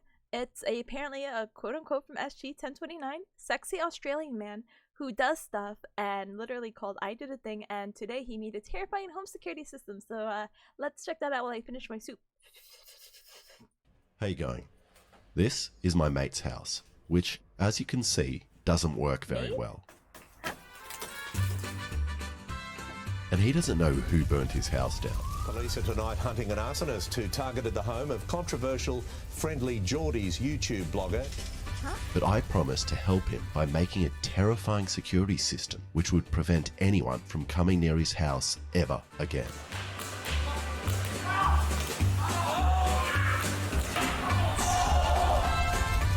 Politically charged Australian. Now, I've always wanted to make a horrible home security system, and Jordan's house getting burnt down was actually just a great excuse for me to pretend I'm I just helping feel so by bad for the making something guy. I was going to make anyway, a face-tracking paintball turret.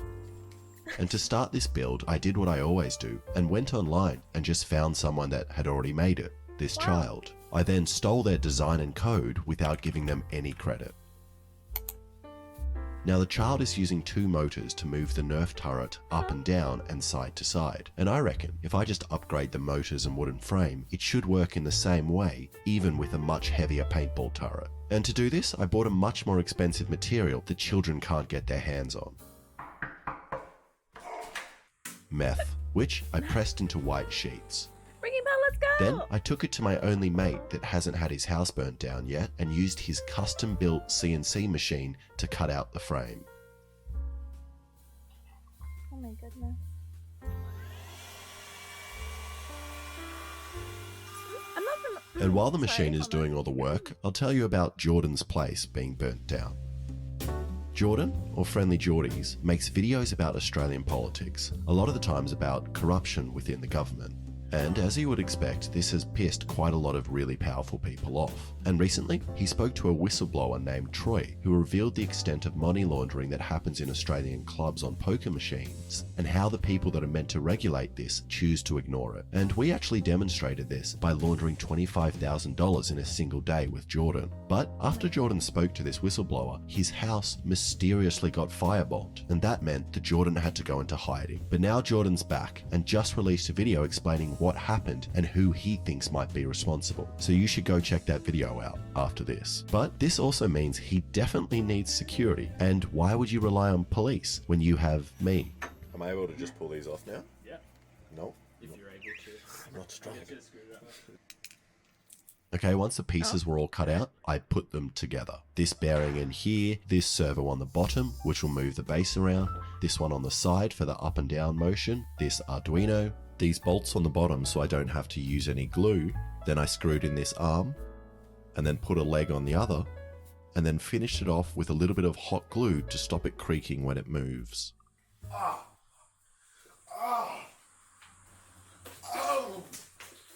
Now, with this Arduino, I have no idea how to write code for it, but luckily I don't have to, as the child's code should work on this in exactly the same way.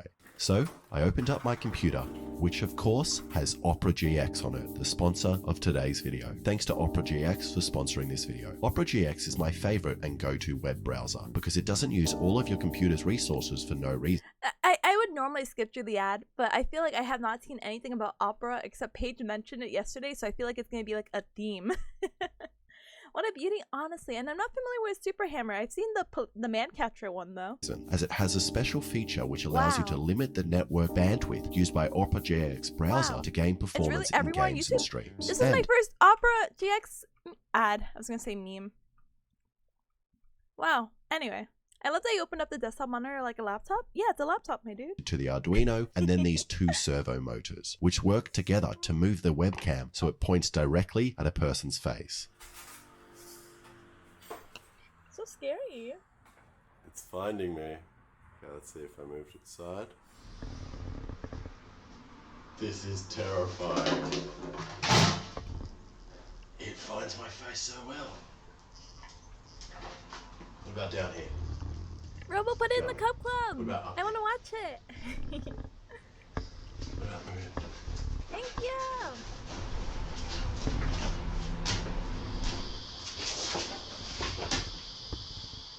And then when your face touches the crosshair in the middle, the servo attached to the trigger fires. And it seems to find my face pretty well, but sometimes it gets confused by my wrinkly knees, thinking they are a face. Why is it finding my knees? It's my knees, not a face. Or even my face-shaped penis. It's pointing directly at my cock. That's terrifying. And now that the machine wants to kill me, it's time to give it a gun. And I bought this one, which looks pretty cool, and because of Australia's strict gun laws, it also has the added bonus of sending you to prison if you put this barrel attachment on, which makes it look too much like a real gun. Well, Alexa, do you reckon you can put this on the end of this?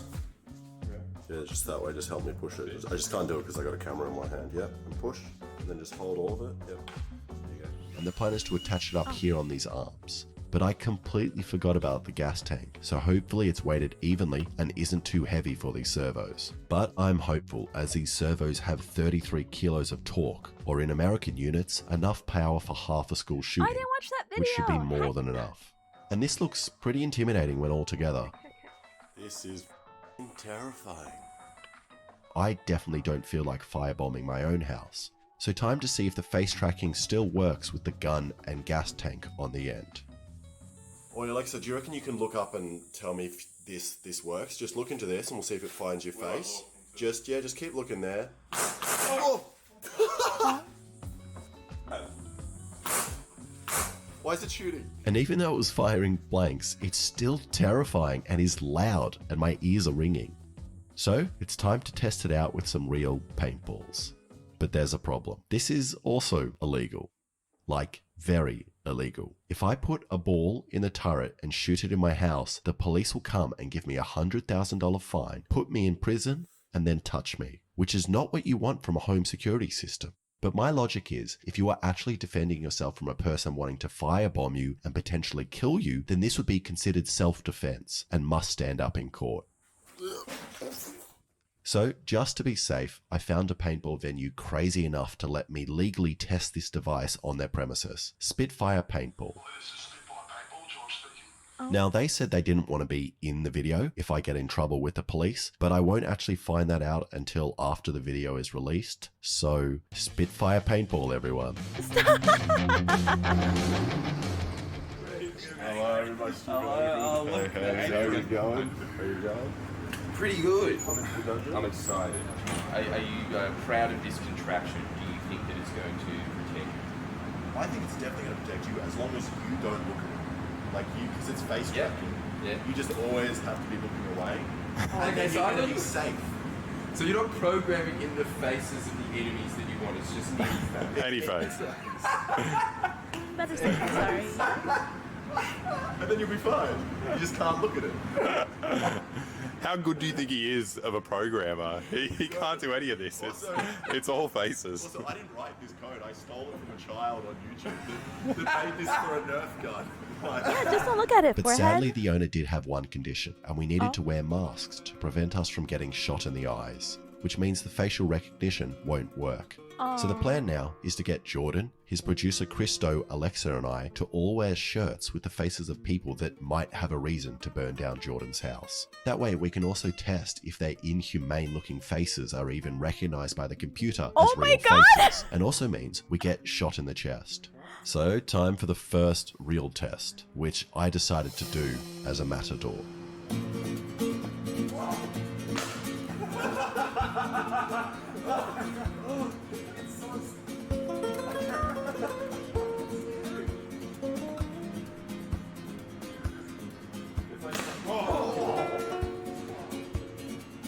Amazing.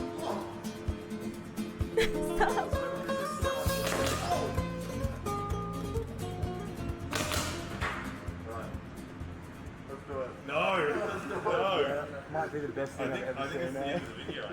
And that seemed to work really well, and it was searching for real faces to shoot. So I put on one of the face shirts and got Hi Tara, hi. I don't know if I want to hear his opinion. I do. I'm curious. He's so what do you call it? Everything he does is just very like, it is what it is. Hi Taro. This guy's making a home security system while I finish eating, which I actually finished eating just like a minute ago. But might as well finish the video. But hi. got in front of the turret.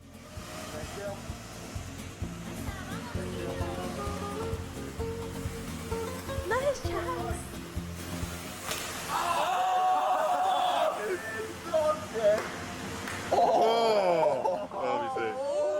And that hurt so much more than I thought it would. Maybe it was the rubber balls on bare skin or the Thank you, fear factor Robo. of the autonomous robot, but I do not remember paintball hurting this much. So the rest of the boys Yeah, gave it no, a go. this is still okay. Self-defense, it's and whatever. Christo seemed quite Feel bad calm they have to test and it. managed to face the turret directly. It's not turning. But for some reason, the robot ignored the face on his shirt and decided to kneecap Christo instead. Trying to shoot your knee. Oh no! Why did it kneecap you? Before shooting Alexa directly in the face. Oh, careful, Alexa! Careful! Careful!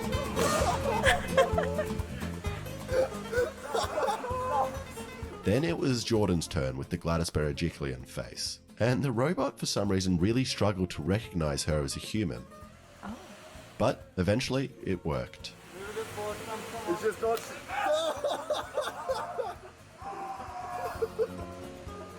And as you can see, it's actually quite hard to get hit. And to get the turret to actually shoot us, we had to flatten our shirts and walk very slowly towards the camera, which luckily is what most criminals are known to do before burning down people's houses. Oi. Why are yours so wilted? And after comparing our battle wounds, of which Christo had the most, we decided to run through a scenario. Jordan would lie down sleeping like he normally would at home, and we would try to sneak up to him with a petrol can and burn him alive. So now, enjoy Alexa, Christo and I being tortured. What?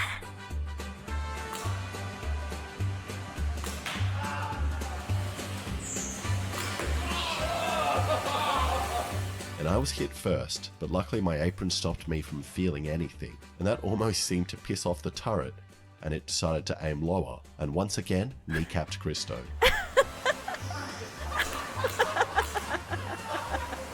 And the turret was working really well this time, as we were moving around and jumping in front of the crosshair a lot. But mostly, it actually just traumatized us so much that we didn't want to go anywhere near it. Good. But fortunately for us, it crashed. So we took the opportunity to pour petrol all over Jordan, killing him.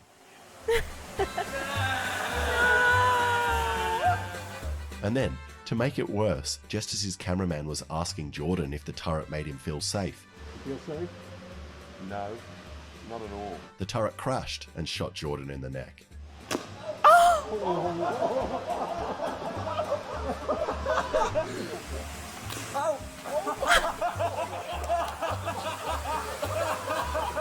So we decided to try it one more time. But just before we did, I looked down at my phone and noticed 11 missed call and multiple messages from my mum, letting me know that the New South Wales police had showed up at her doorstep and was searching her house. And I immediately thought it was because of this video I'm filming right now, but it turns out it wasn't, and they were actually there because of this video I made 5 years ago. And after telling the boys what was happening at my mum's house, There are police at my mom's house. I feel like I can't do anything else now. Wait, I think they're leaving. Yeah, Do you reckon they're leaving? we all decided that my mum would be fine and we should continue with another group test. 4 years ago. But this time, we decided to split up to give us better chances. And when we did this, the turret really didn't know what to do, and it was missing a lot more. And Alexa and I managed to not get hit at all, but Christo once again stayed in one place for too long.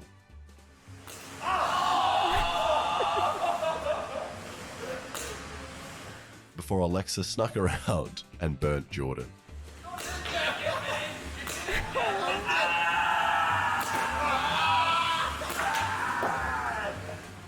And the robot once again failed to stop us. And maybe this was because the faces were too small and kind of wrinkled and hard to detect. Oh, you got some good ones. So we decided to give the robot a bigger target, and the boys drew John Barilaro's beautiful face on me. I mean,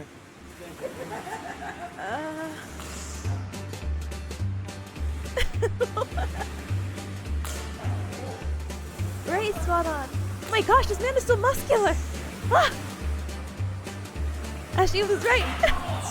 And I don't know if you can tell by the way I'm tensing and screeching like a goblin, but this is terrifying. Mostly because my mind is trying to keep me in one spot long enough for the turret to find the face. So it looks like it's working for this video. But at the same time, my body wants to run away in the opposite direction, which resulted in me doing this strange up and down jump.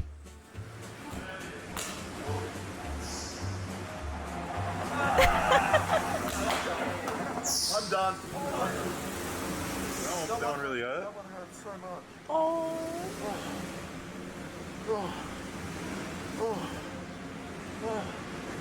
I hate that. I hate that so much. I've never seen your body tense that much in my life. Really?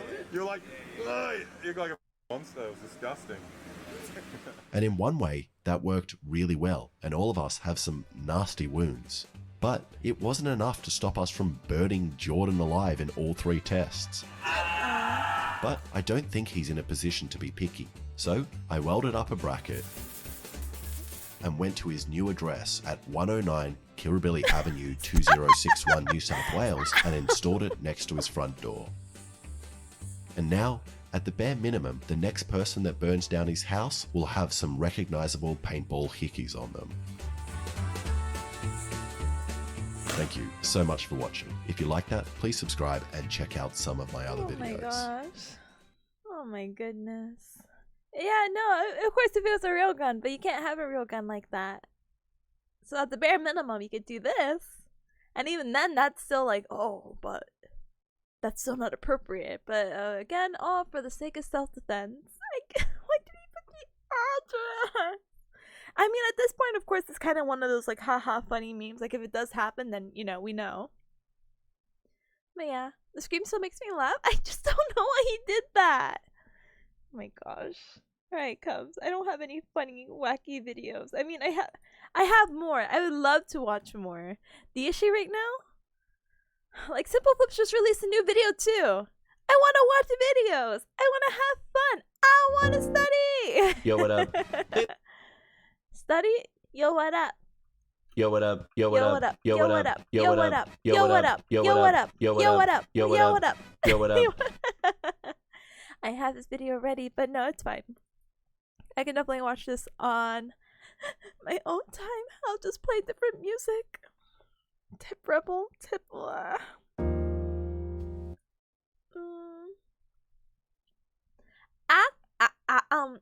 Actually, I think I will switch to the quiz. I don't know. Wait, I'll just go back to the other place. Am I okay over here? Let's see. Hold on. Let me test it out. Da-da! Da-da! I play the smoothest of jazz.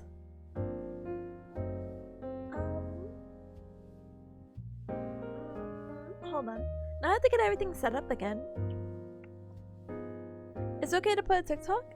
You can put it in the Discord at this point. I'm so sorry.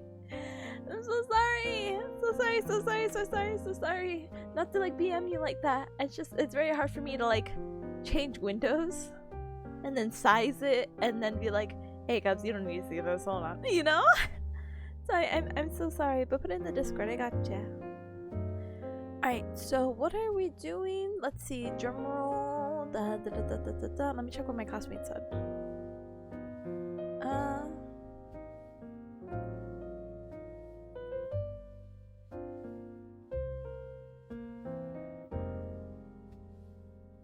Oh no, my classmates are having a whole debacle right now about like the notes was that the notes is what do you call it?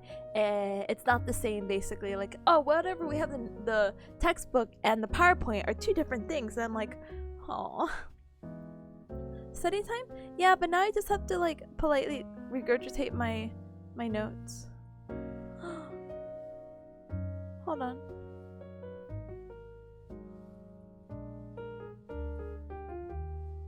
I forgot something to do too. Oh my gosh. Okay. Hold on, Cubs. Give me. Heck. Give me one moment. Let me also try to see if I could get set up. So we were doing this. Oh, that's what happened. Alright. It's there for you to see. Thank you. Alright, and then this, and then we have our Pomodoro timer right here. Alright, let me do this really super quick thing really quick. Okay. Hold on.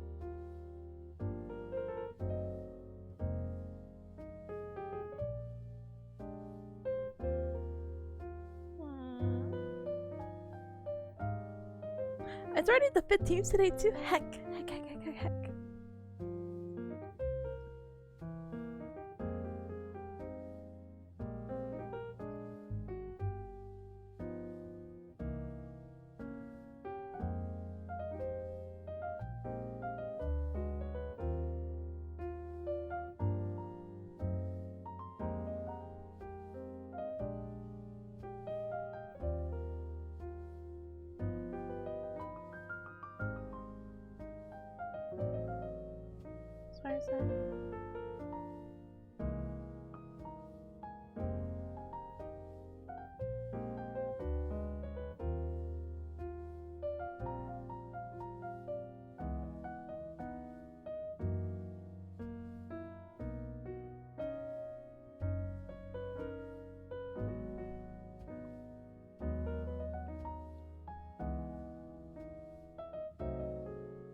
Okay, I'm free.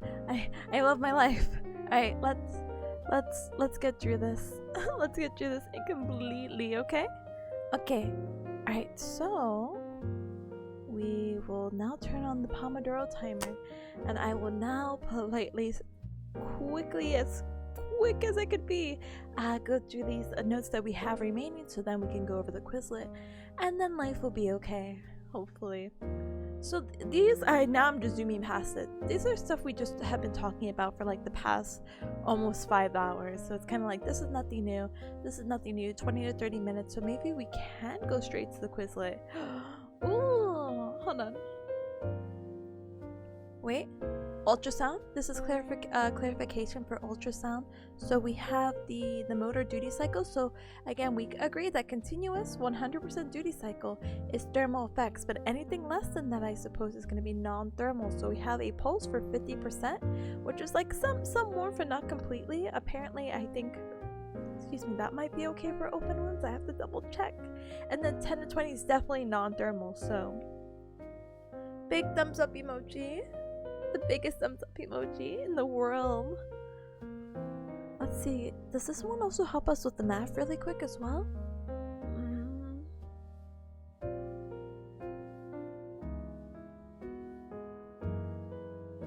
Pulse.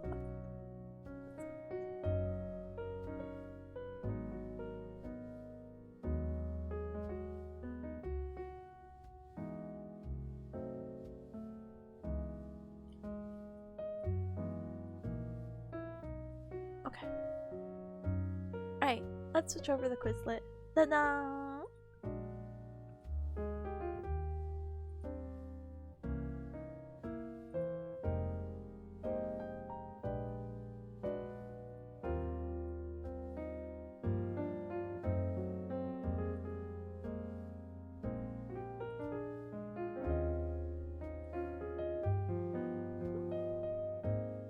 Hold on, there's apparently 6 Quizlets that we can go through, so teehee.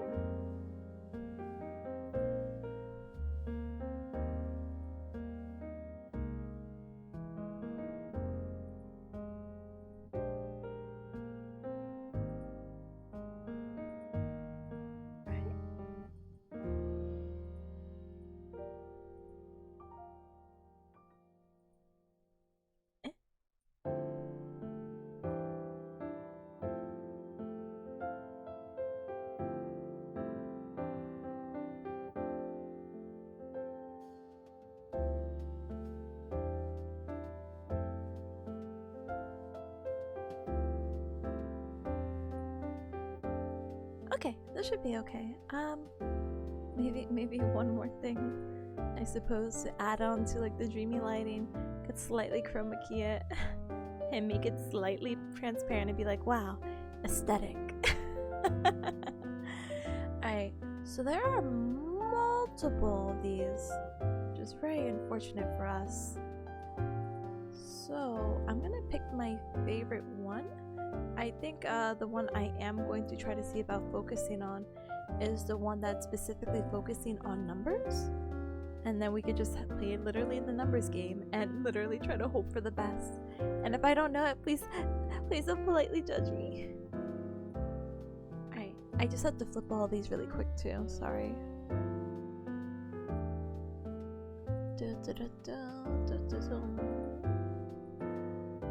Alright. So commercial cold packs are stored in what degrees? Less than 32 degrees Fahrenheit. Okay, that should be easy to remember. Less than 32. Isn't 32 degrees Fahrenheit and like is the equivalent of 0 degrees Celsius? Am I thinking that correctly? If not, then ignore me. Huh?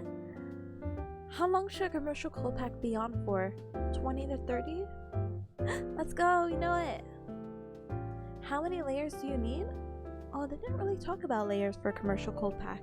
I just think as long as you have a barrier, but maybe 6 to 8? I don't know. I don't even think 6 to 8. Yeah, 1. I'm learning. For an ice bag, adding water would increase or decrease its effectiveness. I feel like this one's a little bit tricky. I don't want to say it would decrease its effectiveness, but eventually the ice bag will turn to water eventually, and apparently it being from a solid to a liquid helps it more. Let's just say increase and cry. Yay, cries. How long will you apply an ice pack for? 20 to 30? Ice massage is constant or variable movements. Constantly in a circle movement? Yay? How long do you conduct an ice massage? 5 to 10 minutes. self-esteem. It's like 7 out of 68, and I'm like, yay. Would a cold immersion slash whirlpool, conductive or convection is more aggressive?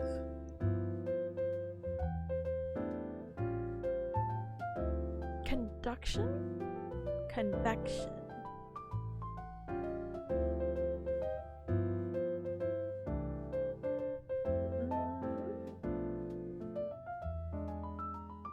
Oh, because it's a whirlpool, so I guess the movement, I suppose, question mark? How long would you, what do you call it, use a cold immersion whirlpool for? I think this is the same, the 20 to 30. Oh? 10 to 20? It is more aggressive. No more than 20 minutes. What temperature would you keep a cold immersion bath whirlpool at the foot? Oh gosh, this is hard. So the upper and lower extremities are two different things. I don't remember what's colder. I did not really look at it, so big heck to me, you know? So 40 to 50 for the foot. 40 to 50. 40 to 50 for the foot degrees Fahrenheit. What about the whole body? What temperature would you keep the cold immersion for the whole body? 65 to 80? Oh, is there no for the, if there's none for the upper extremities, or I guess with the whole body count? Oh, I feel like I have to write these down.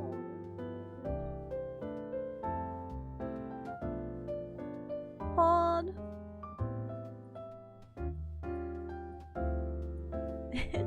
I'll just write it right here, okay? So this can be our Quizlet notes. Alright, here. So for the whirlpool temperature, for the foot, we want to keep it at 40 to 50 degrees Fahrenheit, and for the whole body, it was 65 to 80, right? 40 to 50, 65 to 80. My memory, don't film me now. How far would you hold a vapor coolant spray? They didn't really specify in the notes. 12 inches away? About? Okay. When applying passive basal coolant spray, position the muscle in a passive or active? Passive? I'm like, I don't think active would be the call. What is the sensory response we explain to our patient? Are they referring to the cold? So, you go through the 4 stages when you go through the ice pack. So you would feel a cold sensation, then a tingling, then a burning, and then a numbness. Yay! Oh, well, I guess I might have mixed it up. Hold on. So cold, definitely, because of the conduction, the heat transfer. Burning. Okay, burning, aching, numbness. C-band. C-band, that's my new mnemonic. Cold band, like cold-hearted, like, man, you didn't need to ban him out of there like nothing. Yeah, I did. Cold band. What are some, oh my gosh, these typos. What are some contraindications for cryotherapy? So, if they have cold allergy, if they have some weird blood disorder, if they have Raynaud's disorder, the fingers turning white because of the blood constriction, they have Berger's disease, and yeah. Oh, and nerve regeneration. So cold sensitivity, compromised circulation for sure. Pad? Becky's pad. Not just a meninges, this must be peripheral artery disorder. Yay! Okay, and then over areas of nerve regeneration. Okay. Dreaming effects of compression? Decrease pain, decrease swelling, reduce bleeding. Okay, ta-da! It can increase the effects of cold application, which is why compression ice packs are together. We could have the increased hydrostatic pressure, and then it reduces bleeding. Okay, easy peasy. Contraindications for compression. So some contraindications for compression, things we would absolutely not want to do. I don't remember. I want to say something. It's definitely with the circulation, right? Yeah. Acute pulmonary edema, congestive heart failure, recent or acute DVT, okay, acute fraction, and uncontrolled hypertension. If on meds, it's only a precaution. So if they have hypertension, compression, but if it's uncontrolled, yeah, don't do it, my dude. What should the tissue temperature elevate to when applying superficial heat / thermal agents without causing tissue damage? 104 to 113. I'm gonna do so good. Okay. What are the 3 neuromuscular effects of heat? We talked about this. We didn't even use the example. I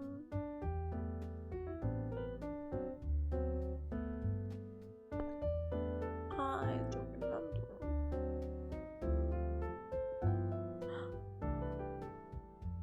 Alright, so 3 neuromuscular effects when we're applying superficial heat. So it will increase your pain threshold to become a little bit more sensitive. It will increase nerve conduction activity, and it'll decrease the muscle spasms via the gamma efferent activity. Okay. True or false? Moist heat packs heat muscle.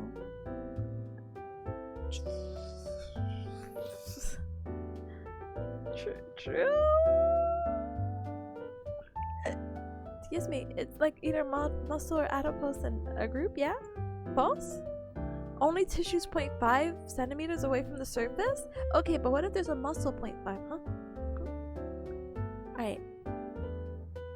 When using fluid therapy, what temperature would you use to treat the hand and wrist?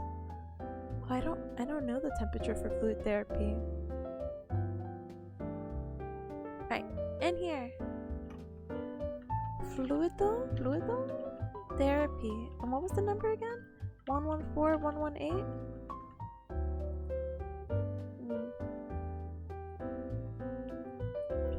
12 to 8?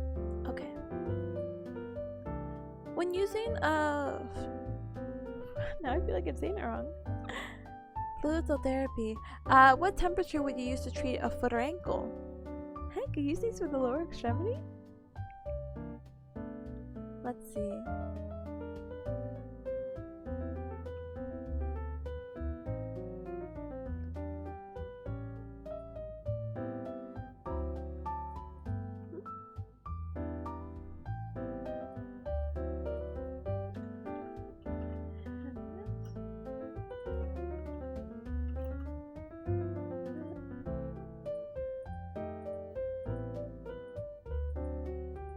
Wait, did I get it?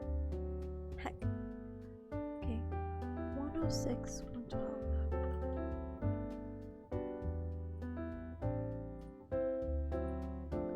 When using this, what temperature would you use for complex regional pain syndrome? 102 to 106. Complex regional pain syndrome. And what did we say? 102 to 106 degrees Fahrenheit. Okay, so the hand wrist is definitely gonna take more temperature than the foot and then this. Okay. Treatment time? 20 minutes? Alright, 15 to 20. When in doubt, less than 20. What temperature range is a hydroculator? Oh, it was really high, right? Like 170 or 180? Very specific numbers we got here. 158, 167? Huh. Hydroculator? One. I don't remember, I'm so sorry. 158. Oh, I confused it. I hate it. 158. 7. How many layers do you need on a hot pack for a patient that is supine and laying on a moist hot pack? So if they're laying on it, it's gonna be 8 to 10 layers because you want to avoid them burning themselves. So, ta-da! How many layers in general do you need? 6 to 8? Okay. How many layers is a moist hot pack covered consider? How many layers? 2. How long should a moist hot pack be applied for? For the first time, 10 to 15, if not 15 to 20? Yeah, check on them every 5 to 8 minutes. How long should a moist hot pack be placed back on the hydroculator before being used again? That I'm actually not sure of. 30 minutes. So basically what this is saying is that if you use the hot pack and you see another patient who needs to use it, well definitely because it's already been used, it's not going to be as effective. So you put it back in the hydroculator, which is like, again, this big metal box with hot water, and we put it in, and for us to be able to reuse it, what we would do basically is we would what do you call it, keep it in for 30 minutes and like hope for the best and be like, okay. Alright, how hot is a paraffin bath? How hot is it? I don't know. Couldn't be that hot, right? 113, 129, da da da da. These are all just fun numbers now. How am I supposed to remember all this? I hope they don't actually like super test it like that. I can understand this one. I think we've been asked about like the whirlpool one though. For the foot, 40 to 50, whole body 65, 80. How long is the treatment for a paraffin bath? 15 to 20. 30? Oh, whatever. What is the specific heat of fluid therapy and paraffin? Well, fluid therapy depends. Paraffin, I'm not sure. Okay, no, we're not learning this. I'm not writing that down. How many degrees do you elevate the head if your goal was to treat C1, C2? Oh, okay. Was it 5 to 10? Okay, 0 to 5. So if we're treating C1 to C2 for traction, we have to incorporate some cervical flexion, so bringing the head in addition to extension, which is like this. This is flexion. And then with flexion, we're treating C1, C2, so we're going to keep it baby, so it's 0 to 5. How many for C3, C4? This is going to be your 10 to 15. 10 to 20? I want a refund. Hold on, don't look.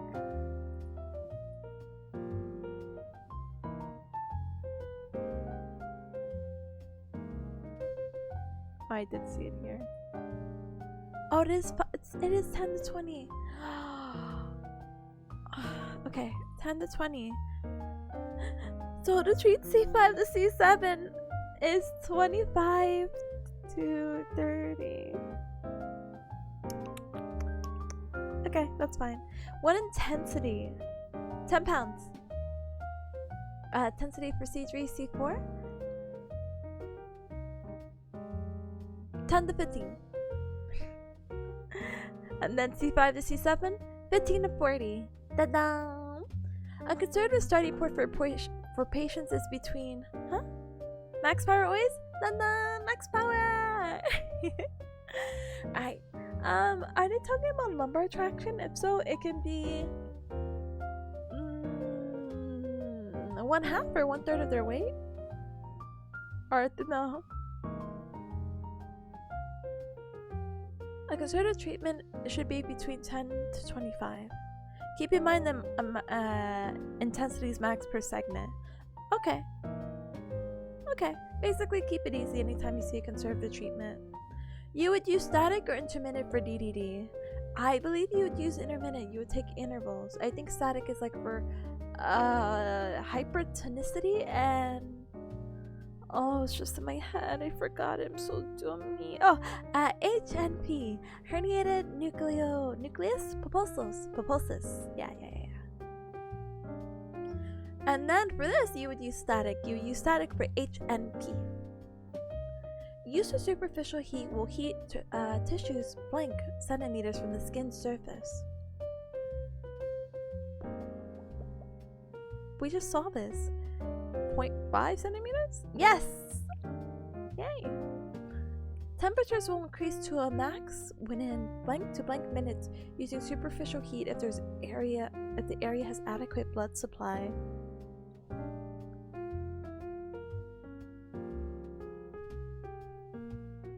Six to 8. I wasn't really sure about that. I guess that's why you have to check in the 6 to 8, you know? How long is static treatment? 8 minutes max? Yeah, 5 to 8. How long is intermittent? 20? Excuse Excuse me. What is the weight dosage for lumbar traction? 1/2 or 1/3? Optimal frequencies. Okay, this is where we're gonna get hecked up. I'm so sorry. Optimal frequencies should be 1 megahertz to 3 or 3.3. Huh? I want a refund. Hold on.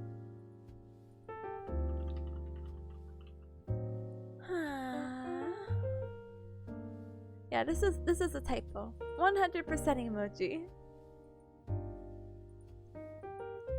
How is heat energy transferred with ultrasound? Well, it's mechanical energy that turns into acoustic, which turns into thermal? Question mark? Is it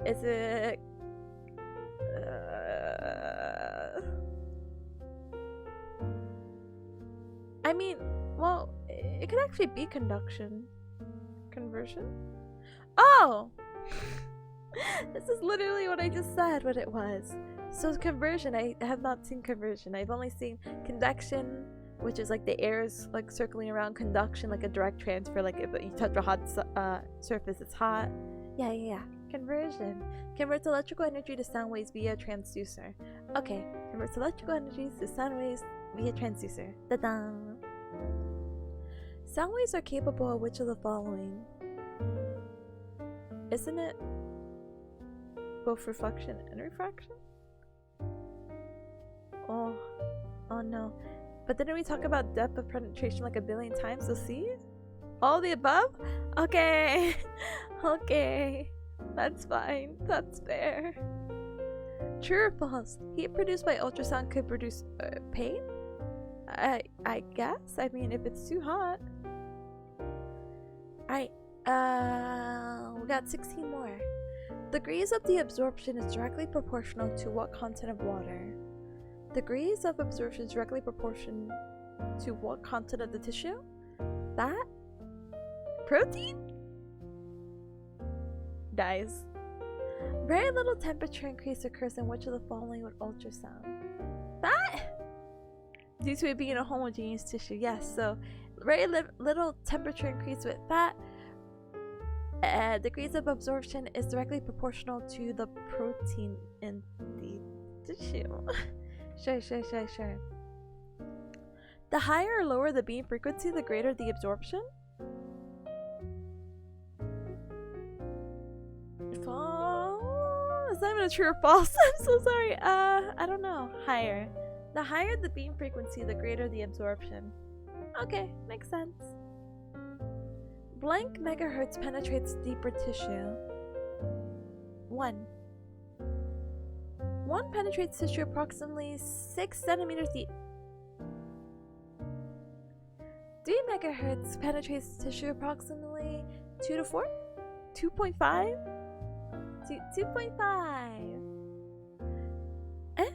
Blank megahertz penetrates more superficial tissue, and that's gonna be 3. Select an ultrasound head size that is 3 to 4 times. 2 to 3. Okay, 2 to 3 times the ERA. Intensity of ultrasound should never exceed 8. Intensity determines penetration length. No. Yes. Sorry for the screams. Smooth jazz with Tippa screams in the background. With ultrasound, temperature rise approximately for the blank minute post-treatment. I don't know. Well, ultrasound, temperature rises. 5 to 6? 3 to 5?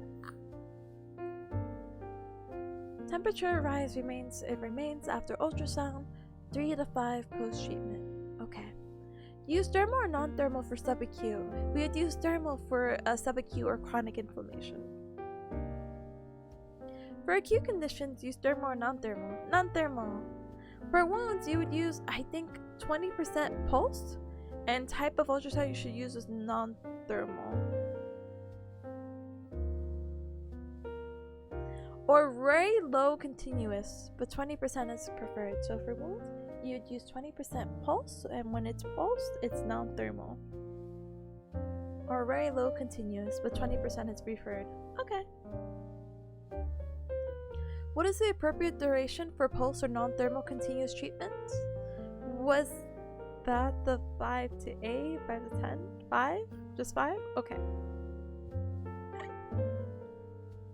Sorry. What is the appropriate duration for 1 megahertz continuous treatment? Okay, this is where it's gonna hack me up. 7 to 10. And then this is 5 to 10, right? No? Okay. We're getting the notes in. So pulse or non-thermal treatments? Hi binary, hi. Welcome. Here, one moment. I'm gonna type this. Oh my goodness, the screen is so bright.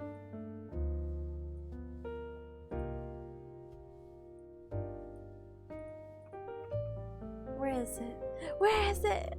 Alright, so pulse or non-thermal continuous treatments. What time did we say for that one? That was a solid 5 minutes, right? Pulse or non-thermal continuous treatments 5.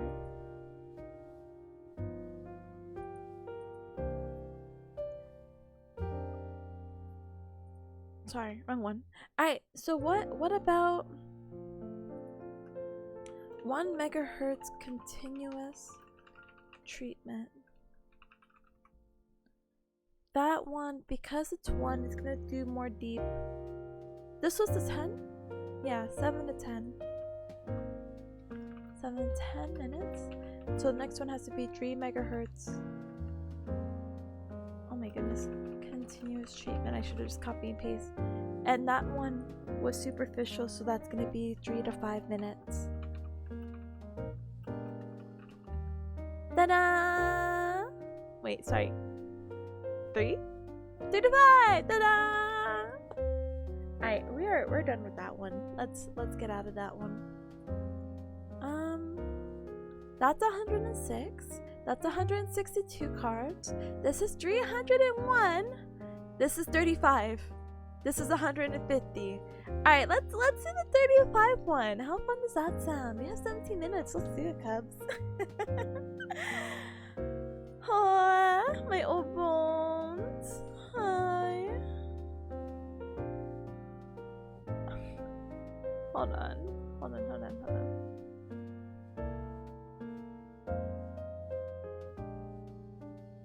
Oh, it's fine. Alright, so number 1 out of 35. What is the primary goal of using therapeutic modalities in the inflammatory phase? So I'm gonna just politely read these. Right. Sorry, I don't mean to keep hitting my mic either. What is the goal?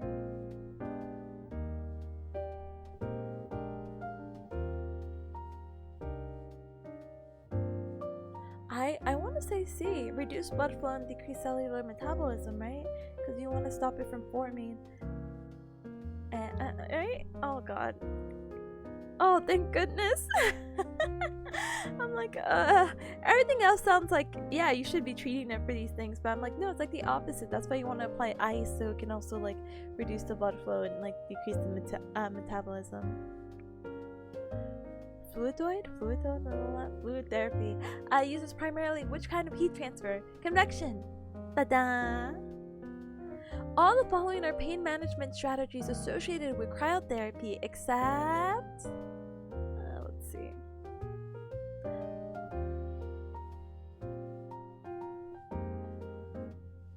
Increased tissue elasticity.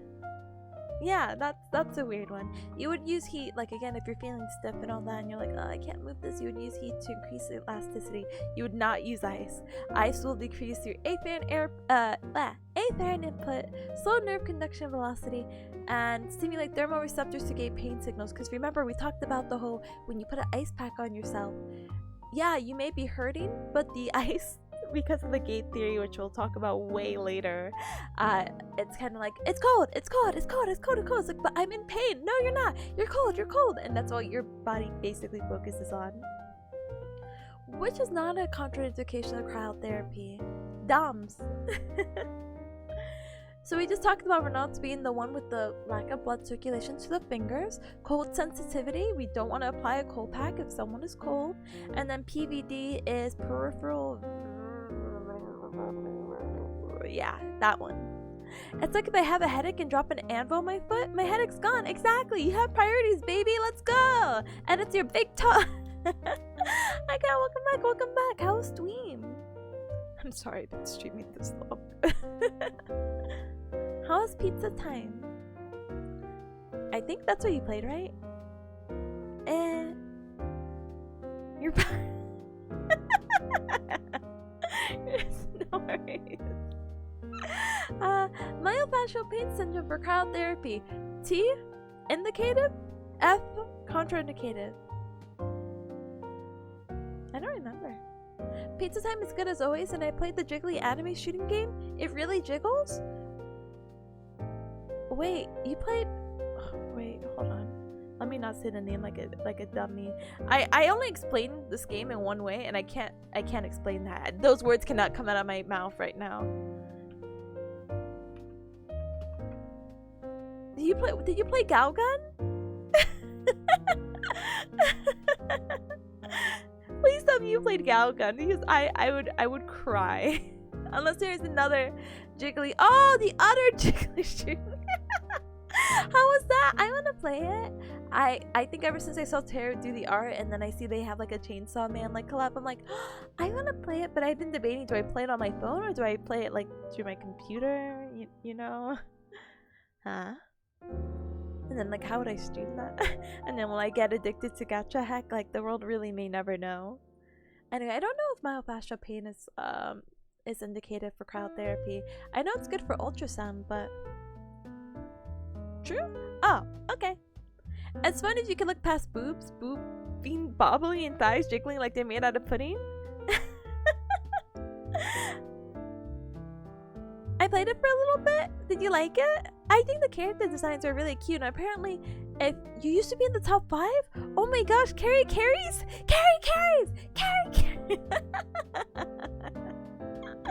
Oh no, I'm gonna get into the top 100 for you, okay? Pro gamer chat? No, like for real? Oh my goodness. Oh my goodness. I wanna play. I wanna see cute girls, and if they jiggle, that's just a bad. Muscle spasms for cryotherapy, yes. How long does sensation cycle typically last within cryotherapy? I don't remember. I want to say this is the cycle about the seed band, the cold band. I want to say 10, 5. Never mind.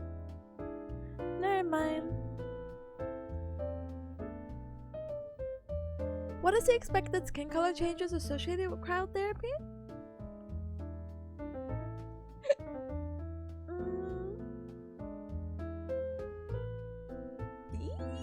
Maybe A. No, because it gets called to B. Yeah. I don't remember what the third word means. Hold on. Let's look this up together. Cyanosis. Blue? Yeah. Oof.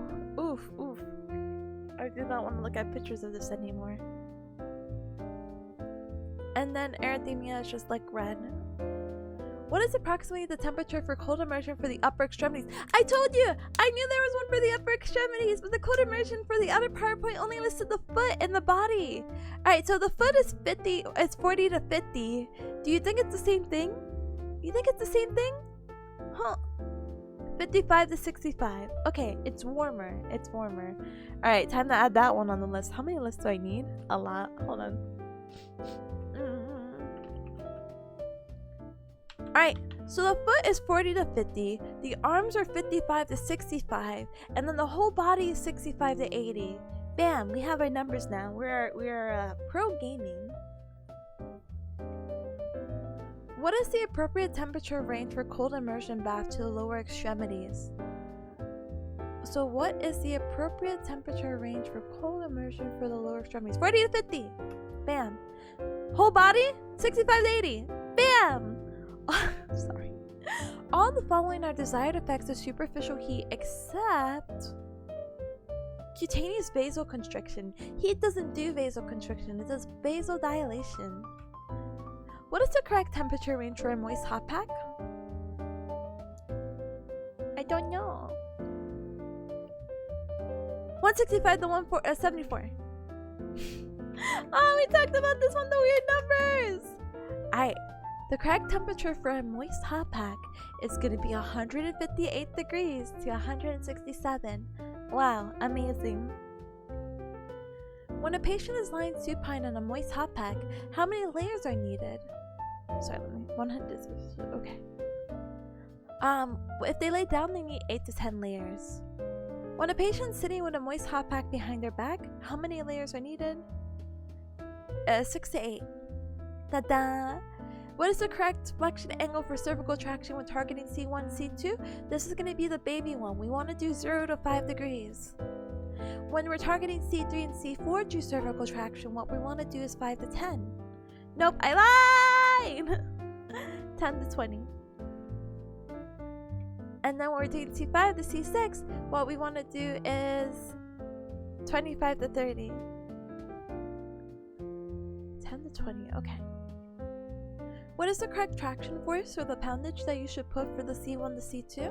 Well, because this is baby, the max you should put is 10. But if you're treating C3 to C4, you can go a little bit higher at 10 to 15. But then for C5 to C7, then what you can do is 15 to 40. When using superficial heat on a patient, you should check on them every 5 to 8 minutes. How hot should a paraffin bath be? Oh, okay, if the heat pack should be 158. I think the paraffin is D, 108? Alright, paraffin bath should be about 113 degrees to 129. At what temperature should fluid therapy be for the hands, wrist, and elbow? D, 108.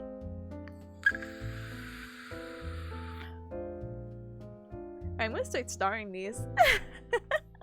Alright, how hot should a paraffin bath be? What did I say? Was it 113? Yeah, 113 to 129. But fluid therapy for the hand, it doesn't start at 18, it should end at 18. So it's 112 to 118 degrees Fahrenheit. Now, what temperature should fluid therapy be for the foot or ankle? That's a great question. I've never seen this before.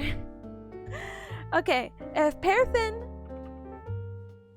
is 113 to 129, and we said for the hand, wrist, and elbow that it's 112 to 118, I think the foot could take a little bit more, right? So we could say 118 to 122. No, 106 to 112. Oh wait, it's the same. It's just the same. No, it's not. No, it's not. I lied. So fluid therapy for the hand, wrist, and elbow is going to be 112 to 118. But for the foot and ankle, it's less. It's 106 to 112. Okay.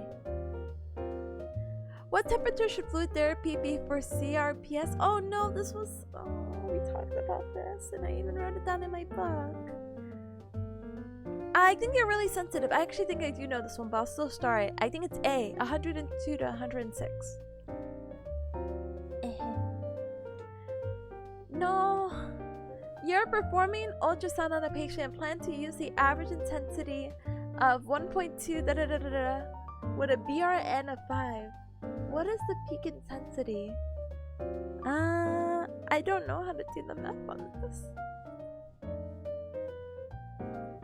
I don't know how to do the math on this.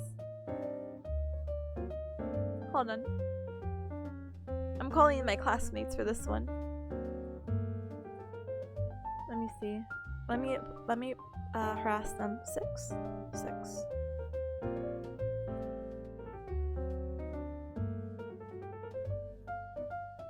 Buddies old pals. How the heck do I? Wait, maybe let me see if I can use my big brain. Wait, is it just literally multiplied? It is tissues multiply together. No way. Really? Alright, never mind. I was gonna look like an absolute fool saying buddies or pals. The politest harassment? Just a little bit of harassment. But no, seriously, what the heck? I've been struggling because I wasn't given a number? No way. Oh, this is so lengthy. Which of the following statements regarding ultrasound is true?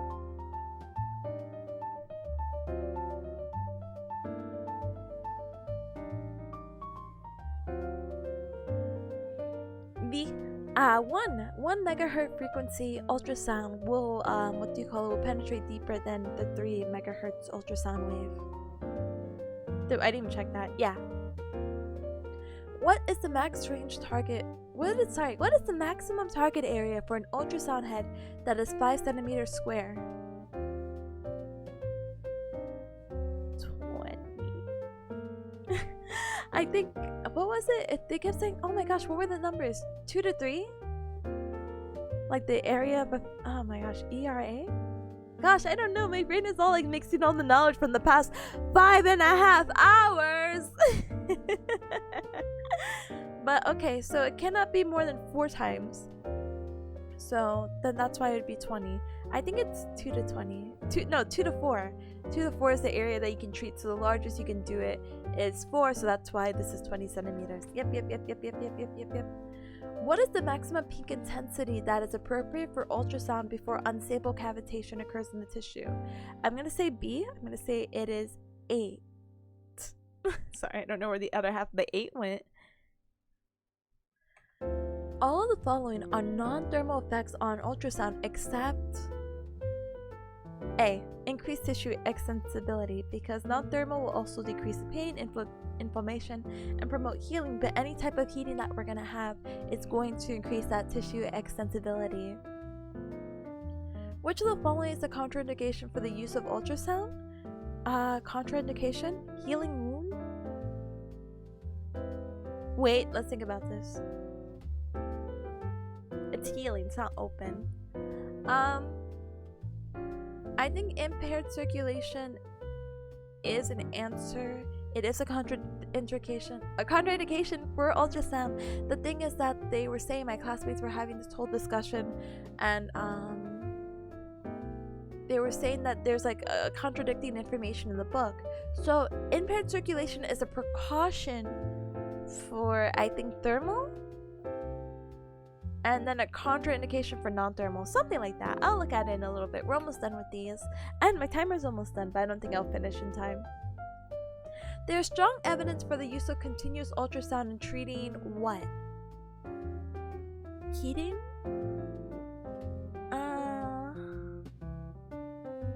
Would you say C?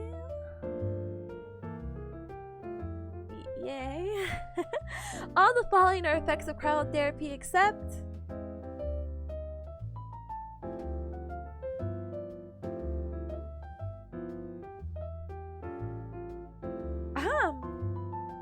I don't know if it's A or B. I think we agreed that he had that neuromuscular effect of increasing that pain threshold. And plus, when you have ice, you're numb. So A. No, B. Oh no.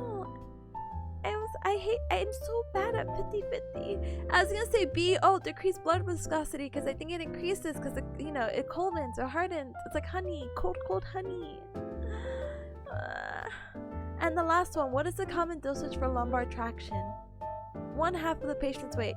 But I'm done.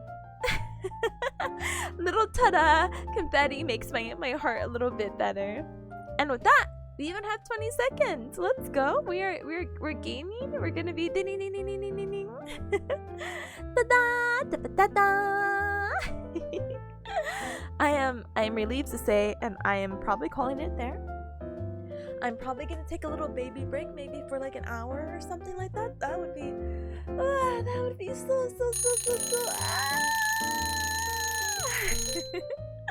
That would just be so nice to take a little baby break and then kind of get back into it for the really longer ones. I am not going to subject any cub to 100, 300 Quizlets. I'll just like burst through them really quick and be like, oh, this, oh, that, oh, this, oh, that, oh, this, you know? I'll do that instead. I promise I'll get to it. I promise, I promise, I promise. Okay? Let us see what we can do though. But no, thank you every cup for joining me for yet another relatively long study stream. I appreciate it very, very, very, very, very, very, very much. Honestly, I am very grateful. I will keep you cubs updated with the how do you say it? I'll just keep you updated with how the midterm turns out. If it turns out good, good, and if it turns out bad, bad. I won't say anything. It's nice to have stream on. BRB quiz. I'm so glad that you guys could bear with me during this like very like off schedule stream. When I was making the schedule, I'm like, it doesn't make sense to not study. I'm gonna do that anyway. But I didn't really have a time in mind, so I got nervous. So I'm like, it's better to just keep it off. And you know, if I do it, then cool. And if I don't do it, then well, heck. But yeah. Thank you for the study stream tip. Have a great rest of your night. I will try my best as someone who is what do you call it? Oh no, the person I want to rate someone, but they went just straight off offline. Oh heck, that's new. Oh my goodness.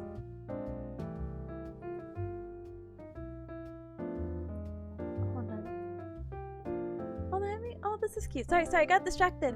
I have a midterm. I will try to have a great rest of my night, but life's hard. Anyway, cubs, I got the Discord going. For Discord, you can feel free to join the official Cub Club, which I think we have anime nights on Tuesday, but yesterday was Valentine's Day, and it looks like we're moving our current anime night because yesterday was holiday quotation marks. I was like, oh, let's move it in case people have plans or they're busy, and so we're actually going to redo it again next Tuesday, so hopefully we'll get to see you then for some Trigun, ping pong animation, and Buddy Daddies. We're starting the ping pong and Buddy Daddies, so it's gonna be our first episode, so feel free to check it out. Okay. Alright, what else? Oh, on Twitter. On Twitter, basically, I do have my schedule pinned, so I will be back on Thursday, the other tea date. On Thursday, we'll be, what do you call it? Streaming Hi-Fi Rush, and then on Friday, we're finally back with Yakuza. We'll be doing 2 episodes then, or we'll be a week behind. We'll do 2 episodes, I promise. We'll keep it quote unquote a short anime night in the sense that we'll watch 2 episodes of Trigun then, whatever we had missed last week, and then that upcoming week. I actually don't know when the episodes of Triguns come out. But we watched the 2, and then on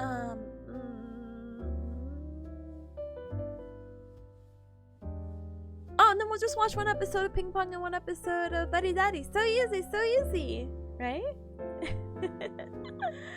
Oh my goodness.